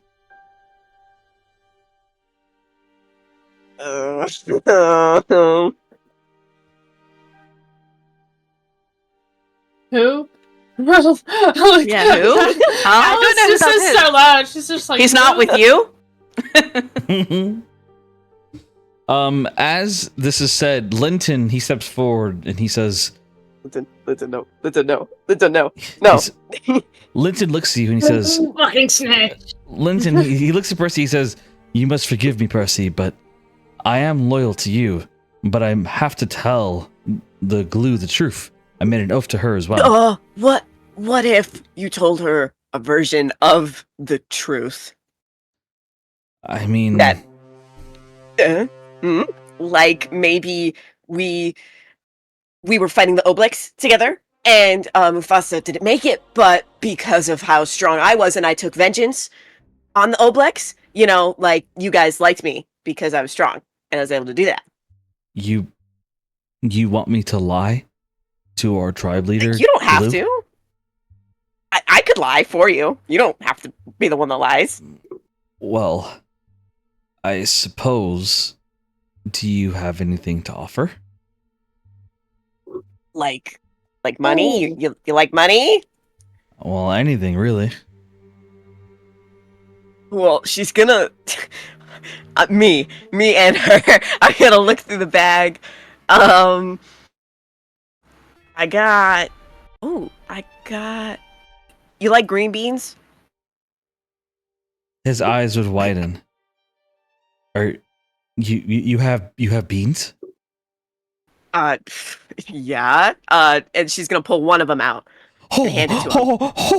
He like takes it in his hand like he's glazing on it. He's like, well, actually, she's gonna like not like hand it to him, but she's gonna like show it like right before he takes it. She's gonna hold it back and be like, "So, my story about what happened with the Obelix, that's true, isn't it?" You want the bean or not? Yes, that's the truth. Yes, whatever, Exactly. Whatever you say. Yes. She's gonna slap him on the shoulder and like harshly like throw it in his hand, and be like, "Wonderful job, man. So go ahead. What do we? What want to tell her what happened to Mephosta?" Linton, he looks at you. You should tell her. I have an idea.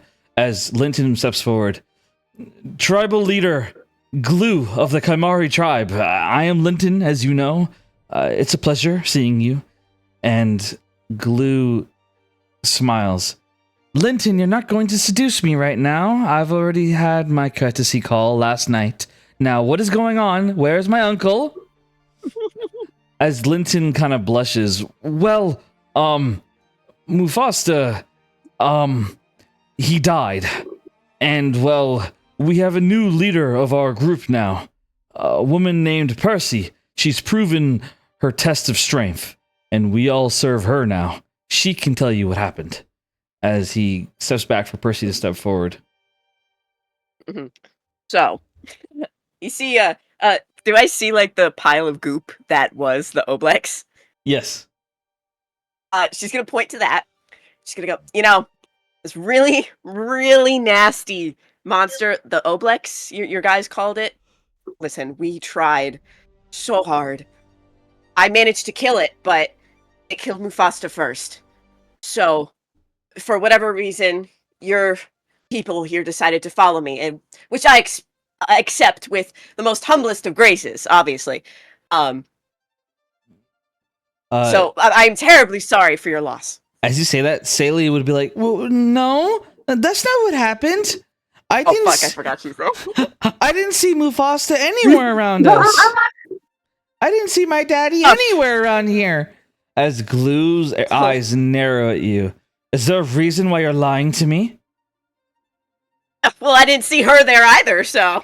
No, I've heard enough. Linton, I'll spare your life because you're a good lover, but for the rest of you, traitors, kill them! As Glue, yells the order. No. But as Glue yells the order, Saley speaks up, No! Don't hurt them! They saved me! They kept me alive, Aunt! Glue looks at her. They protected you, Saley. Really? Yes, they saved my life! They're the reason that I'm alive!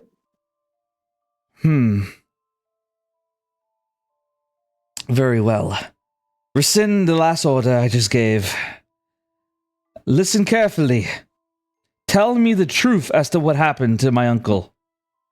Do this, and I will grant you all sanctuary in our camp tonight, before the trees come awake. Okay, so before I tell you, can I just make sure? Can we shake on it? Can we shake on it? I give you the word of a warrior that no matter what you say to me now, I will still grant you sanctuary in our home. Cool.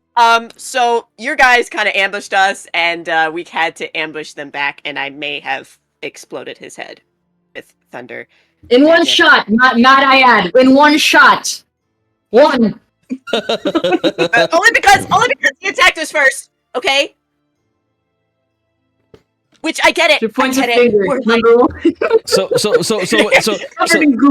So when Nizora says that, it angers Mufasta Jr. as he steps forward. My father would never be so weak. How dare you? Alice, please learn sensitivity. So, basically, like he yells. He says, "How dare you! How dare you insult my father like that!" You can all you want. I'm just saying what happened. And she kind of like puts her hands up. She's like covered in like the oobleck goo. And so, as you say that, he just yells, no, this is unacceptable. We need to kill them." As he pulls out his sword, but Glue says, "No, I gave my word. You are all allowed back at our camp. However, you must lower your weapons. Or, correction, you must sheathe your weapons and follow us to camp now." Fine by me. No. No. As this is Everyone? going on, Saley, she says, "Oh, also, they have someone wounded. A man with red hair. I was able to see it as I was running towards you. I saw some kind of black blood on his lips. It looks like the blood of the Baron." Glue nods. "Very well. If you have someone here wounded by the Baron, then we can save their life. But you must come with us right now."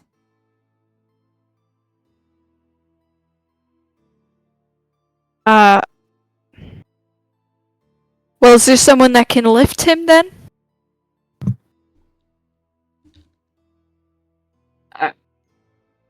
Never mind. I mean, Alice would volunteer, but also, can I insight check on the people if they're actually Yes. would keep their word? Yes. Okay. Everyone pinging 10.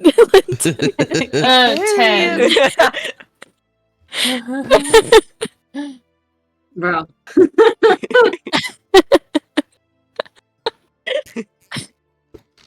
Okay, that should fix Listen, the I'll offer 'em sensitivity, up. probably. Okay. But yeah, that was a 10 on insight. She's telling the truth. Okay,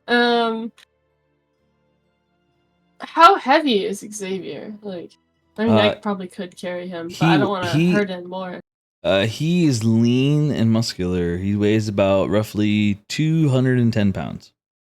Okay, Holy Alice shit. would get, like, some wood, like 2 wood, like, planks, if possible, and, like, tie a cloth around it to, like, make kind of a gurney to put Xavier on. All right. Rando nods as he says, yes, let's go. As Rando goes over and picks up Xavier with the gurney. Asher helps as well. I don't know if I trust Rand. But it's okay, he can help. Yeah, what about Tall now? Where's Tall now? He does not like me. No. What? Where is Tall now? Is he underneath Where is all of he? this? Tall now, he ran off into the woods. I think he got. Oh Yeah, my yeah. No, he still owes Nysora a duel. Yeah. He keeps talking about fighting, and then he runs away And then from he the runs fight. away. He'll be back. Not He'll be our back. Tall. No, I call bullshit. I call bullshit. Nah, fuck that. Yeah! Justice for Toldo! Justice for Tall Tall is back. Tall is back. Let's go. I am tall now. Yeah, you are! So Tall now goes over to help carry Xavier. Even though he doesn't could be like like- me? So Tall now he goes over to Xavier because he says, "I sense a warrior in you. I'm going to fight you the moment you get healthy." As he picks up Oh my Xavier. God. Oh god. So what are we doing, guys? Are we going with these people to the Kymari camp, or are we Yup. not going? I guess. I'll go. Yeah. Sure. Gwen would ask Yeah. Void though, like, Yes. Yeah, Gwen would look over at Graven like, what the fuck happened? well, she wants to know, yeah, what happened. Void, like, did they kill him? So you ask Void, and Void he says, "I'll tell you later. It's not safe to talk about this now." The woman to the side, the one next to the leader, she's acting casual about it, but she currently has arcane ears. She's listening to everything we say. Will you carry me? I got hurt. he smiles at you. He says, why of course, my queen. As he picks you up and carries you. This, I feel better doing this than anything else I've done today. As he continues carrying you. Yay. So Void carries you as the two of you go through the woods, following these orc people. So as they're marching along, what are the rest of you doing? Alice is just carrying the gurney with Xavier, like constantly checking on him Mm-hmm. to make sure he's like stable still. Iris is holding on to like Xavier's arm as they're walking. All right.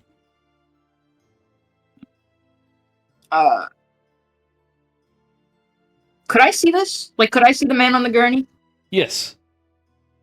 Okay. Nizoro will kind of like walk over.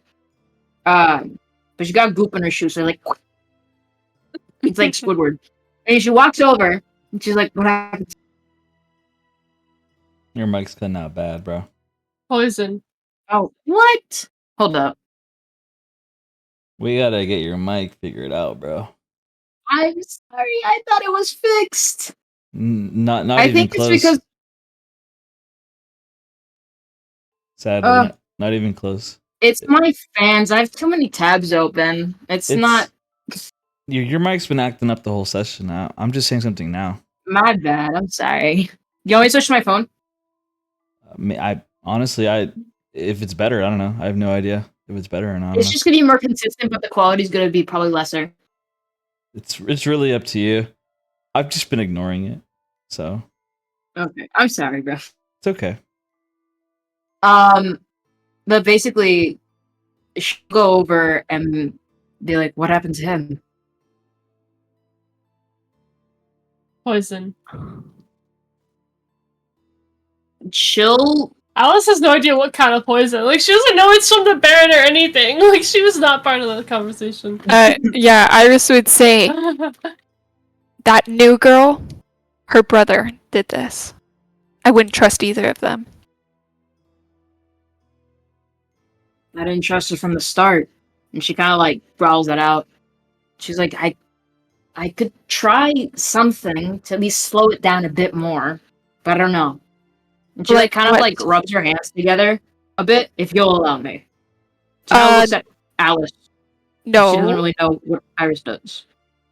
Well, but Alice is not the one that would agree on this. It would be me. You need to tell me what you want to do before you do it. Okay. She didn't really know who this man, quote unquote, belonged to. She's like, I'm going to heal him.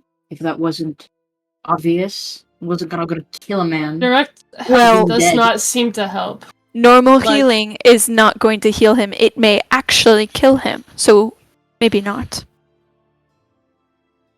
Up to you. And she like kind of holds up her hands, like she was going to try lesser restoration. No, absolutely not.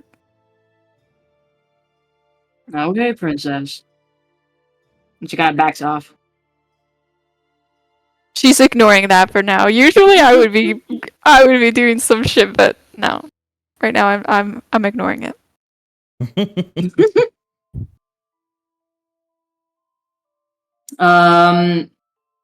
Is there anything anyone else like to say or do?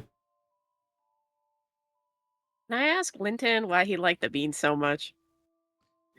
So Linton, he walks beside you and he says, do you not know what this bean is? No, I've been trying to figure that out for like a week. Well, not really, but it feels like a week. This bean is, it's worth a country. Can you tell me what it is? Yeah, it's a sensu bean. Yeah, I've heard of that. What exactly is that? It's a bean that can cure all illnesses or diseases. It's so long as that person is still alive, then it'll cure everything in their body, and it'll bring them back to full health. Fine, everything. Does that also apply to maybe, I don't know, brainwashing? Absolutely. Anything. Any kind of wrongdoing, whether it be magical or physical in the body, will be cured instantaneously by the sensu bean. They're exceedingly rare. We farm them at our camp. So you have more of these. Well, not a lot. It takes 1 year to make one of them. Okay. Well, thank you. That means a lot. And quick question. Did I overhear what was happening with Xavier and co? I'm gonna say yes. Okay. I don't want to. Fine. Also, I'll Get do over it. here, Percy. also, as this is going on, Vera or Graven whispers to Vera, "I hope you don't get pissed at me for this." As he walks over to Alice, and he says, "Vera and I weren't exactly hospitable towards you when you appeared in our cell. I was insulting both of you, and Vera was as well. It was a stressful situation, and I'm not proud of the way things went down. But I can tell by your demeanor that you're not a bad person. I am not a good person, but I'm trying to be better. Me and Vera both are. Which is why I wanted to offer this to you as making up for our behavior. If you don't want it, then that's okay. But I found this animal in the woods, and it appears to be a very friendly creature. And I'd love to offer it to you as a gift. It's very friendly, and I'm sure you'd bond with it well. And if you didn't like it, then I'll take it back." As he shows the creature next to him, and it looks at you as it says, "Hi there. How are you doing?" I don't think Alice has ever heard an animal speak before. Like, he nods to you and he says, "I don't talk well, but I want a friend. Would you be my friend?"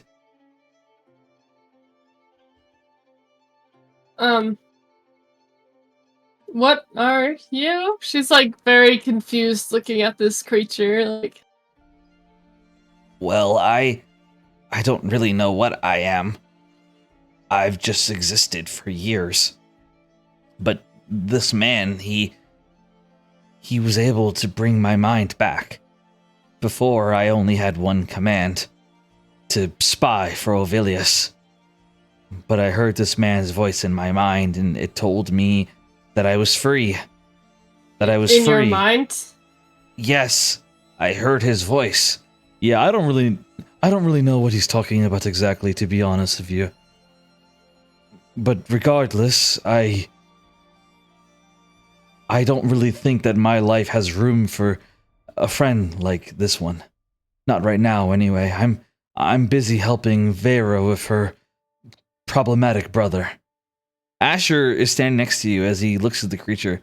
"Well, he is kind of cute, but he looks like he might eat us in our sleep."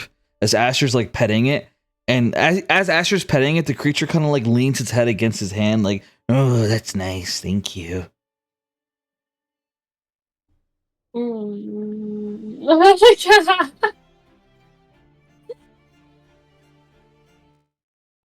Alice just kind of like, she kind of just nods, like trying to process all of this. Like there's a lot that just happened. Like, first off, she doesn't know or trust Graven, especially because he's with the changeling. And now he unknowingly spoke mentally to an animal who apparently can also speak and likes being pet by Asher. So she kind of just like grits her teeth, like kind of forcing a smile, and she'll be like, "Well, thanks," like questioningly at Graven, because she's like, "Well, he's trying to be nice, I guess." You know, you guys could have warned me that the door would have cut my leg off in that prison cell. Graven. You did move a bit too Okay. fast. Sorry. Oh, but you No, had enough Vary, you're time good. to Continue. say a lot before that? Really, we were kind of dealing with your boyfriend. Again, you were still saying a lot of things. And you But called me a didn't chicken. You were manage racist. What can I... I'm sorry. I judged you for what his words were because you looked like you were together. My apologies. Yeah, I'm not with that. As she like gestures towards Asher, like calling him a that. Then I Asher apologize sighs. to you. She'll kind of like smirk at Vera and be like, well, apology accepted. Like, but what exactly is going on? Like, she's like still like has no idea what is happening around her. But she's just gonna like, anyway, let's get this man, like gesturing towards Xavier, somewhere he can like, you know, rest.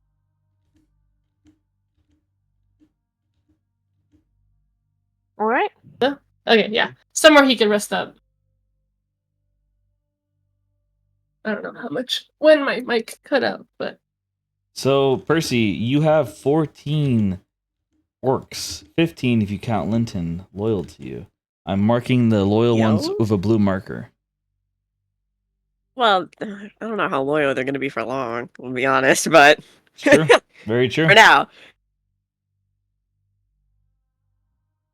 Some of them may be so impressed by how quickly you took down Mufasa that they disobey their tribe leader.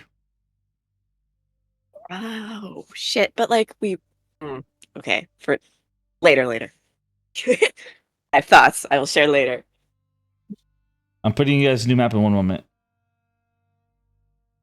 I think the consensus is that the creature's named Borkin now. All right. Creature's name is Borkin. Unless anyone refuses that name. As you guys are traveling along, Vex would be walking beside Nizora, and he'd mutter, I don't know if we can trust these fucking orcs, man. I'm all for trying to make peace, but do you see the way they move? The way their eyes are always looking at us? They want us dead. I don't know how I feel about this, Nizora. At least we have those train of thought. You think I trust them? And she kind of chuckles at Vex, like very bitterly. He nods at that as he looks around. I have an idea. What if you pretend like you hate my guts? And, well, I mean, you could pretend to stab me. And as he's saying this, the woman named Ferna, she calls out. She says, I can hear everything you're saying. Don't try anything now. Be kind. She'll kind of look at Vex and she'll be like, what are you going on about? Like, she's like utterly confused on what his goal is. I was trying to think of a way to maybe sneak out so that I could, be on the outside in case things go wrong, but clearly someone likes to fucking eavesdrop. Well, I guess they don't trust us the same way that we don't trust them. Can you really blame them? Percy just lied to them, and then we got ratted out by a kid, and then the whole thing popped up, and the only reason we're alive is because the leader made a deal. That's it. I still don't trust them, but you can't really blame them either. All right, fair enough.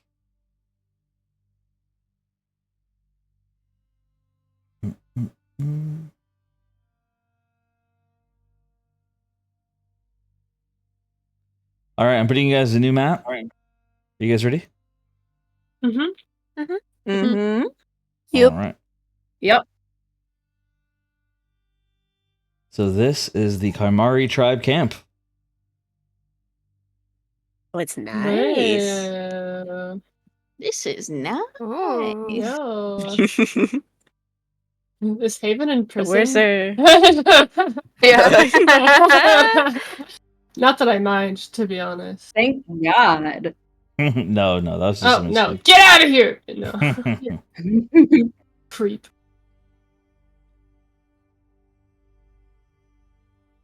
Let me shrink these a bit more. So you would see multiple Kymari members all like on top of these watchtowers, anticipating you guys as Glue keeps marching forward and she leads you at the guy's gate. As she does, she calls out to Linton. Linton! You and the rest of Mufasta's team will stay outside in case anyone's following us. After a couple of hours, you may enter the camp. Linton looks at Percy. Are you alright with that, Percy? Not really. Because then that's like our only guys that like us. Oh no. Linton whispers to you. He whispers to Oh. you, do you want us to try to fight them? We are by your side, no. Percy. And I appreciate that a lot more than you realize. Just can I insight to see if she's saying that because she's actually worried about being followed, or if she's just trying to separate these guys? Roll insight. Okay.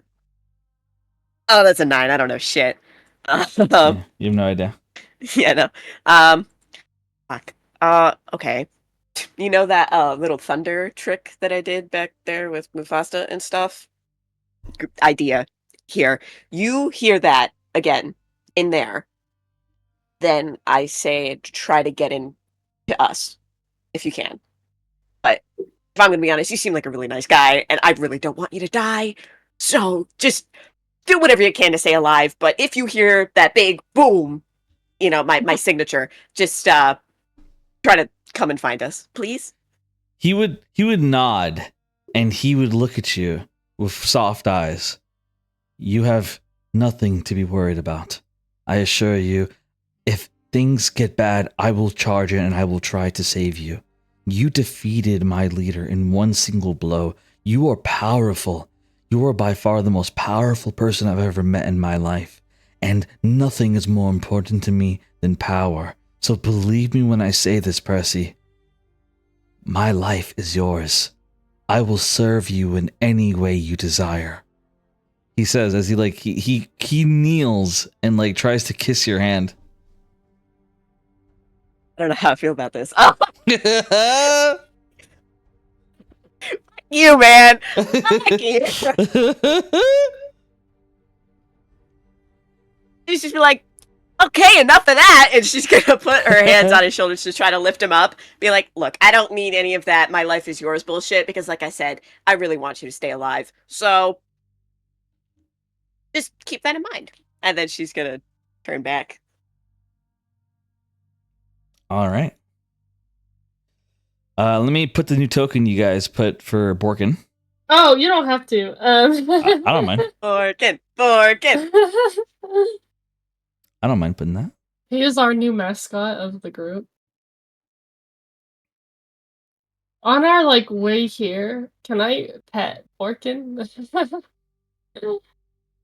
Yep, he's all yours. Giant Borkin. Okay. He's all yours. Graven gave him to you. He's all yours. So when it comes to Borkin's size, I'm gonna say Borkin is it's like a baby elephant. Oh, he's pretty big. Oh, actually then, can I tie Xavier to Borkin's back to carry him, to make it more Yes, smooth instead of a bunch absolutely. of different sized people? Absolutely. Okay, I'll do that for the travel, and then I'll pat him, kind of awkwardly. But Alice would glance up at him and be like, "Do you have a name?" The creature? Mm-hmm. No, I've never had a name. Not really. I've been called food before, or prey, or monster. Oh, Are those well, names? no, those are insults, and I'm sorry. Although she's like in her head, she's like, I don't understand. Like she's like, I understand why people would call him that because I would, but she's like, but he's talking like, she's like, how about Borkin? Like,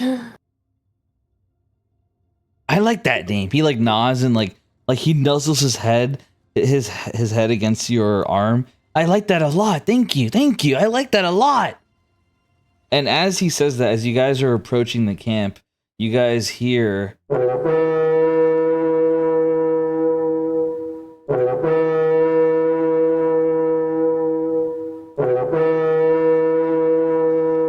so you hear the horn 3 times as Glue calls out, "Rest easy, we're back to camp. We have guests with us. Everyone remain calm and remember that the moon is only full once," as Glue walks through the gate and nods for you guys to follow. Wait, is tonight the full moon or is it 2 nights from I now? thought it was in 2 nights. Yeah. The full moon is 2 nights from now. 2? Oh, okay. Oh, okay. But yeah, can I tell that Izora's starving? Roll insight. Okay. Oh, it's an 8. Yeah. Sorry, Nizora. You could tell Izora's hungry. Okay. Okay, I'm gonna give Nizora a ration. All right. I'll take one off my list. I have 9 left. I started with like 15. Can Gwen Gwen can ask also if have Void one. has? Well, Gwen's gonna ask Void, "Do you have any pocket snack?" Gwen's just like passing out rations to anybody that wants Void- one.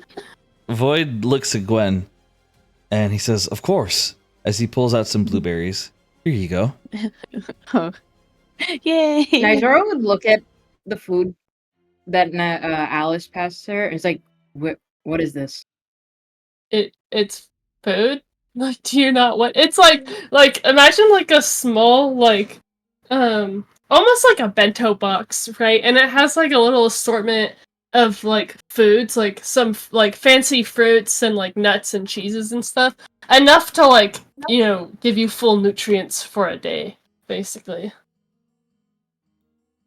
It's like pretty fancy stuff. She'll like crack it open. I don't guess like the smell of it is like she's like kind of makes her drool, but she like kind of like wipes her mouth and she closes it and she's like, I'll save this for later. And she kind of like mutters a quick thank you at you before like putting it away in her bag. She'll like nod and be like, of course. I want to like glance around and say, anyone else like want one? Like Alice is gonna be like holding a few of them, like gesturing for anybody. Gwen's gonna put her hand out while eating her blueberries. No, she'll give Gwen one. By the way, Alice you. wouldn't say this, but Alice made these, like the foods she made them herself, but she wouldn't say that out loud. Iris is just gonna look away when you're offering. She doesn't want it. Of course. Does I'll take Percy? Do some. you want one? Okay. Yeah, Anybody sure, why not? else want one?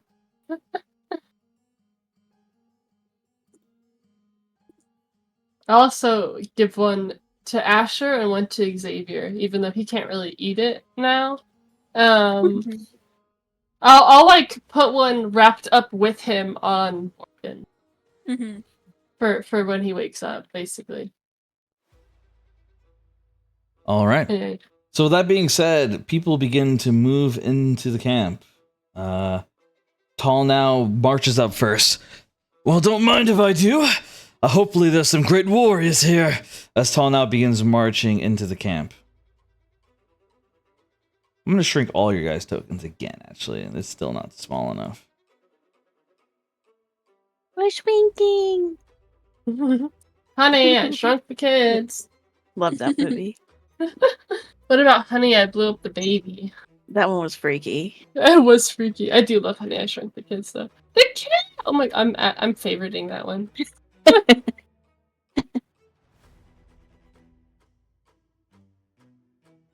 me shrink you guys a bit as well. I just saw the Linton quote, bro. So they walk into the camp, and so Tall now walks in. Jerome walks in. Like, are you guys all going into the camp? Oh Yeah, yeah. Feyre would. Alice, Yeah. Alice would be like leading Borkin, like trying to find a medical tent. All right, move your tokens in.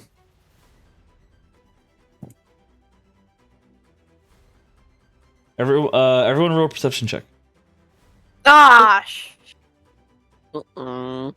I'm blind. 6. Another 9. Too focused on the Borkin. Borkin moves in Well- carrying Xavier. Void moves in with Gwen, carrying Gwen.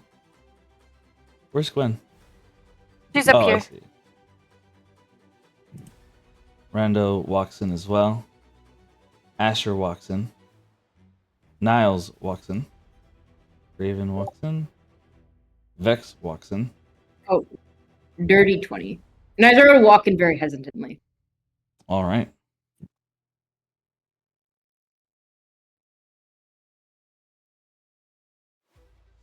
So here's what happens. The rest of you walk in. It's been a long day. It's about 8 to 9 p.m. The sun is down. And you guys have been going through it. And so you walk into the camp. However, Nizora is the most cautious about it. She doesn't trust orcs. Vex is he's hungry, so he just walks in. He's starving. But Nizora is cautious regardless. And so Nizora is the only person, or actually correction, Nizora and Asher. Nizora and Asher are the only people that don't get caught by the trap. As you guys suddenly watch, Glue yells out, she says, "Now!" And as she Wait, says, 17 "Now," doesn't make it? unfortunately not. God. Okay. And so you walk into the camp and you watch as the trap goes off, and suddenly you watch as a hole opens up right beneath all your feet, and you all fall down into a pit. And as you all fall down into the pit, everyone roll, all of you roll a con save. Oh. Bro, we can't catch a break. What about Borkin? Like, 17. Oh. Borkin Just- falls down as well. No! no. However, Yeah, however, Borkin. however, before Borkin falls, he goes no, as he kind of like he makes his back kind of flop a little bit, and he pushes Xavier off the ground away from the hole. Seriously? That's a good Borkin. Uh, But in a row. Can I do something as we're falling down? 19. I forgot to hold on. I'm trying to make this. There we go. I was trying to make the trap reveal stuff. Okay, there we go. So the trap's revealed now. So you guys fall down the hole, and as you fall down the hole, with the con saves that I see, someone's asking a question. What happened?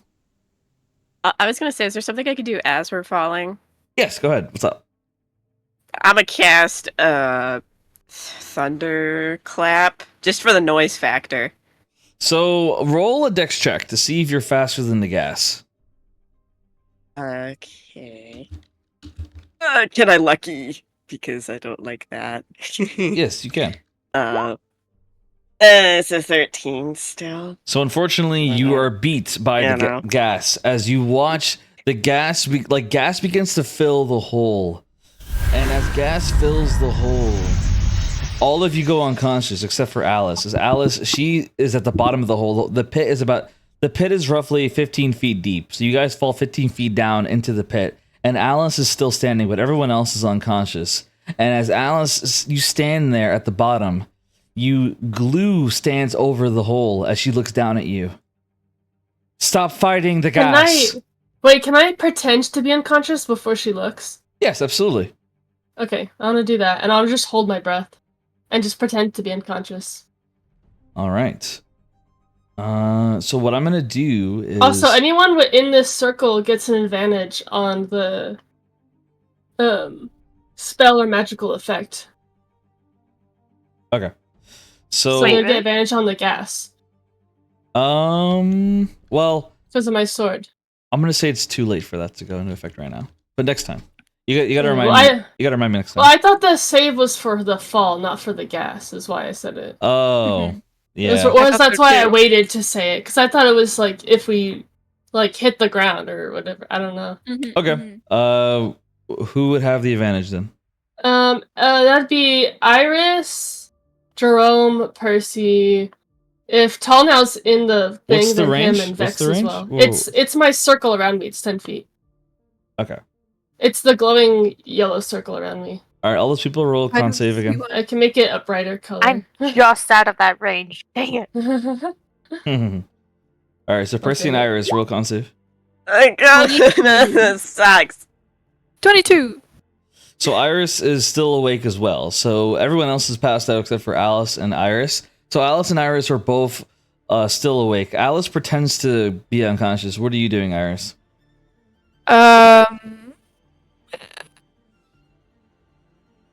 If I see Alice do that, I probably would copy. Okay. So Iris pretends to go unconscious as well.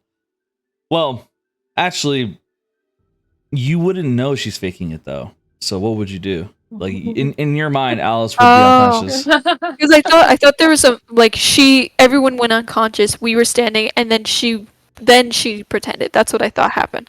Realistically, Alice would have pretended to go unconscious, and she didn't tell you that she's faking it, so you wouldn't know. Yeah, that. but she wouldn't have gone like immediately. That's what I mean. Like I thought. I'm gonna say you wouldn't know she's faking it. That's my rule. Okay, then I will stand there. Look out the hole. I don't know what the fuck is going on, bro.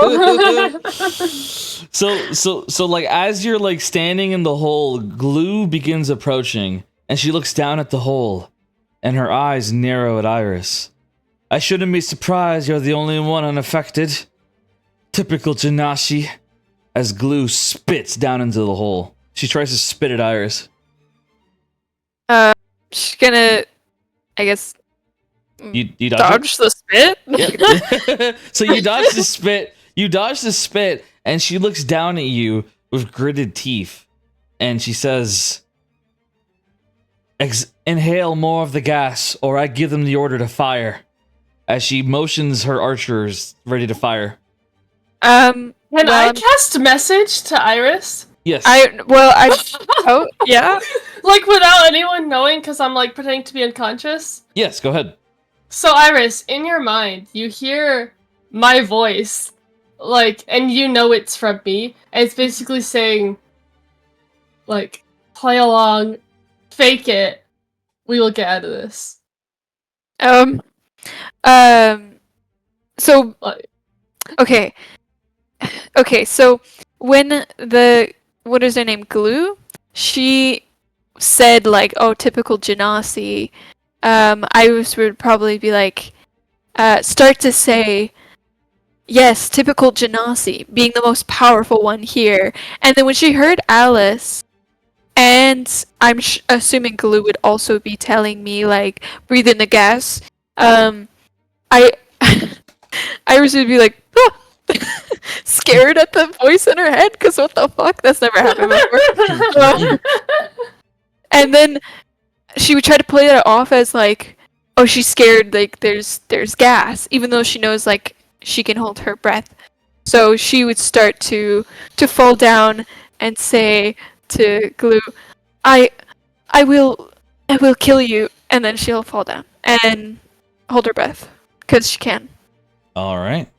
So Iris lays on the ground pretending to go unconscious. And after that happens, Glue looks down and she raises her hand. Fire on them! I want them all dead! And as she says this, Ferna steps forward. Glue, wait! Calm down. We don't know why they're here. We don't know their full story. And you gave them your word you'd give them sanctuary here. And Glue, she'd look at Ferna. I gave my word that they'd have sanctuary here. I didn't say they'd get to live. And as she looks down at them, her eyes look up at Nizora at the gate next to Asher. As Nizora and Asher, you have what appears to be orcs standing behind you with weapons out. And you see what just happened to your allies. As Glue calls out to Nizora, "Put your weapons down! Now!" Asher pulls out his sword and he lights it on fire. "Yeah, I'm gonna pass on that. How about you let go of Alice and the others, or I'm gonna burn you to a fucking crisp, Asher says with anger as the fire rises in the air. What'd you do, Nizora? Nizora, what can I do?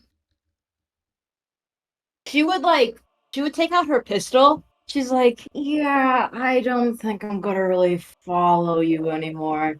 And she's gonna point her pistol right into the sky and shoot into the air. Actually, wait. Did I hear Percy say that thing to, what's his name? Linton. Linton, yes. We're like, Hot make a boy loud Linton. noise. That's a signal. Because I was right next to him. Let me see. Yes. Yes. Okay, she's gonna do that. Raise pistol to the sky and shoot. Make a pop bang. I forgot to mention, but Haven would have stayed back as well. He's cautious as well. So as you fire off that round, the orcs all look angrily at you. And as they do, Glue stares at you. And she sighs. Linton and the others immediately march up behind with their soldier, like the Kymari loyal to Percy, march up behind as well, as they have their weapons out. We have a standoff going on here. As Glue says, "Stop! Linton, you're loyal to me."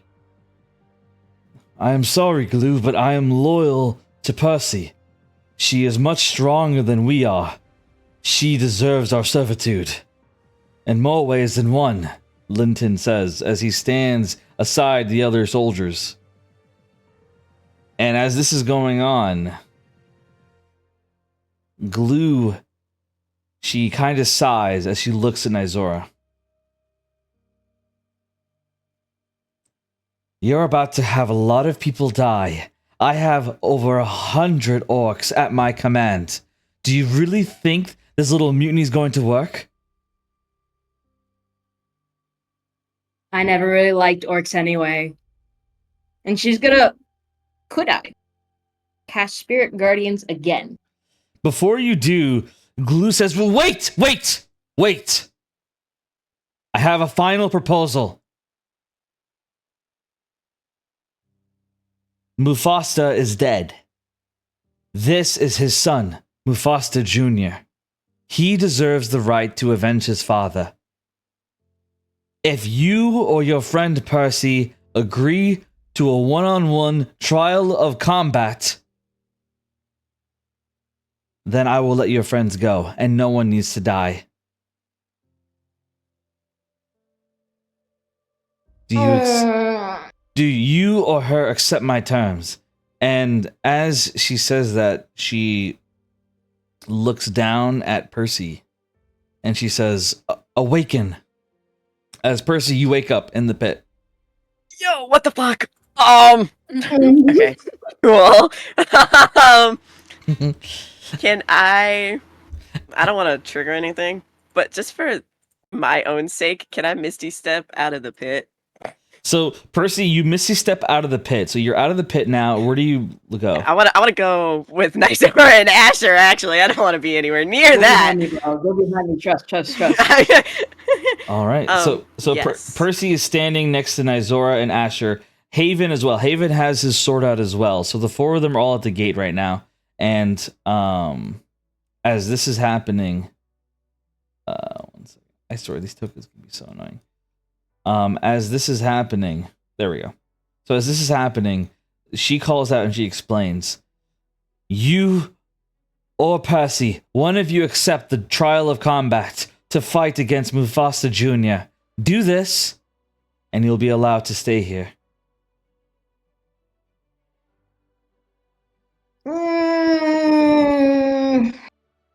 Percy, this is just out of character. Percy, I already know what I'm gonna say. Do you want to say anything first? Because I'm scared I'm gonna get my ass beat. Okay. Because I was lucky because of Nizora will be the like, crit. "I'm sorry, we don't negotiate with people below us." And fucking Spirit Guardian! I don't negotiate with terrorists. I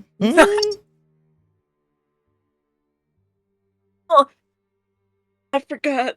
Fuck, I should have brought up Ovilius. My bad. These orcs are, or the ones I killed, they're vulnerable to spirits, right? Yep, sorry. Let's go! Can I do the spirit guardians? I should ask. Sorry. Yes. Actually, no, you can't. Void isn't close to you. Thank you for I'll reminding us. prepare it. Okay. Oh So wait, you- Void's not. No. So you prepare to use spirit, but it doesn't, like, you can't use it right now. So you prepare to use it, and as you do, as you say that, Percy, is there anything you say? As Linton calls out, he says, "Wait!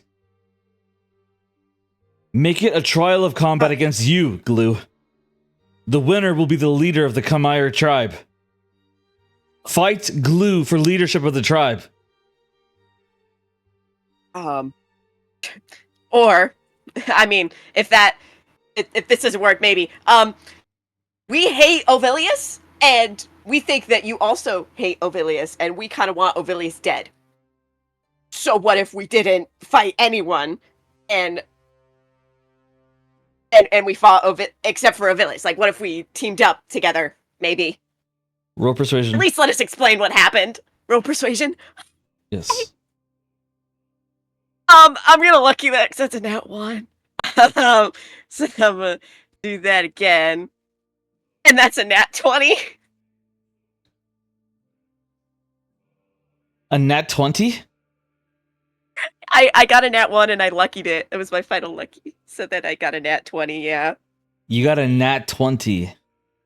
I'm being so fucking for real with you right now. So the nat 20, you look at Glue as you say this, and she shakes her head as she goes, "No, you killed my uncle."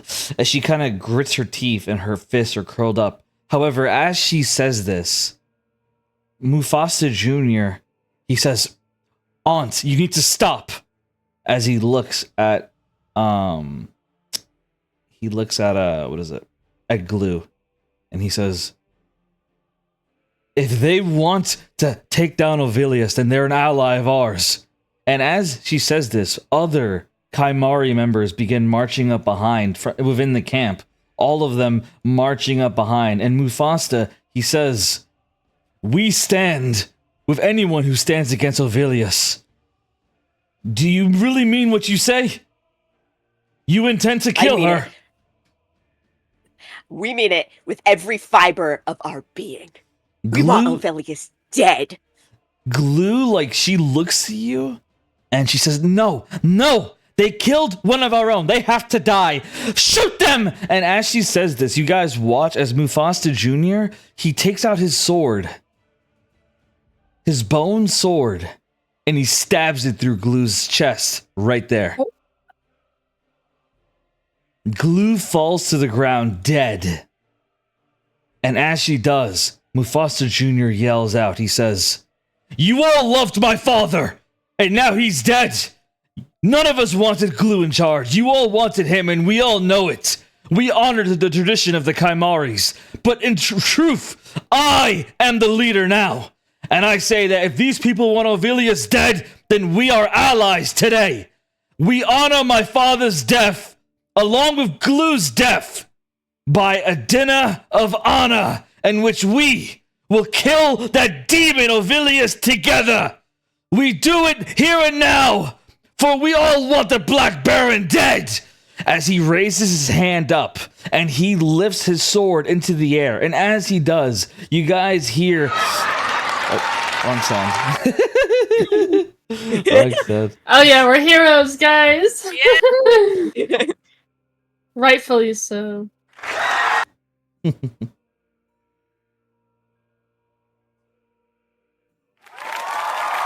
Well, whatever, you guys got it. So anyway, like they're like yelling, like yeah. They're like yelling hard as fuck, as the Kymari members are all like agreeing, and he yells and he says, "Stop the gas and pull them out of the hole. We're all allies now. Inform the elders and the council members. I want a feast in honor of our guests." What do you call yourselves? As he looks at Percy. Are you fucking kidding me? I get to do the name drop? Holy fuck. Okay. So he's gonna look at, look between, like, the others, and then look back to Mufasta. I mean, we were called the Promises of Pandora once. I think that's rather fitting. As you say that, Mufasta, he steps forward, and he removes his shirt. And as he does, he takes his sword, and he slits it across his right bicep as he looks at you guys and he says, "Let this be my blood oath here and now. If your goal is to kill Ovilius, the bitch who killed half of my family 10 years ago, then we stand together as the Kymari tribe in honor of the Promises of Pandora!" As he yells out and raises his sword, and all of the other members are cheering and yelling in anticipation. Saley, like, she kind of like steps back, like, I'm scared. But Ferna, she steps forward and she's like, "You are so hot right now," as she like kisses Mufasta Jr. while everyone else is like cheering, yeah, like everyone's cheering hella hard. Like all the orc members are like roaring, "Roar, roar!" And like one orc member kicks Glue's dead body into the pit, while more orc members march forward and they pull out rope as they toss the rope down into the pit to help you guys climb out. And as you guys are getting climbed out, more orc members start walking up. As Mufasa yells, he says, "Food and drinks for everyone! We are allies today!" As like you guys watch orc members walking up with like barrels of wine, steaming hot, like turkey and chicken, all walking up like food for all of you.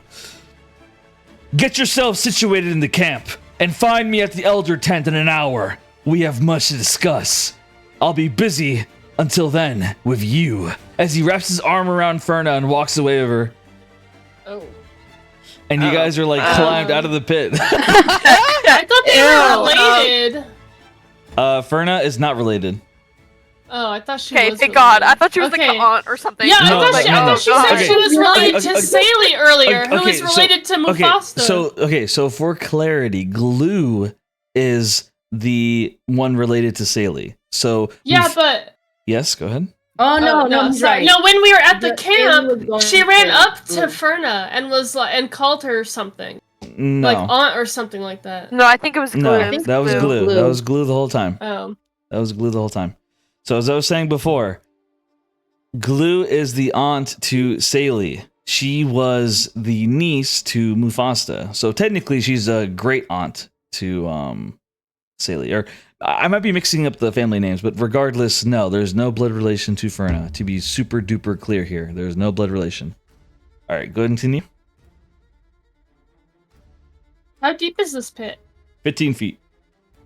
Oh, and Barkin's pretty tall, right? So Borkin, like once he's awake and the gas is gone, Borkin actually like looks at you guys and he says, "Climb?" Can I jump onto his like back and then use him to jump out and then be like, "Up here, Barkin! Like, come here!" Like calling Borkin- for him from outside the pit. Borkin nods as his tail like waggles and he climbs up. Climb! As he like climbs up to the top easily. And as he's at the top, you watch as he makes his nose stretch out and go down into the pit as like a ladder for you guys to climb. What? Or a rope for you guys to climb. His nose? Yes, his nose. It's got like an His, anteater like, nose, his, remember? Like, snout, yeah. Yeah, kinda. snout. Is it Yeah, a trunk or an anteater? I think it's like a trunk. It's like a trunk. It's like a trunk. Okay. You guys don't have to use it if you don't want to. Like the orcs are bringing They also normal said rope. there was ropes. Yeah. He's just being nice. You guys are offered ropes to climb out. I wanna, after I get out, check on Xavier to see if he's okay from kind of being thrown. But So Nizor, Yeah. So yeah, I know for sure. So Nizor, what would your reaction be to like this happening? You saw Glue get killed, and the orcs are like your guys' allies now. What do you think about this, Nizora? It's definitely whiplash. Because she was ready to kill. I shit you not. It's happened twice. She was ready to kill some bitches, but that didn't happen. So she's gonna turn to Percy. And she's gonna be like, I like you more and more every time I spent a second near you. She's gonna clap Percy on the back. Well, thanks. I appreciate it. And hey, you're pretty badass too. I'm actually kind of terrified of you sometimes. Am I that terrifying? She looks down at you, but it's like a very stoic face. Maybe it's just like the military training or whatever. And then she'll like kind of nod, and then she'll like be like, "All right, let's get our friends out." And then she'll like crack a very thin smile at Percy. She's gonna like get all giddy about that, be like, "Thanks, Zora," and she's gonna pat her on the shoulder and then just kind of like skip to the pit to help people out. All right. Besties. So you all begin to walk into the camp. The hole is filled in, the hole is gone, and you guys walk into the camp. You guys are free to travel anywhere within this camp. The orcs are bringing you guys food. You see one orc throwing some what appears to be some powder on top of Glue's body, and lights are on fire. Oh God. Damn. No fucking mercy. Indeed. Indeed. Tempted to They're loot orcs, her, bro. but Alice They're would not. So Glue's body is like burned to death right there, while the orcs continue to chamber around. Multiple orcs approach towards Iris as he moves towards Xavier, and multiple orcs they walk up and they say, "Do you need help? Do you need assistance? We can carry this man for you if you want." I was told that you poisoned. can. Yeah, I was told that you can solve this poisoning. Oh yes, of course. As one of them pulls out a bone dagger and gets ready to stab Xavier in the head. Hey, whoa, no! Oh, I thought you wanted to take care of the poison. We can end his suffering. No, get the poison out without killing him. Oh, well, Like healing? we don't have any healers here. We do have sensu beans, but you must get the permission of the elder to use them. Iris is already said holding we back, had bro. permission. Well, apologies, but I must hear it from the elder himself. Well, then I'll go get him. Very well. We'll take you there. Let's go, boys. As multiple hut. Before I go, I'll look at Alice and say, "Can you go?" Like you're asking me to come with or to leave you? Like... No, I'm gonna go. I'm gonna stay with Xavier. Oh, because I'm assuming we're walking away. With. Oh, are they taking him with? Yes, they are. Oh, okay. Yeah, so never mind. They're Ignore carrying him. So yeah, they're carrying him as you guys continue, marching towards the elder. I'm gonna glance back at Borkin and be like, Borkin, stay, behave, and give him head pats, and then go follow Iris. He and the others. He wiggles his tail and he just nods. And so Alice moves with Iris, the two of you moving through the camp as these orcs carry Xavier and move to the elder. I'll mark where the elder is. I'll write it with...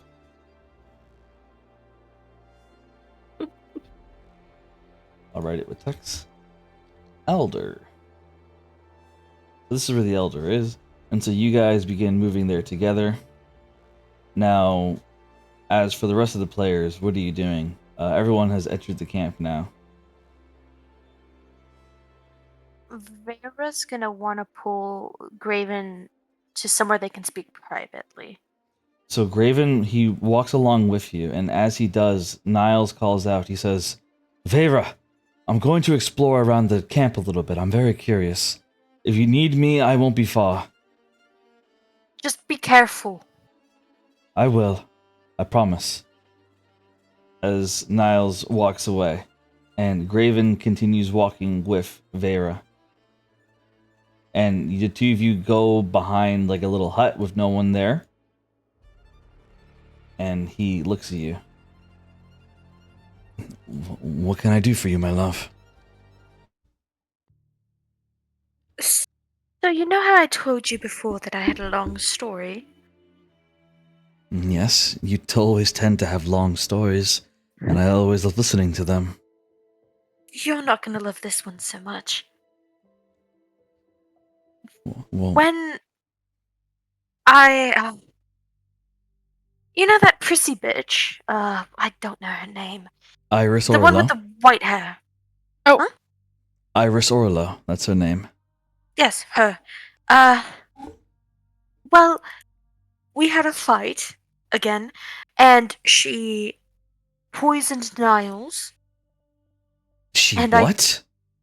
long story.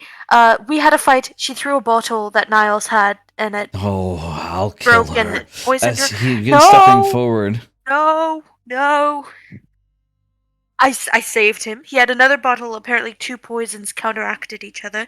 Worked out perfectly, except before I knew that it worked, I may have prayed, and the gods of hybrids appeared. The god of hybrid. I didn't even know you believed in that god. Since when? Well, you know I was born in fairy tale. How could I forget? I have met him before, and he's relatively close to my family. Hold on. You're telling me that you're close to a god and you never told me? Well, I was a child. I barely remember him. I don't know. Apparently, he took care of me until I was 3. Well, hold on now. You don't just get the child pass card. I told you about my childhood in the academy, didn't I? Yes, but I was an infant. Well, I was an infant myself, or rather I was when I was taken and forced to be a part of the academy. They raised me from the moment that I could speak. However, I admit it wasn't in relation to a god. But Whatever the case, I don't remember this. I only remember bits and pieces. well, I don't mean to keep getting on your case about this, but I thought we agreed on no more secrets. You and I were always in the life of secrets, but we shouldn't keep them from each other. I want you to trust me, and I want to trust you. I do trust you. I honestly didn't remember it until I saw him. All right, we'll continue. I'm listening. He agreed to heal Niles. I didn't know he was already healed. He broke Niles out of Avelius's control in exchange for a promise. Well, what's the promise? He wants me to stab you in 2 days' time during the full moon. What?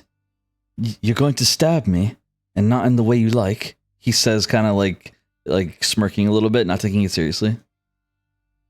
I'm serious, Graven. Well, I don't get it. Do you mean as in kill me, or what are we talking here? I don't know. I didn't ask for details. Niles was gurgling. I didn't have time to think or ask questions, and then he just disappeared. Well, wait a moment. As he kind of takes a step back, are you telling me that you were willing to make a deal to kill me? Is that what I'm hearing right now, Percy? Percy, fuck. Vera. I'm gonna say Vera, sorry. I panicked. His eyes would narrow at you. When you panic, that's when you show your true self. And what you're telling me is that your true self means that if it means saving your brother, you'll kill me. And I suppose... To be fair, he didn't say kill. Is that supposed to make it better? I don't know, Graven. What it seems like you know is that my life is worth risking if it means you get to save your brother. And while I know I shouldn't blame you for that because he is your brother, I just thought that I've been with you for 2 years now. We've been through thick and thin. We've taken down bad people. We've taken down good people. And most importantly, we've kept each other up. We've always been there for each other. But it sounds to me like, when it comes down to it, you're my first choice, and I'm not yours. That's I Graven. I need a minute to think. I'm gonna scan the perimeter, make sure there's no one coming after us. I spend time with your brother. I know it's been a while since you've seen him, and I'm happy that you have him in your life. I'm happy that you can spend time with him. I don't know how it feels to love a sibling, so I won't pretend to understand how you feel. But I know that I don't feel good right now, knowing that, or rather, feeling like I'm your second choice. We'll talk later. As Graven walks away.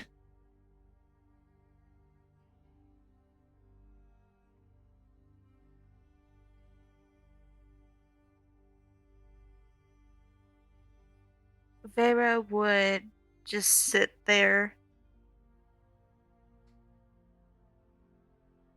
She would just sit there. As you sit there, Niles walks up behind you. Vera, is everything all right? You look a bit down.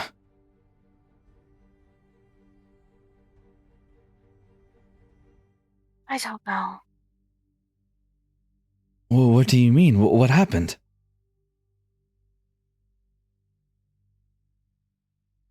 Niles, do you remember the god of hybrids? Well, of course I do. That bloke was always trying to get me to give him more than I owed him. I'd borrow 2 turtles, and he'd say I owe him 4. He was always playing games like that. Do you remember Mother and Father giving me to him? I suppose. Why? When you were dying, I panicked. I prayed to him. He appeared and he told me that I was important and he wanted me to help him secure Fairy Tale. I see. Well, this is news to me. I had no idea.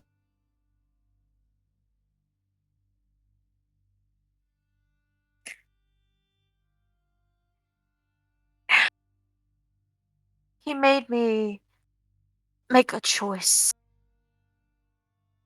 I didn't know that those potions would heal you. So he agreed to heal you if I hurt Graven in return. Well, I'm grateful that you did. And besides, family's more important than any man or woman for that matter. Father always taught us that blood is all that matters. Blood is the only thing that makes us who we are. So of course you choose me over anyone else. I do the same for you. Graven is family. Well, I mean, he isn't though. Not really. I doubt he cares for you more than I do. I looked for you for a while before I got enslaved, and then I was manipulated by Ovelius. But before that, I missed you dearly, sister. And I am fairly confident that that man isn't capable of worrying about anyone but himself. He seems like the type who only cares about himself.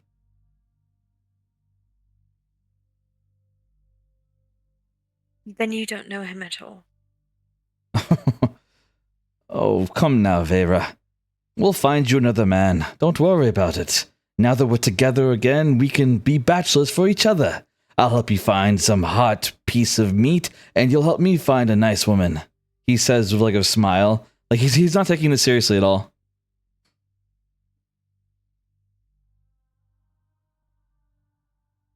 I don't know if I want anyone other than Graven. Niall's eyes narrow. Do you regret saving my life? No. Will you I regret making a deal when it was unnecessary. Will you regret it if you have to kill him for me?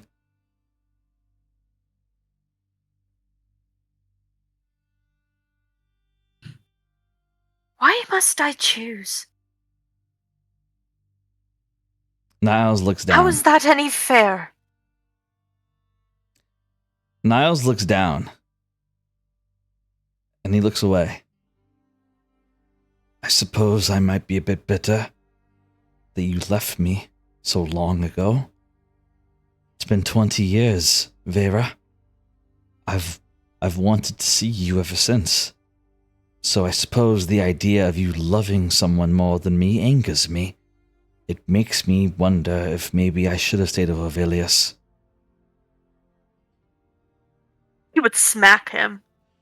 Alright, you smack him right across the face. Hard. And what do you say then? Actually, don't say anything yet, hold on. Oh wait, okay, here we go. Go ahead, what do you want to say? I did not leave you. It was not a choice. Don't ever tell me that my sacrifice was made for you in vain by you wanting to go back to that bitch. Niles looks at you like very bitter about you slapping him as he stares at you. Those who love each other don't hit each other. Orvilius would have never done that. I may not be under her control anymore, but I can still see the benefits of being with her. You're lucky that I believe she'd kill me if I went back, because she'd be furious that I let you take me in the first place. But just know right now that as far as I'm concerned, I'm a better man than Graven could ever be. And right now, I'm a better sibling than you could ever be.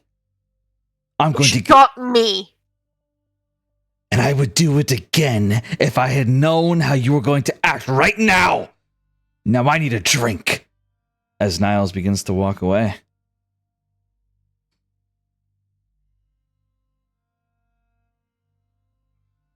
Feyre would sit again and just kind of hug her knees to her chest and just sit there. As you do, you hear a woman's voice. My, today isn't your day. The chosen one seems to be angry at you, and your brother seems to be well, for lack of a better word, seems to be a dick. Not exactly a good experience for you, is it? I'd look up to see who this is. Do I know who this is?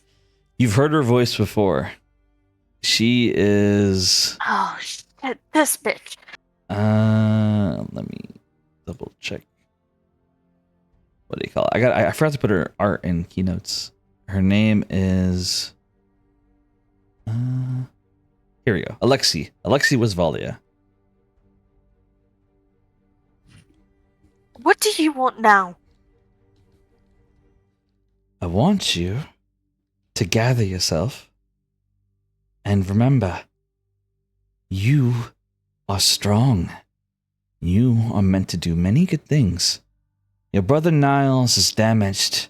He's not going to be the perfect brother right now. He's traumatized. He's going to be a bitch for a while. And as for Graven, he's hurt because, well, he doesn't have any siblings. You have to be patient with him.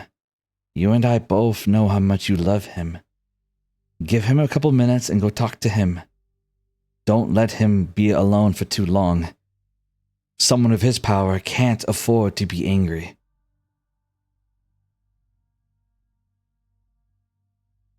Right. And as for these people around you, the woman, the Promises of Pandora, I like them. Stick around with them. I think they're good for you. They'll help you in reawakening yourself faster. And don't ask what that means because you're not ready yet. Good luck, as she disappears.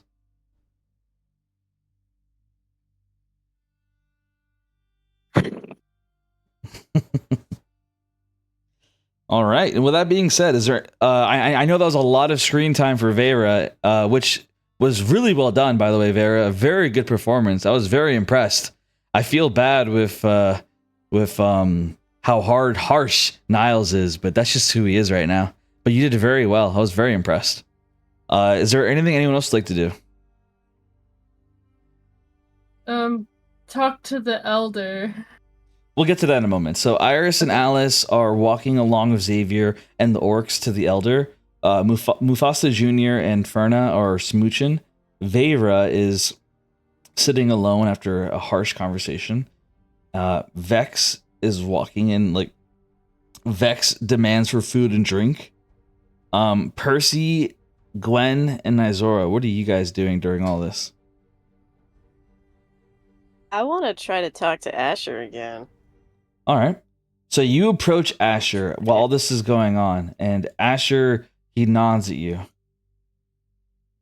Captain Percy, it's nice to meet you.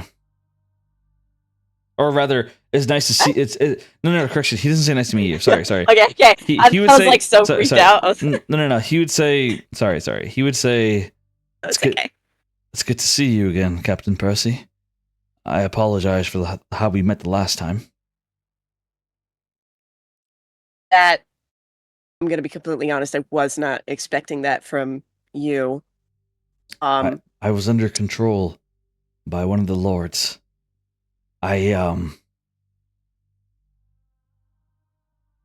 She told me to put a mark on you.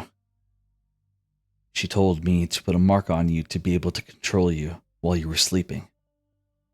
And that's why I did what I did. She told me if I didn't, that she'd kill Alice, and then she'd kill me. I didn't want to hurt you.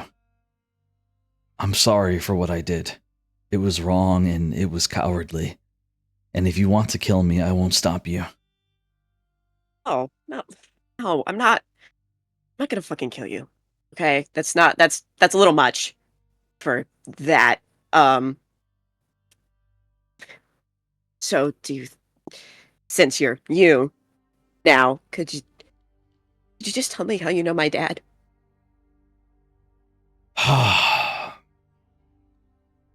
You really want to know?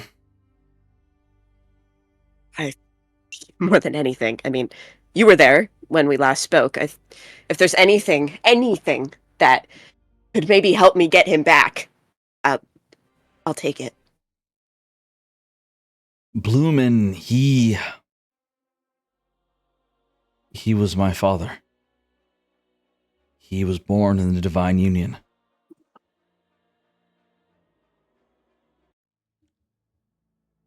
Oh.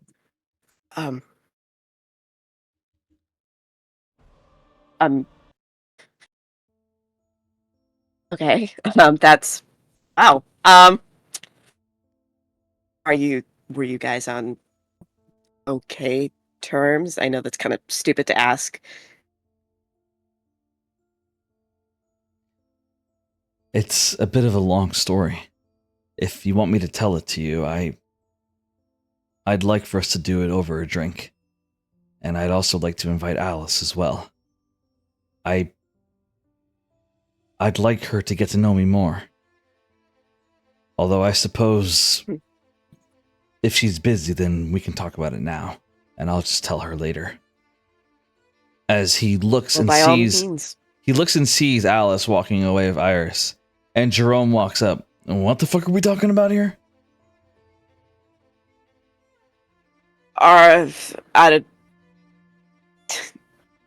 Lumen? Forgive me if this is too presumptuous to say to me. No, don't say that. Forgive me if this is too presumptuous to say, but never mind. Let's save it for a drink. Yeah. Jerome looks at you. Do you mind if I join as well? Just gonna look to Asher. Be like, is that cool with you, man? Asher shrugs. Doesn't bother me. I admit I don't like you that much, Jerome, but I do respect you in a weird way. And, well, now I'll say it might be a little presumptuous to say, but let's go talk about our father. All right. So I'll label where the bar is. So this is the bar. Okay. So Let's go. Jerome, Percy, Asher all go into the bar. While that's going on, Nizora, what are you doing?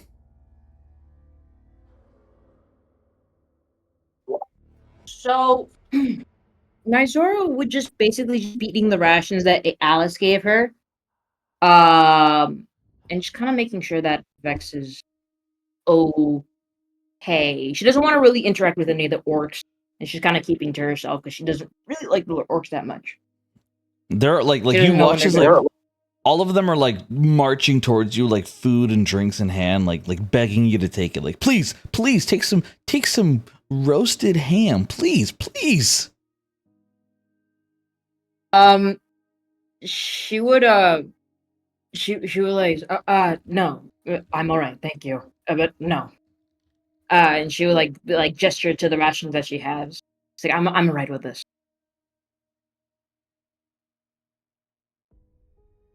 All right. So, Vex, he walks beside you and he offers you his hand. Look, I don't like this place any more than you do. But let's not be the ones that are acting all racist and shit. Can we just go and get a damn drink? I don't trust any of the food here, the people. And she says very quietly, because they're surrounded. You don't have to trust them. You can trust me. I'm telling you, Nizora, these people are not like the ones in Republic of Kavar. They might be a bit barbaric and a bit weird, but they look at them. They're not wearing uniforms the way that the ones from Kavar did. They're not cascading around dead bodies. They're not talking about how they want to eat our flesh off our skin or off our bones. They aren't like them. Just let's get a drink. And if you don't like them or you don't like their booze or whatever, then whatever, that's fine. But I'm fucking thirsty and I'm hungry and I want a bed. Not a fucking tent. I want a goddamn bed. Can you please just fucking swallow it and come with me? I beg of you, my hot girlfriend, please. I beg of you. Let's just get a drink.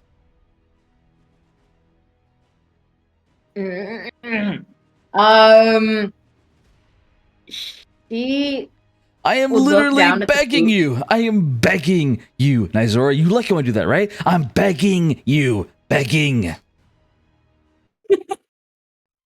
Nizar would be like, one drink. One. Oh, thank the gods. I'll do whatever you want tonight. Seriously, let's just get a fucking drink. As Vex like just drags you by your hand, walk into the bar. She'll like, I don't know what's in this bar, bro. All right. So Nizora and Vex, they walk to the bar. Tall now follows them to the bar. And Gwen, what are you doing during all this? Yes, so I think Gwen and Void would have moved closer to the fire, but Gwen would be like living it up, like people bringing her food, like this is like the best. Like she is so happy right now, like literally everything. Like she is gobbling up everything. Like she is just like yes, and she's like putting things in her pocket. Like she is. Oh yeah, she's so excited. They're bringing you food left and right, like they're treating you like royalty as they're just bringing you food and drink. And Void, like they offer to Void, but Void says no, thank you, I'm good. As he like he doesn't accept any of it, and his face seems very serious right now. Oh. She would see that, and as they're coming with more food, she'd kind of just like grab a piece of ham and then like shoo them away.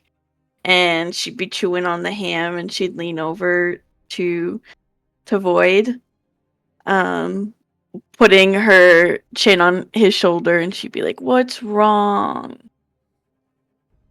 Void looks down into the fire. I don't like how they so callously killed that woman. The glue, right? That was their leader. And they didn't seem bothered at all at the fact that they just killed her. Is it like that everywhere? People just betray each other and everyone celebrates? It just seems barbaric to me.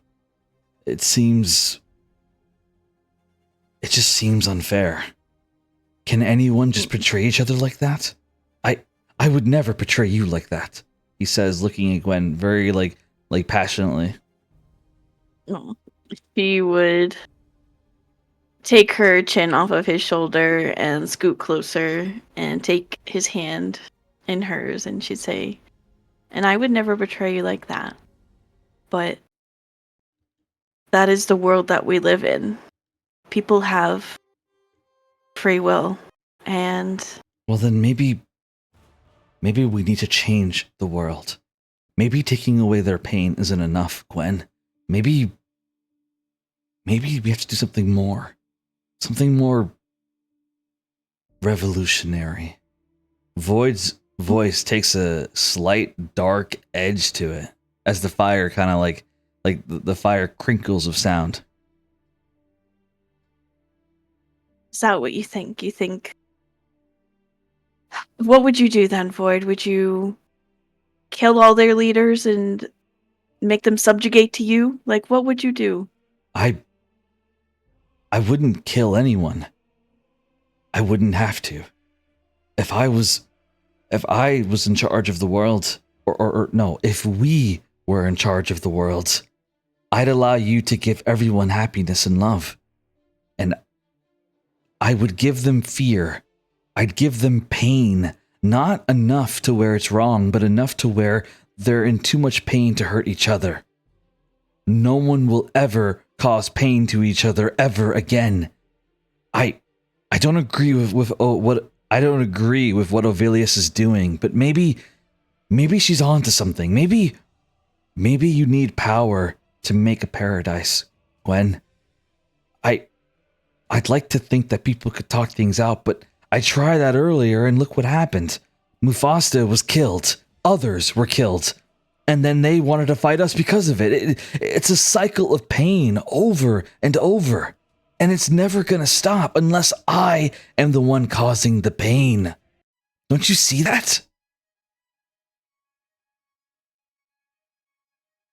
So, what would you have us do? Would we use the power of the tree and the stars? We would become the new Ovelius?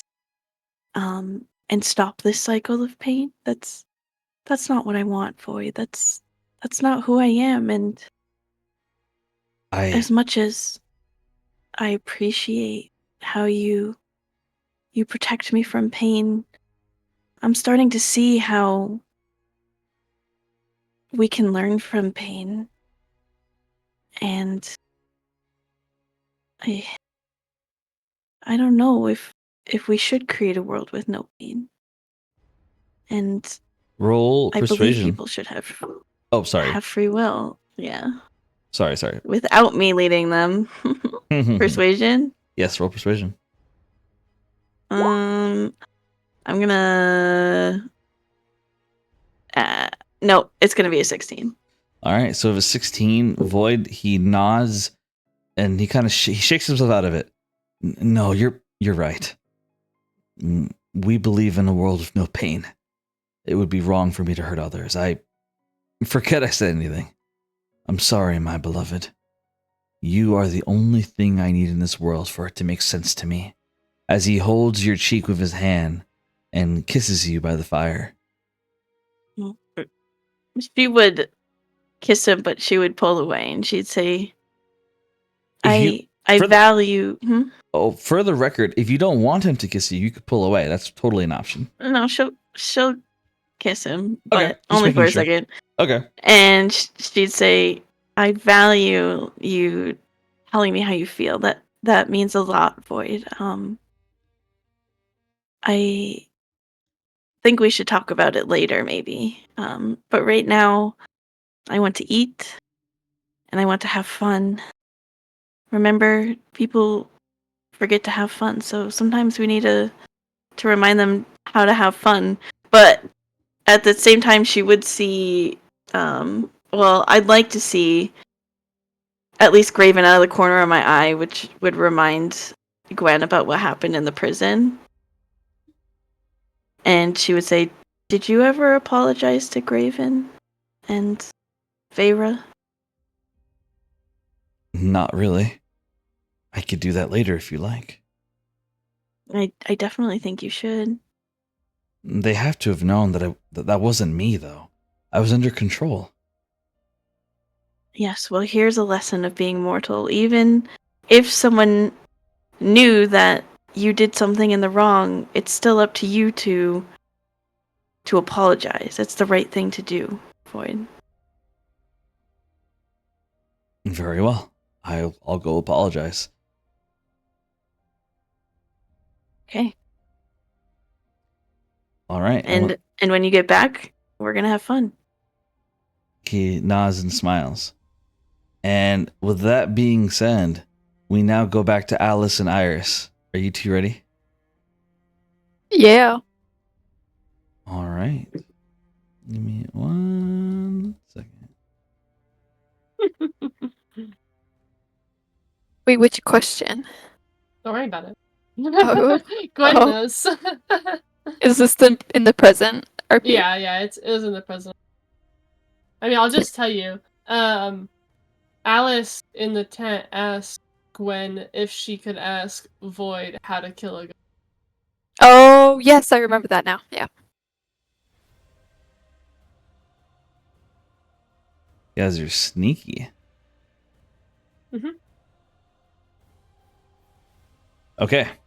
So let's get into it. So, by the way, is anyone confused as to what's going on? Because I don't mind explaining what's going on if anyone's confused. All right, cool.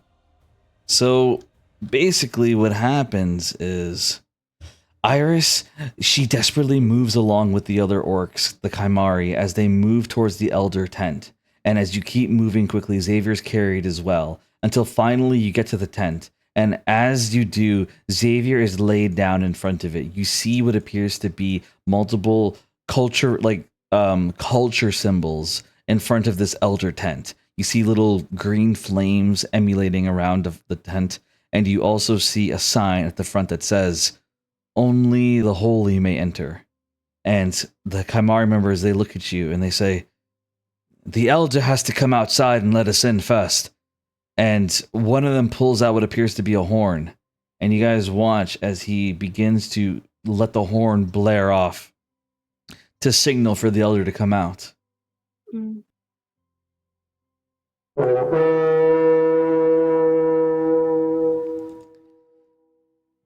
As you do, the tent opens and someone walks out, and he is wearing the same clothes as these orc members, like the same kind of ceremonial looking clothes. And as he walks out, you realize right away that he is not an orc. He appears to be human. Or rather, appears to be. And I'll show you in keynotes who walks out. Oh. Uh-oh.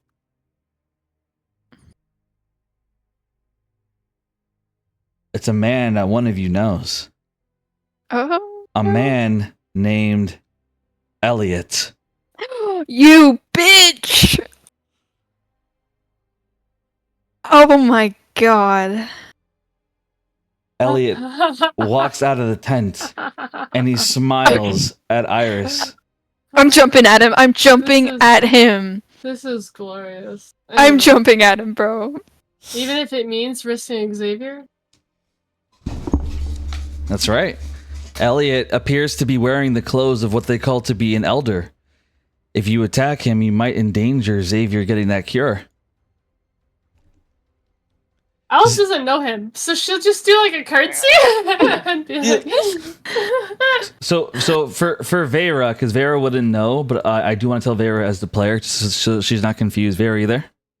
Yeah, I'm here. So Elliot is an elder of the Air Genasi, of the Air Genashis, To be more specific, he is a mentor to Iris, and he accompanied her to go into the abyss. However, he deceived her and basically sabotaged her to get kidnapped. And so, yes, The way I'm literally standing up right now. I'm Yes. literally standing. yes, and Elliot was working for Brevin, who works for Ovilius. So Elliot basically sabotaged Iris for Ovilius, and he claimed that it was for her own good. Oh, I want to slap him. Okay. I'm gonna hold myself back. But you can tell she's like shaking. Her hands are clenched. She's Oh, furious. I'll make it better for you. As he steps out, he looks at Iris and he says, "Why, hello there, Iris. It's good to see you again. You look as nice as ever." You're making it very hard for me not to do something. You know him? I ask Iris. Of course, Iris and I are great friends. Isn't that right, Oh. Iris? No, I trained do you. know him. I trained you for years. I thought we would be good friends. I was the one who But taught what you how to happened when we control. got here? What happened then? I gave you a push in the right direction. What direction was that? My death? Right here, where you're standing right now. He says with a smile. How did you know I would get here? The stars told me you would. The stars. That's Oh, right. I'm gonna slap him so bad. I want to slap him. Think about it. You met this woman right here. She's also chosen by the stars. You were meant to meet the others. I knew by sacrificing Xavier's life, you'd meet them, and you'd come right back to me. And here you are, where you were meant to be. What? Alice is like trying to process this. So did you also see in the stars Xavier dying? Well, of course. His death is necessary to make you a better person. So you intend to let him die? Why, is he here? As his eyes look behind you towards Xavier. Xavier's on a gurney right now. And Elliot nods. That is very tragic. I had hoped that you wouldn't have been forced to watch him die. But I suppose And she won't be. You're going to help him. I'm afraid I can't. Okay, I'm jumping at him. Except you can. Alright, Iris, what do you want to do? I'm jumping at that guy. I'm grabbing him by his neck. I'm slapping him in the face. Roll to hit. God.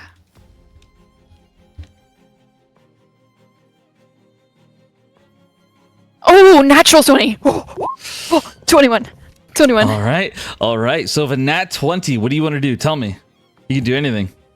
Oh, I'm gonna grab him. I'm gonna grab him by the neck when I come up, and I'm gonna tell him, "That's all I needed to hear." I'm gonna slap him in the face.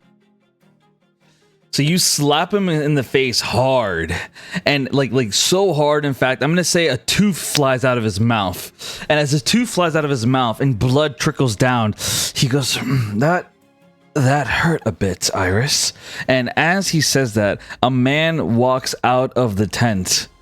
A man wearing armor, has a great sword on his back, and he says, "Well, hold on there. You need to take it easy with our elder. I don't know who you are or what you think you can do, but I'll cut you down fast, pretty lady." As he stands behind him, wielding his greatsword in his hand. Try me then. I'll post in keynotes what he looks like. One moment. If you really want to kill me, kill me. All the other orcs all take their weapons out as they point it at they're all kind of just pointing it right now, like they're confused on what they should do. As one of the Kymari members, they yell and they say, "Mufasa Jr. is the new tribe leader now. Glue has been killed, and he told us to obey the orders of these people. They're called the Promises of Pandora." The man, he speaks out, he says, "I don't care who they are. They just assaulted our elder." Elliot puts his hand out. It's quite all right. It's quite all right. I don't want any violence. However, do not allow them to touch any of the sensu beans. If they get close to them, burn them. That is my official order as the Elder, Elliot says. As, like, you hear 4 other Kymari members inside the tent, like, rustling around, like, moving the beans around right now. Oh As- my. Can I see one of the men that has one of the beans? You see one at the very edge of the entrance to the tent, and you see him have, like, a box in his hand as he's, like, moving around. Can I use command on him? Absolutely. I want to say give. And hold my hand out for the bean. That's a wisdom save of 12. I'm gonna name the guy with the greatsword. His name is Joan. I'm going to... Okay, there we go. Joan of Arc. That's what I was thinking. I was like, is it Joan of Arc? Yep.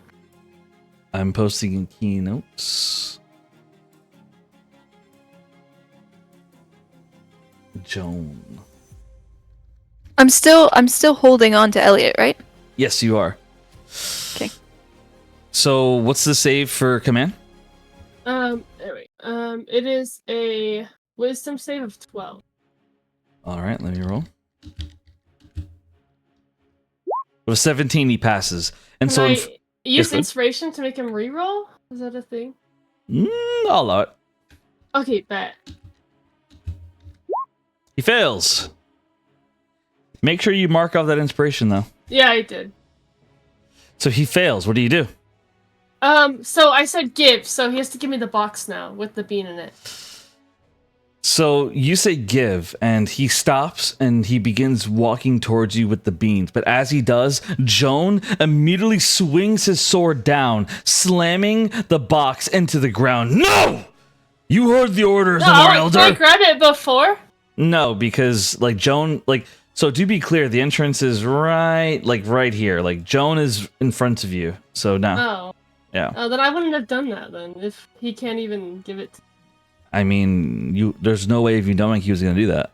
So, unfortunately, that's what happened. No, I mean, like, I thought the guy that had it was closer. I think I was pretty clear that he was at the entrance of the tent, but either way, I'm not going to give you a redo. I apologize. Is it possible for me to...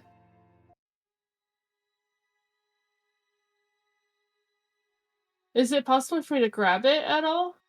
No, well, I mean, you could try to reach for it, but you have to go past Joan.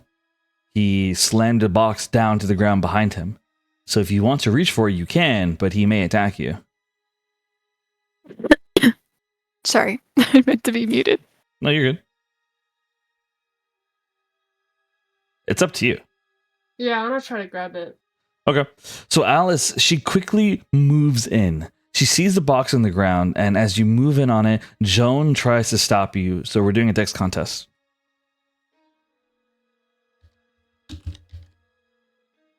13.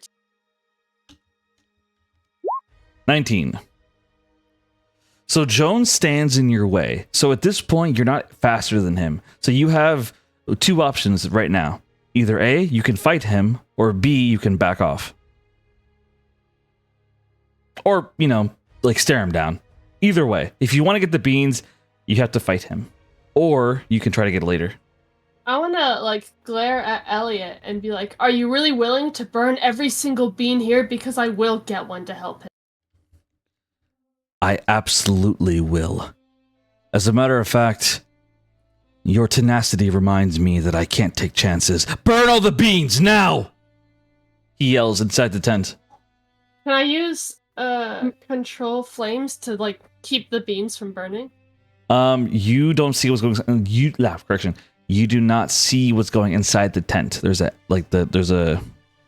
curtain. What about the one that Joan had? Nothing's happening to that box right now. Joan is he's too busy staring you down. He's not looking into the box right now.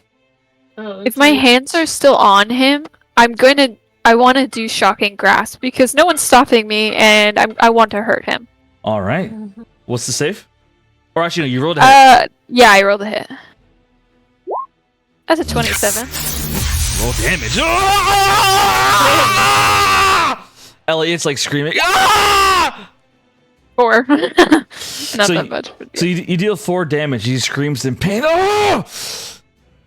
And as you see this, the Kymari members, they all kind of like stand behind, and they don't know what to do. Like, they are in a flux right now. However, as this is going on, Linton approaches. So, put Linton here. Iris will be yelling like, "You're going to have to kill me if you want me to stop." So Because she's going crazy. So Linton approaches and he says, Father, you must take it easy. These are our guests. Joan stares at Linton. Not now, boy. I'm protecting our elder's words. Father, last I checked, the words of our tribal leader trumps the words of our elder. Mufasa Jr. himself said we have to listen to them. Joan grits his teeth. This one just tried to challenge me, as he stares at Alice. Come now, Father, don't Under an order from your chief! Now give it! Don't tell me what to do, you pink-haired bitch! Joan says he stares you I'm down. swinging at him. Alright, roll to hit. I want to use... I want to use Searing Smite. Alright. Roll a dex check. Oh, a dex check. Oh, that was a 19 to hit. Okay, I'll nice. roll the dex. It's a 4. So you are like, you're strong. However, Linton's faster. As Linton, he's very gentle about it. He grabs your wrist, not trying to hurt you, but stopping you. As he says, stop. He whispers to you. Stop me from what? Saving this man? He whispers to you, he says, my father is very well respected. If you attack him in front of the others, they might attack you to defend him. Just please give me a moment and I assure you your friend will be fine. I give you my word. Please. All I'm gonna need... shove him off and be like, he's not my friend. Linton backs off. Very well. Father, listen to me. These people are enemies of Ovelius. They want her dead. And they've convinced our new leader that we're going to make a move against her. We're not going to hide behind the walls anymore. We're going to go and kill her soon. Joan's eyes widen. Is that true? You all want to kill Ovelius?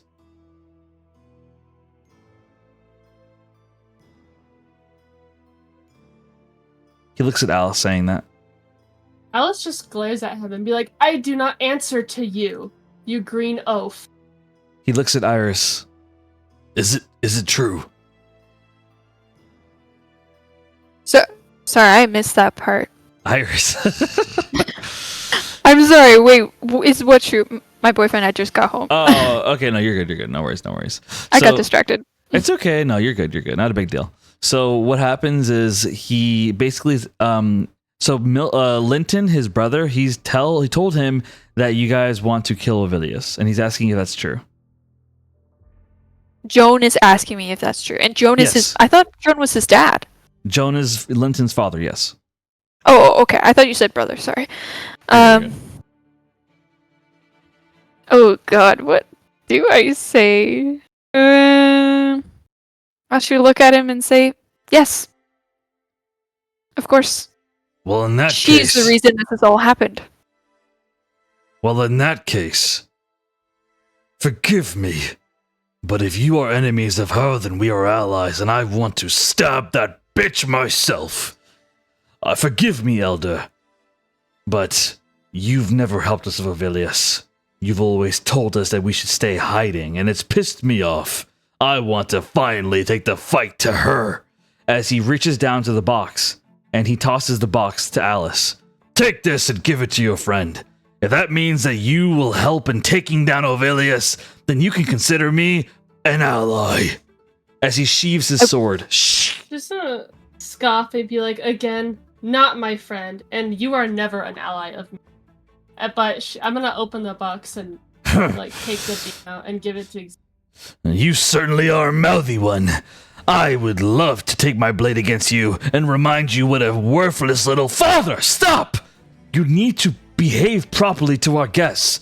I swear, you just piss off everyone, don't you? Oh, shut it off, boy. You're too friendly, everyone.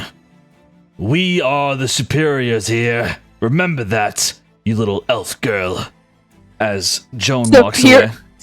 Superiors? You're kidding me. Do you know who I am? And I will not ally with you if Elliot is in this group. I will not. I refuse. You'll have to talk to our leader about that. He's the one.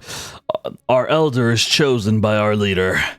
And as for superior, absolutely. Orcs are the superior race. We're Your stronger. own leader told you to obey us. Because he wants Ovelius dead, which I can appreciate. Yeah, something only we apparently have a chance to do because you have failed these past how many years? I was ordered to stay here, you mouthy little So you're bitch. following orders of another man? Of course I am, because I'm loyal. You ever heard of it? I have. I'm loyal to, actual morals and, getting things done. Morals? Like actually Who ending cares about Ovelius. fucking morals? All I care about is strength and blood. Strength you don't use to take out the one person you want to? Oh, you want to see my strength? As he pulls out his sword, pull your blade out and see how strong I am. I'm sorry. She'll just glare at him and pull her sword out. As you do, Linton's like, please, stop. Stop this. There's no need for this violence. Shut up, boy. I swear I regret having you every day. You're nothing. Oh, I'm swinging at him for that. I'm swinging at him for that. Oh, wait, can Iris ask for the beans? Give me the beans. No, I already gave it to you. Yeah, yeah. earlier Oh, you did? before Okay, this. okay. Yeah. Yeah, so I said Iris, that. you have the beans. Alice, roll to hit.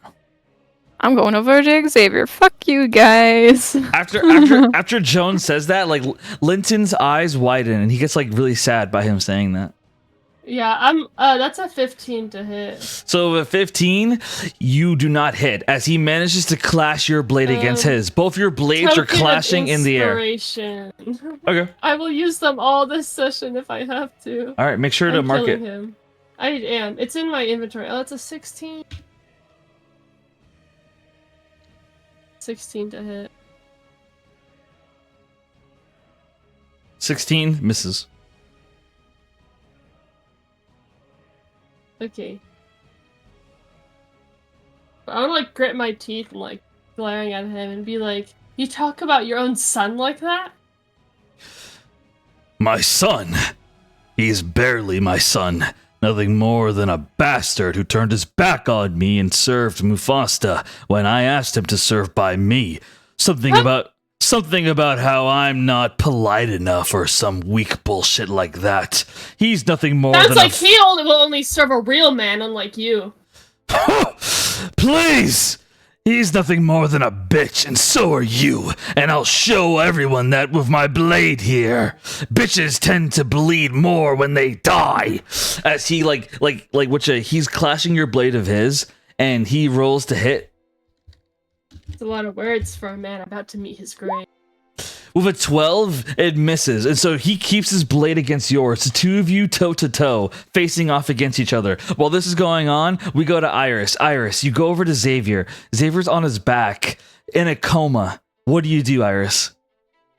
I'm going to take one of the beans and do a little hope and prayer, but she doesn't. She's got no gods. So she's gonna just put it in his mouth. I think that will work. All I right. don't think I have to do anything else with it, right? You put it into his mouth, but he has to chew. What do you do? Oh God. Can I oh God. I have a few ideas. I'm seeing the chat and that's okay, if I chew it, will it still work on him? Yes. Okay. But I'm gonna keep it real with you. I'm gonna keep it real with you. You do whatever you want. I respect it. I really do. But my idea was for you to just move his jaw. I know, but I didn't. I felt like that would be. I will do that because it's gross to. Yeah. I mean, Listen, all I was gonna. I'm not do is, judging like, you. Listen. I'm not judging you. If you want to spit it, spit it. I'm not judging No, you. no. You do No, what you no. want. I I'm was just gonna telling you chew what it. I was thinking when I was like, you can move his jaw. No. I was gonna like put it in my mouth and just like do one crunch down to like break it, Okay. and then take it out and put it in his mouth. Okay. I respect it. That's what I first thought of. Okay. Because I thought it would be a little awkward to try to get him to chew. Got you. Chew it and kiss him. That would be kind of cute, I guess. No, Kind no, of. it wouldn't. I don't know. No. I don't That know. would be so gross. Okay. I hate that so much. So, which I was reading off the chat from Alice, by the way. Okay. So anyway, so you it works. Like he swallows it, and you watch as his body it returns back to healthy. He's still unconscious, but his lungs have cleared. He's no longer dying. Okay. And I would look at one of the Kymari tribe people and say, "Can you help me take him somewhere? Is that allowed at least?" Of course, absolutely. As multiple of them go and pick up Xavier and carry him away. Okay. And they I'll say go with we'll take you to a private room we have just for you two. As they carry him away, and you guys go to this little house here. I'll mark it. She just says, "Perfect." Kind of like she would usually be really happy at this treatment, but right now she does not care. She's not feeling it, bro. Very fair. So this is where you are taken with Xavier. And this is you guys have a nice room, a very comfy looking room. You have furniture, food, water. It's a very comfy spot. And so while you guys are there, we go to Alice. Alice is facing off against this Joan guy. Now we're going to go back to Vera. So Vera, it's been a couple minutes. Rondo walks up to you. Oh, God, okay. Oh, why hello there, beautiful madam. How is your day today? We almost got killed. Where do you think my day is going? But we didn't. We got to live. Don't you feel your heart pumping in your chest, the blood going through your veins? Nope. I see. Well, I was thinking about getting a drink in the bar. Perhaps some dinner. Would you like to join me, perhaps?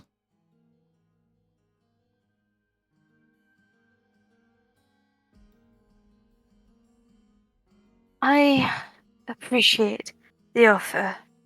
However, I do have someone I must talk to. I see. Well, let me just say, madame, you are exquisite. You are beautiful. You can have anyone in this world. Don't let yourself be held down by any person. You deserve the best of the best. There are hundreds of men and women who I bet would love to be able to be by your company. So if you change your mind, I'll be at the bar. And I'd love to be able to be of service to someone as kind as you. As he bows and walks to the bar.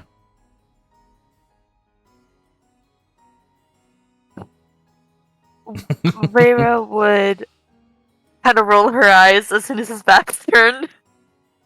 And she would start.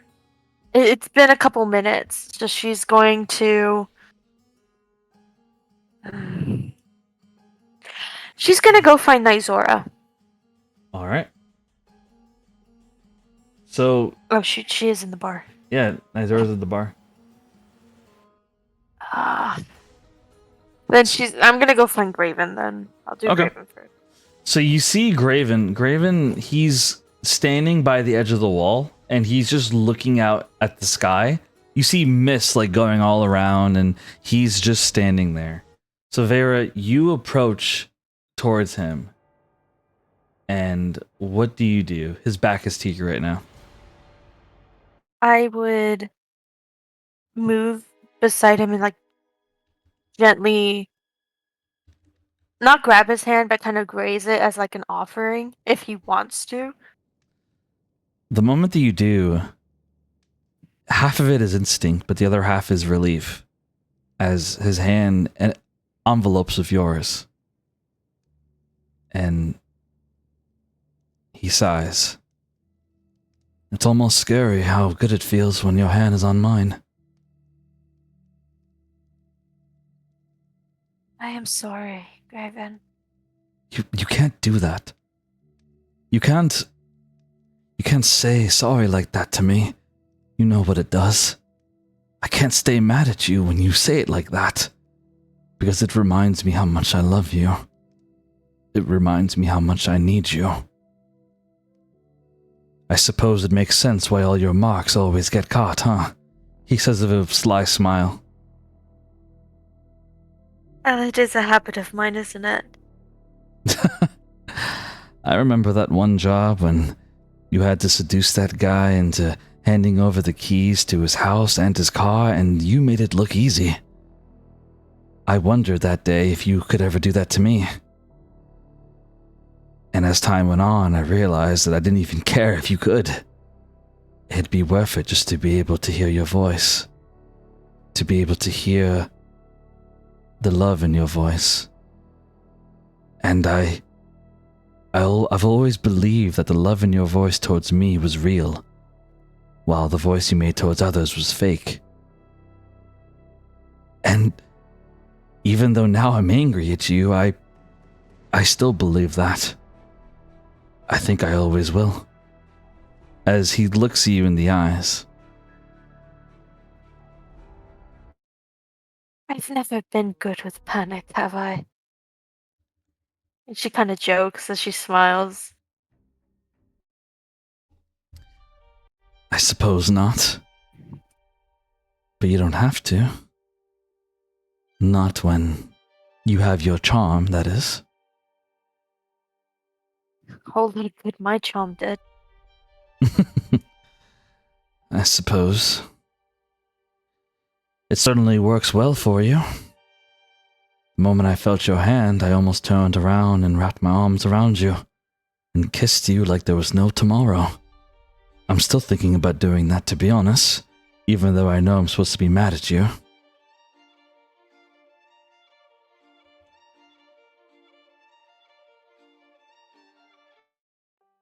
I'm not sure what is going on, but I do know that I wish to be with you. He nods. I want the same thing.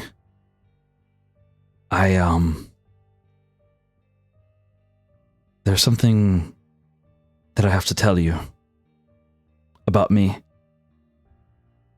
I haven't been completely forward with you, so I suppose we're both guilty. I can't be mad at that anymore. It's more of a hunch than a fact. I don't actually know if it's the truth or not, but... Well... I've been told by Oni before they went down.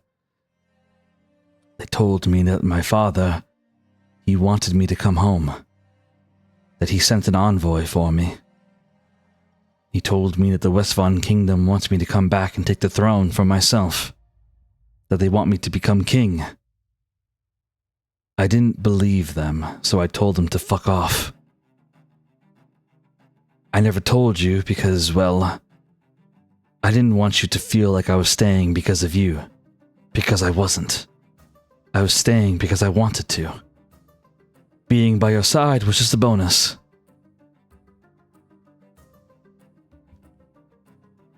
Ouch.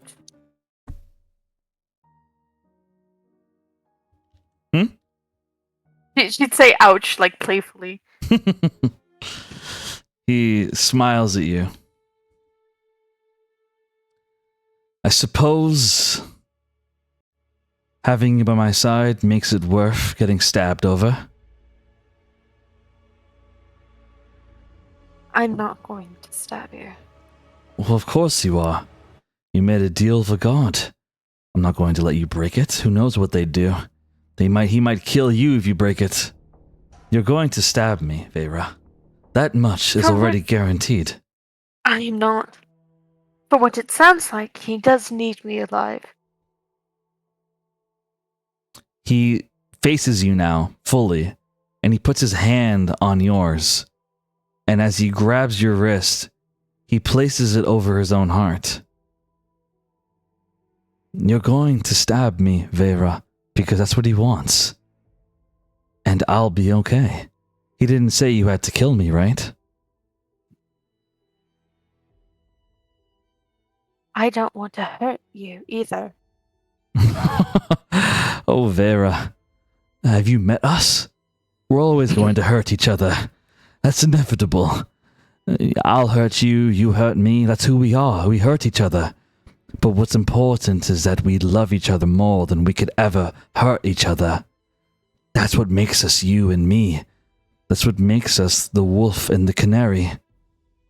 We always hurt others more than we could ever hurt each other. I don't know if that's romantic to say, but it's the truth. Maybe we should stop hurting each other then. Well, maybe not completely. He says with a wink. You are awful. You do it to me. Yeah. I was an honest and holy man before you came along. Oh, bullshit. Absolutely. I had never so much as even made an ass joke until you came along. Please, I highly doubt that. Now you're doubting me. Didn't we just talk about trusting each other? Or rather, not hurting each other? Lying is hurting each other, right? I don't know, I think you're lying to spare my feelings. You? Your feelings? I'm the one who has to get stabbed.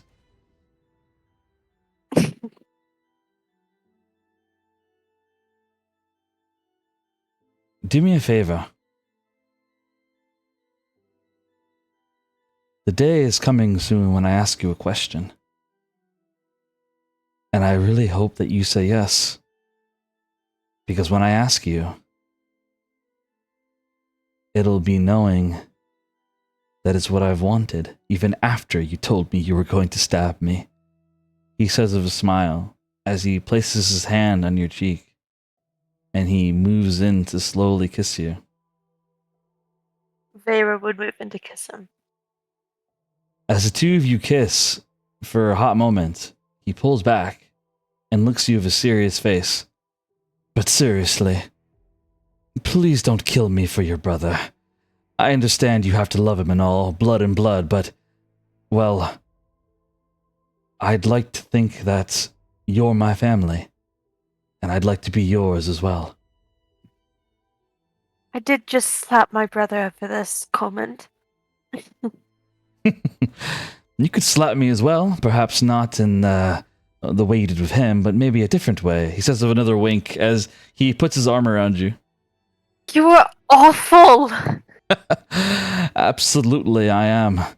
And that's why I need some drinks to wind down and continue to tease you. Let's go. We both have earned it.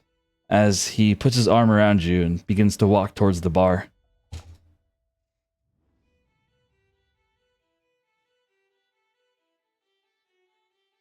Do you walk with him?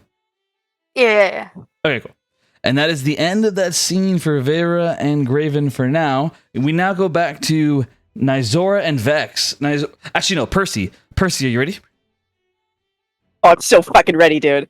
I need the Blue and Lore drop, please. All right. And so Percy, so here's what the scene I described. So Percy is sitting at a bar table with Asher, Vex, and Nizora, I'm sorry. mirror phrase. Asher, Percy, Jerome are sitting in a bar together.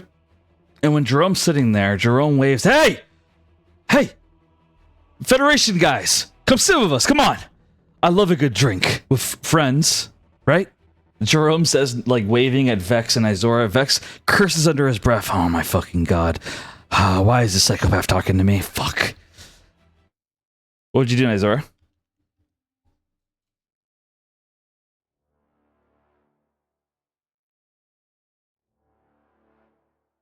I think she said she was going to the bathroom.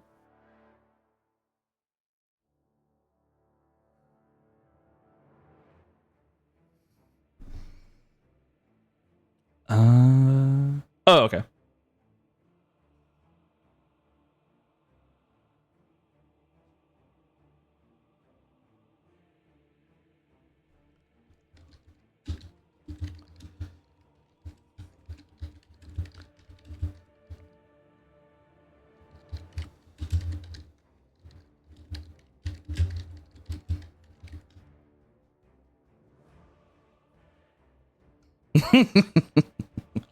Percy knows what I'm talking Bro. about.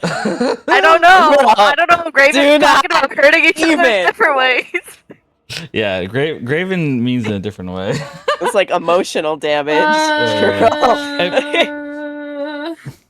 I'm trying here, Alice. I'm trying.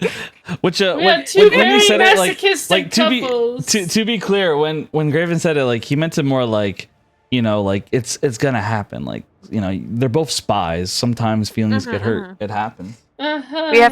We have to pretend to hurt each other. Yeah. Exactly. Sure. Exactly. Uh-huh. Hey. Totally guys are not because bad. I didn't totally be like, You guys are Oh. bad. That was come on. That was so Don't say obvious. like it's a bad Come thing. on. yeah. You guys are bad.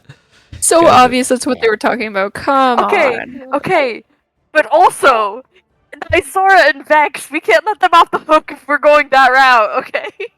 Nah. We don't I talk won't. about hurting each other. She's just very obviously a top. Like, there's a difference. Mm-hmm. The difference Alright, between alright, that and being let's- like, I can't wait to hurt you later. All right. Let's not bully each other. Let's not bully each other. Oh, I bully everyone. So with that being said, since we're I was gonna say Nizora's at the table. So Nizora's at the table, and let's do this, Percy. You ready? Yes, I'm so fucking ready. All right.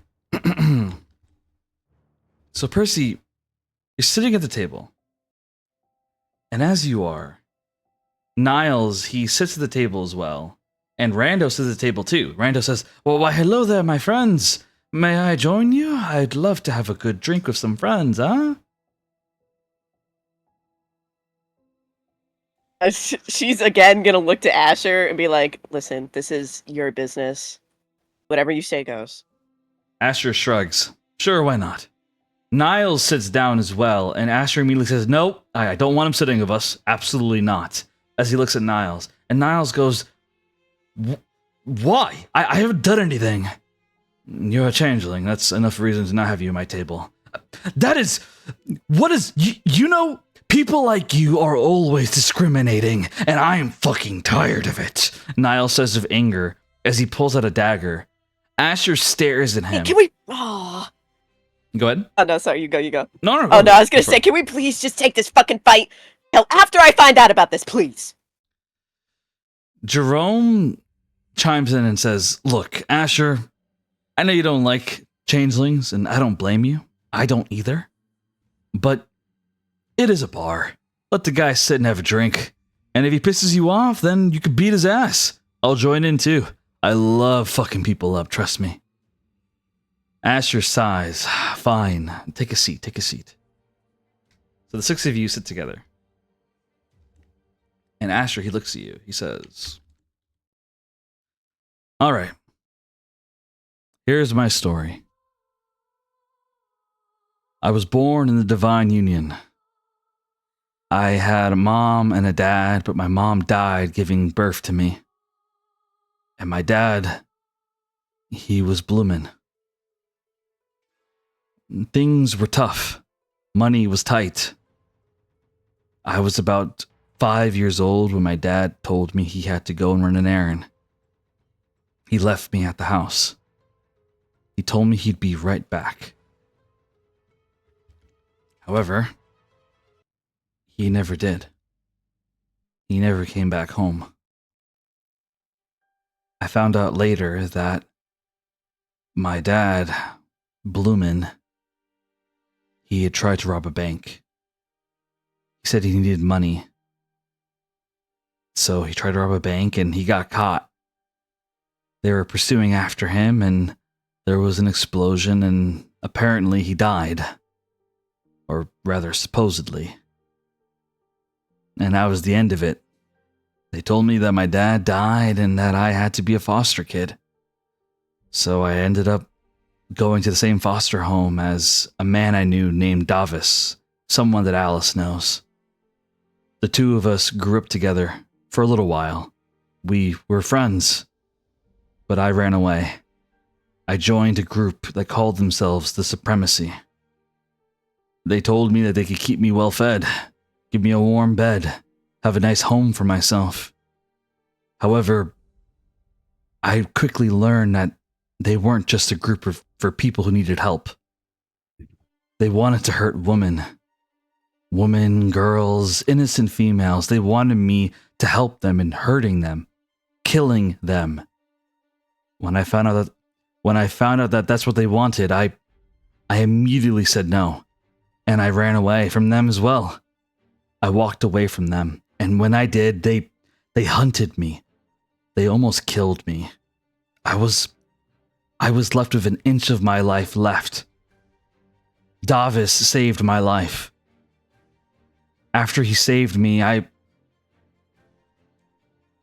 let him train me. He had a sword at that point. Or actually, correction, no. Forget the sword part. Davis saved me, and then two of us, we grew close together. But then I went on my own way. And I got stronger. Until eventually, I ended up becoming a divine knight.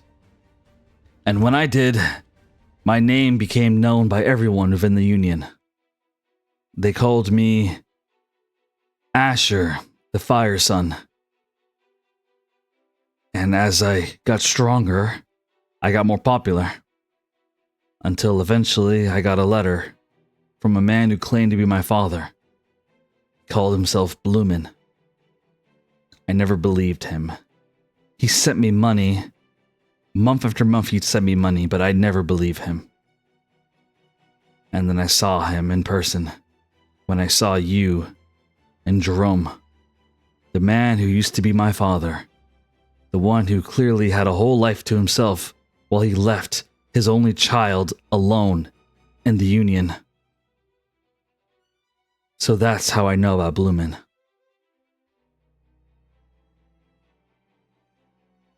Well, if it's any consolation, he asked us to keep you alive.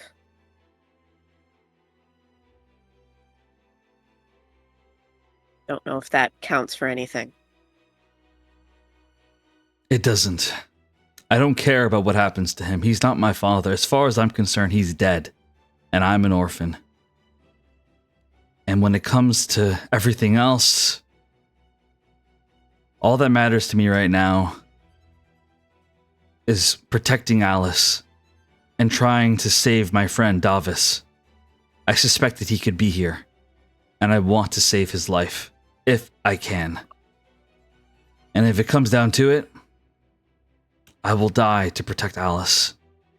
She inspires me to be better. No matter how annoying she might be, I know that she's what the world needs. I am not.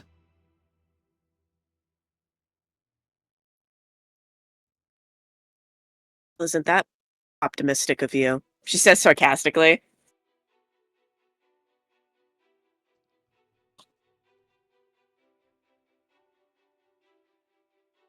He nods.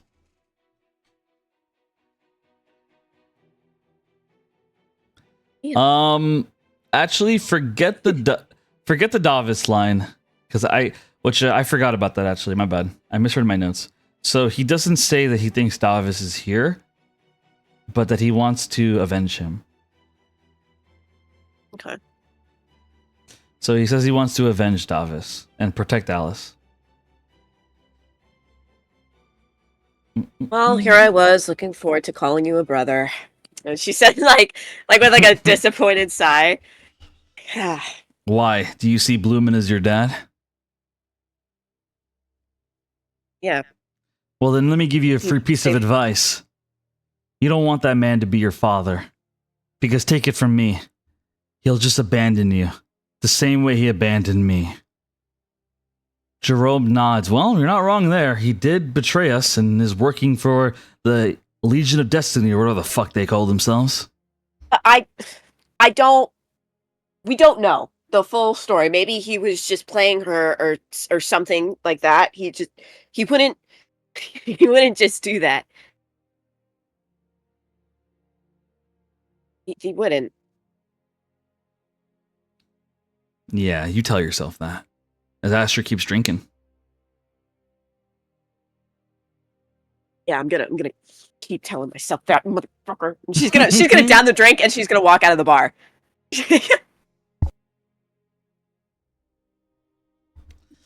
And so, He's out.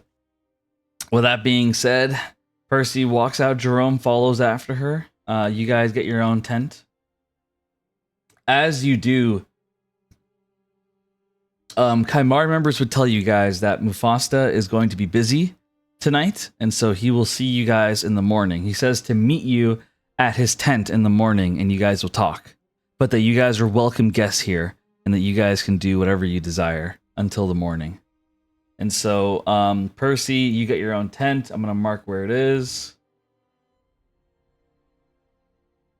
You guys are more than free to explore the camp, but these are like your tents if you want to go somewhere to rest. So I'm marking it.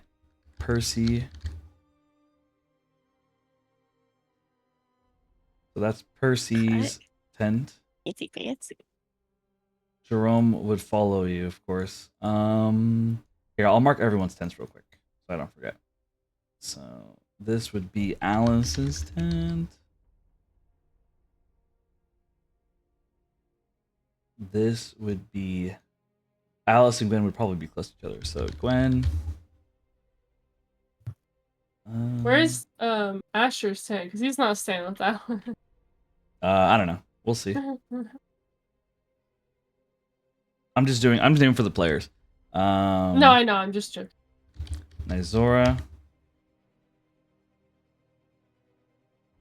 And then finally, one tent.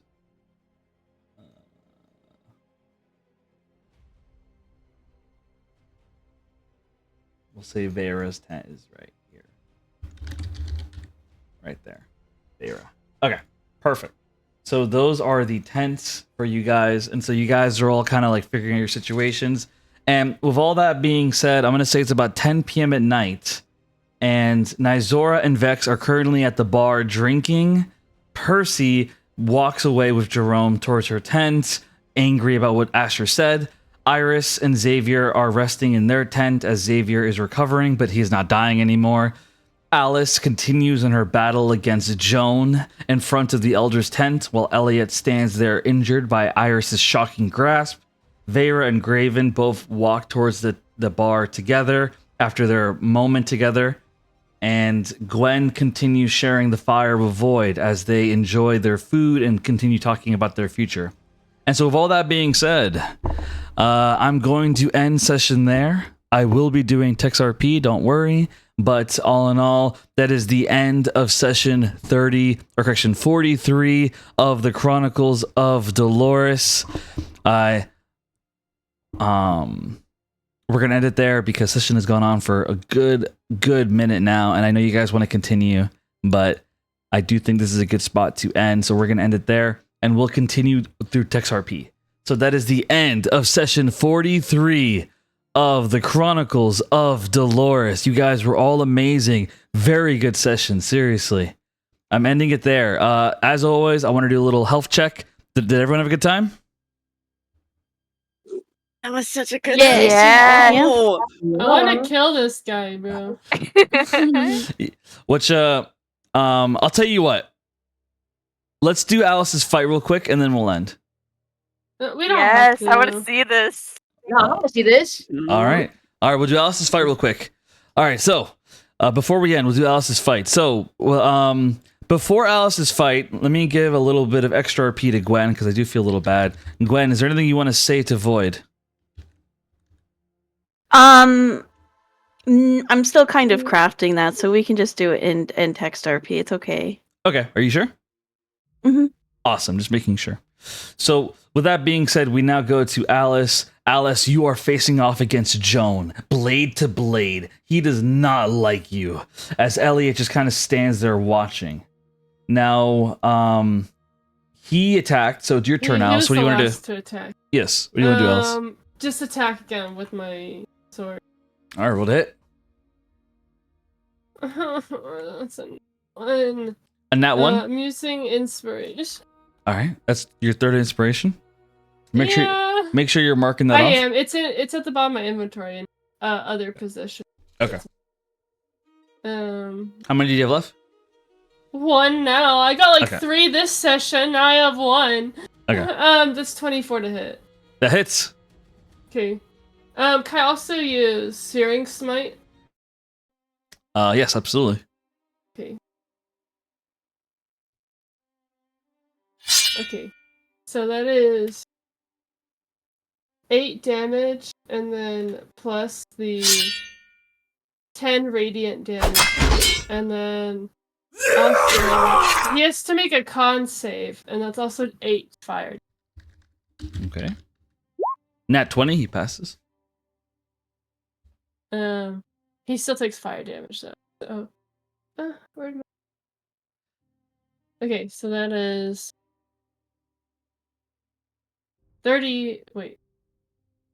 26 damage total. So you deal 26 damage as he, like, you watch as his armor gets burnt off a little bit, and he is pissed as he stares you down in anger. Ugh. You want to play like that? We can play like that. And you watch as he begins to, like, he goes into rage and begins reckless attack as he attacks you. That means I get advantage on my next attack against him, right? That's right. And so 19 hits. Let me roll damage. You take. All right, so you cast shield. So you watch as he moves the sword faster than your eyes can handle at the moment, but you're able to bring your sword up by instinct as your shield suddenly appears and bing, the blade blocks off. And so he goes for a second attack. So if a 22, he hits. And he deals 18 damage. So he deals 18 total damage as he slams the greatsword right into your chest, and blood gushes out as he roars in triumph. She's like laughing. She's like, "Is that all you can do? No wonder your son didn't even want to follow you into battle." Shut your mouthy bitch mouth up! He says in anger as he grits his teeth and tries to dive the blade deeper into your chest. It's your turn. Okay.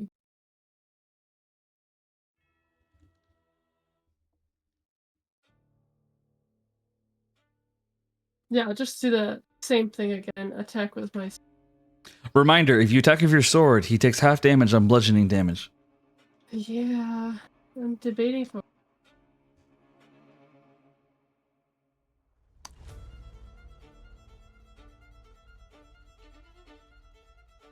Actually... I want to use burning. So. All right.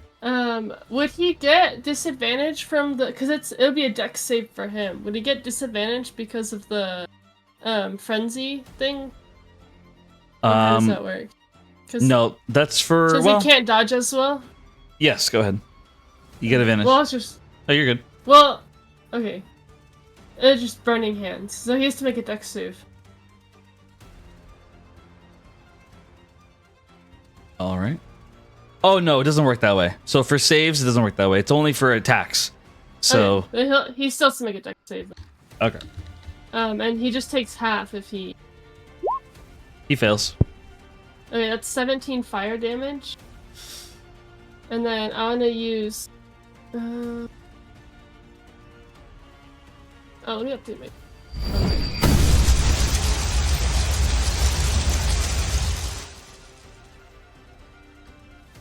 Then I want to use Quicken Spell Cure Wounds on my.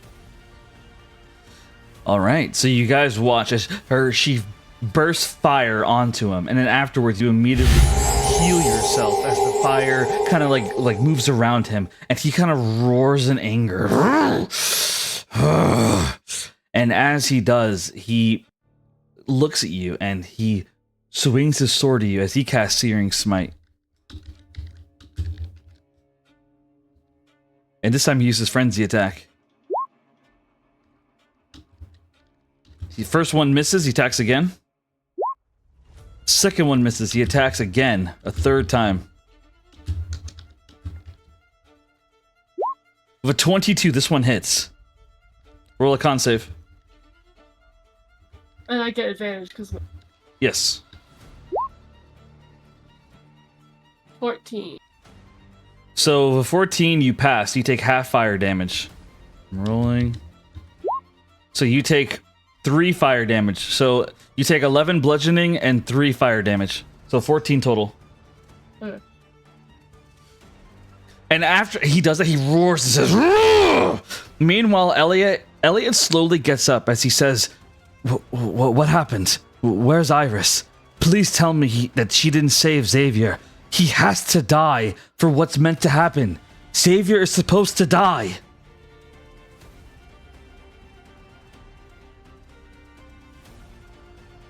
What are you talking about?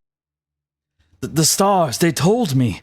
They told me that if Iris is meant to become Empress of the Empire, if she's meant to lead the others in the war against Zareth, then Xavier has to die.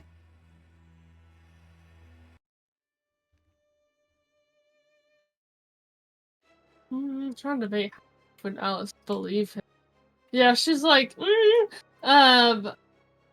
she's like, well, his fate has been sealed, as you say. And that's like her way of kind of saying that he's dead without actually having to say that he's dead. He shakes his head as he looks down.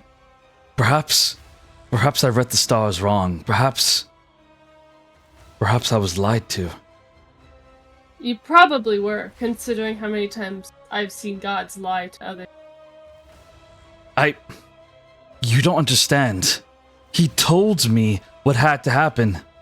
He told me that I had to give Iris over, that she would meet the others, that this was all supposed to happen, that Xavier had to die. That's what I was told. And you believed whatever strange voice you heard? I wasn't just told by some strange voice. I was told... His eyes narrow as he looks at you. I was told by Dolores. Oh. Wait, she's like reeling back, like remembering. She's like, that dead girl? Dolores is dead? She kind of just shrugs, like, I have like little to no clue who that really is. But she did die. The moment you say that, Elliot faints. He falls to the ground unconscious. Weak constitution. She's just focused back on her fight with this guy. Alright. Roll to hit. I'm gonna do the burning hands again. So that's another dex save from him. Alright. 8, he fails. Okay, that's 18 fire damage.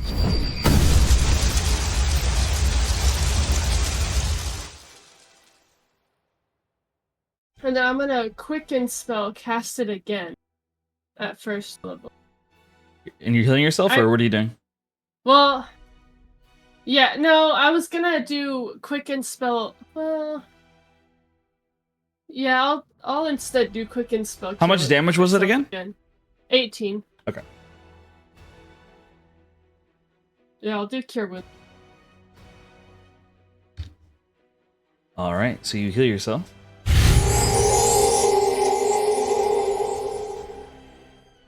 How much? It's 5 each. All Let right. me take off the So he sorcery. roars in anger. And he suddenly, he is so angered right now that he actually drops his sword. He says, I don't need a blade to kill your fucking ass. As he suddenly charges you and he tackles you to the ground. He tries to grapple you. Roll a strength check during a strength contest. 6. So of a 9, you actually beat him in the grapple. So he tackles you to the ground and he tries to grapple you, but you're much stronger than him as you manage to push his arms off of you and you push him off. And so I'm going to make it to where he's on his back, prone, while you're standing up right now. It's your turn. Oh, I'm going for a sword kill. I want to try to impale him. I don't even care if he takes half physical damage. He still gets radiant. Shit. Okay. So I get advantage on the attack roll, correct? Yes, that's right. Oh. Bro, that's a nat 20! A nat 20! So Alice, she draws her sword, and as she draws it, she swings it. That's 16 damage. That's with the already double. And then that's an additional 13 radiant damage. And then can I do first level Searing Smite? Yes, you can. Okay. So that's another con save on his part. But regardless, He fails. Still takes 1 flame damage. Oh, so he's on fire now. That's Yes. and he'll next his turn he takes 1d6. I have flame. one question for you, Alice. How do you want to kill him? This bitch. Okay. She's like glaring at him. Her sword is on fire, but it's like a burning gold fire. As her eyes are glowing. And as he tries to knock her over, she flips him over so he's on his back, and she just picks up her sword with both hands.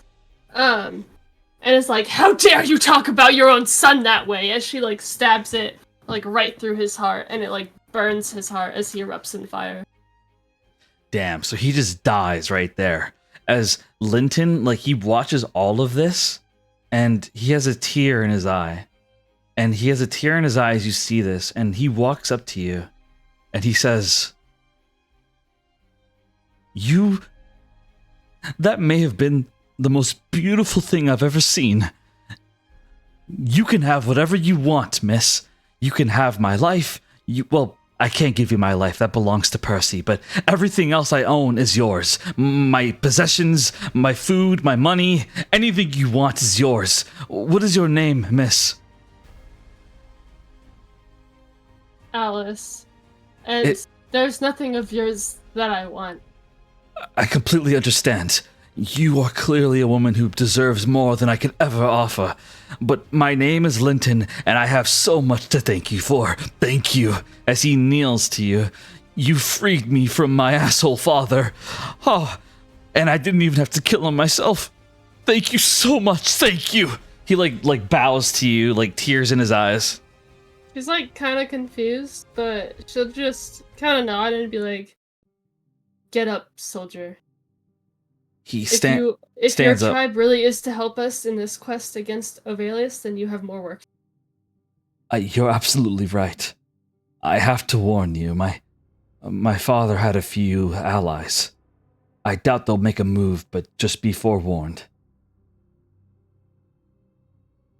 As Linton walks away. And Yeah, if they stand against us in our efforts to free this abyss from the tyranny of Ovelius, then they will meet the same fate he has. there are 2 other elders. One of them is Ferna, which she won't be an issue. And then there's another person who is an elder, but I doubt will be an issue. It's someone who moved here a while ago. He's a man who's very interesting.